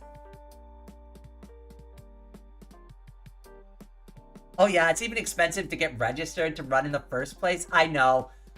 I do at one point just want to run for president, just so that all of you have to say former presidential candidate Rain when you address me. I'll be like, oh, no. My name is former presidential candidate. That's my title. I would use it too all the time. If they ever interviewed me, I'd be like, no, you have to say former presidential candidate.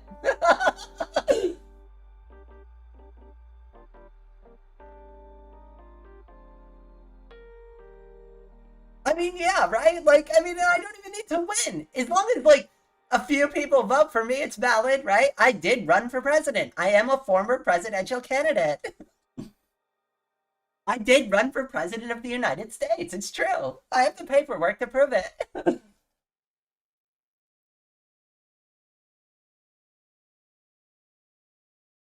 Right? It's a stupid novelty. I don't expect to win. Nobody's gonna vote for me.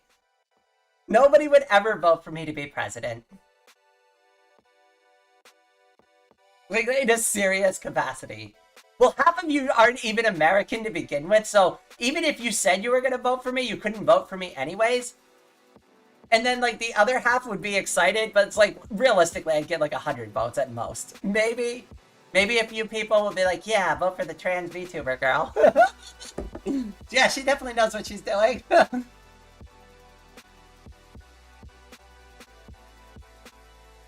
That's Mr. Dr. Professor Patrick to you.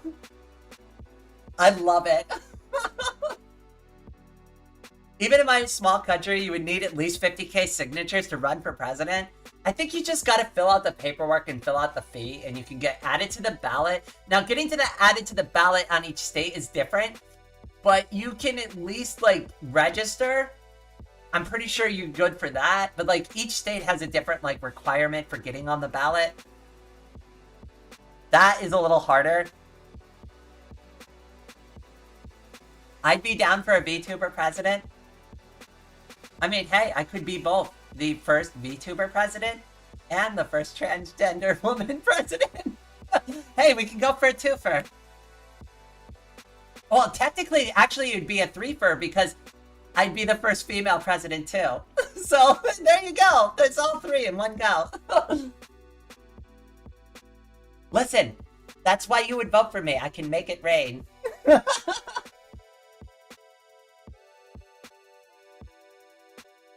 So, get out of the easiest state? Yeah, I mean, it's not that hard in some places, but other places more difficult. It just depends. That's the problem because, the thing is, too, is, and people who are not, well, even people who grew up in this country should know better. They don't. The president is not, king of the states. The states make their own rules. They make their own laws. They don't have to listen to anything the federal government does to a certain degree. There are rules and there are laws that they have to follow. But for the most part, they can just be like, yeah, no, we good. We're going to do our own thing. Right? It's a coalition more than, an actual, kingdom. That's something that certain people that are in power right now fail to realize. That we just don't have to, right? That's the big struggle that's going on that a lot of people don't realize is you know, the states are just kind of just gritting their teeth and just trying to not get involved. Ugh, it's so bad. All right, I'm not gonna get into it though. Like I said, I don't get into politics on this channel.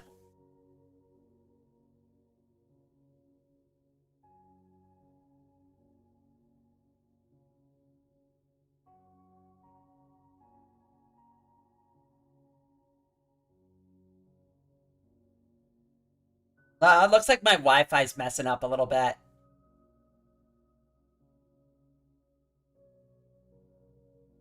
Yeah, it's dipping a bit. My connection speed is dipping. I dropped some frames there for a few minutes. You might need to refresh this stream. Holy smokes, 4 hours. Tell you what, I'm definitely making up for all that lost streaming time today.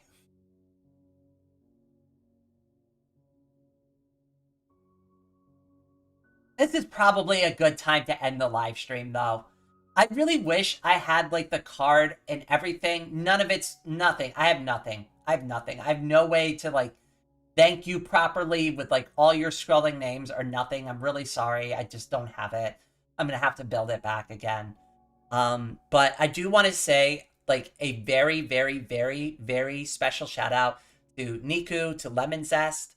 I want to say a special shout out to Miss Anna and to Scarlett, because those 4 individuals were, like, they were in the thick of it with me. They were in the calls, they were in the chats, they were going back and forth with me over the past 2 days.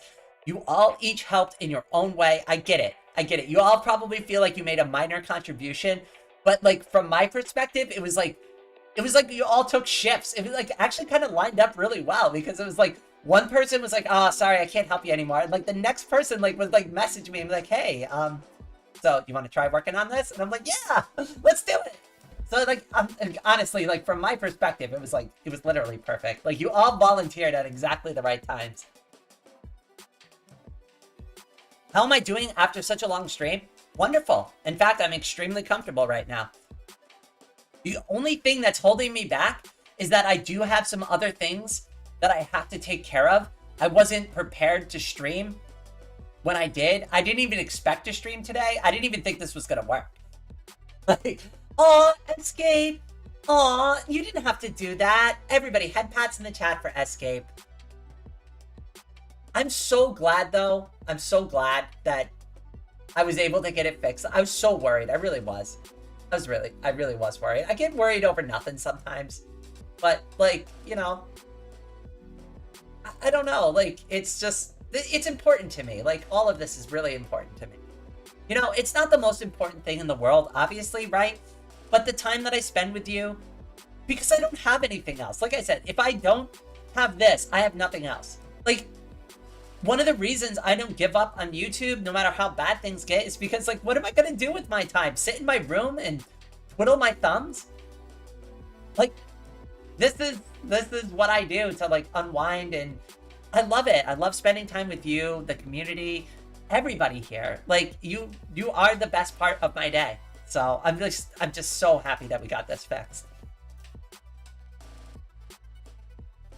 Well, expect them to be longer from now on too, because my setup is really good.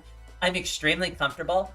And that was, like, the missing element from the streams before. That's why they were only 2 hours, because I just didn't have the physical, the way I was, like, postured in my old sitting position was really unhealthy for me.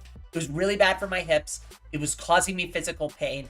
Like, when I would get to the end of the 2 hours of the streams, because of the way I was sitting before, like, my hips would lock up. It would actually take me several minutes to, like, stand up and to start moving again because of, like, how locked up I was getting, and it just wasn't sustainable. But now I'm fine. Now I'm extremely comfortable. Now I can get up and stretch and change positions, and I could stream all day. I didn't expect to stream all day today. And I really do want to fix a bunch of stuff, like, in the background too, because, like, there's stuff that I just can't fix on stream. I really just need to concentrate on it, and, like, I'm gonna get wrapped up. Like, I know myself. I'm gonna get distracted. I'm still doing it right now. I'm getting distracted. So I'm gonna wrap the stream up, and I'm gonna fix it. And then maybe sometime over the weekend, or at minimum, at least starting next week, things will finally be back to normal. Yay! Oh my god. Finally. Anyways, I guess with all of that out of the way, I just want to say Thank you all so much for tuning into this super scuffed, crazy, weird test live stream. And I hope everyone out there has a wonderful day.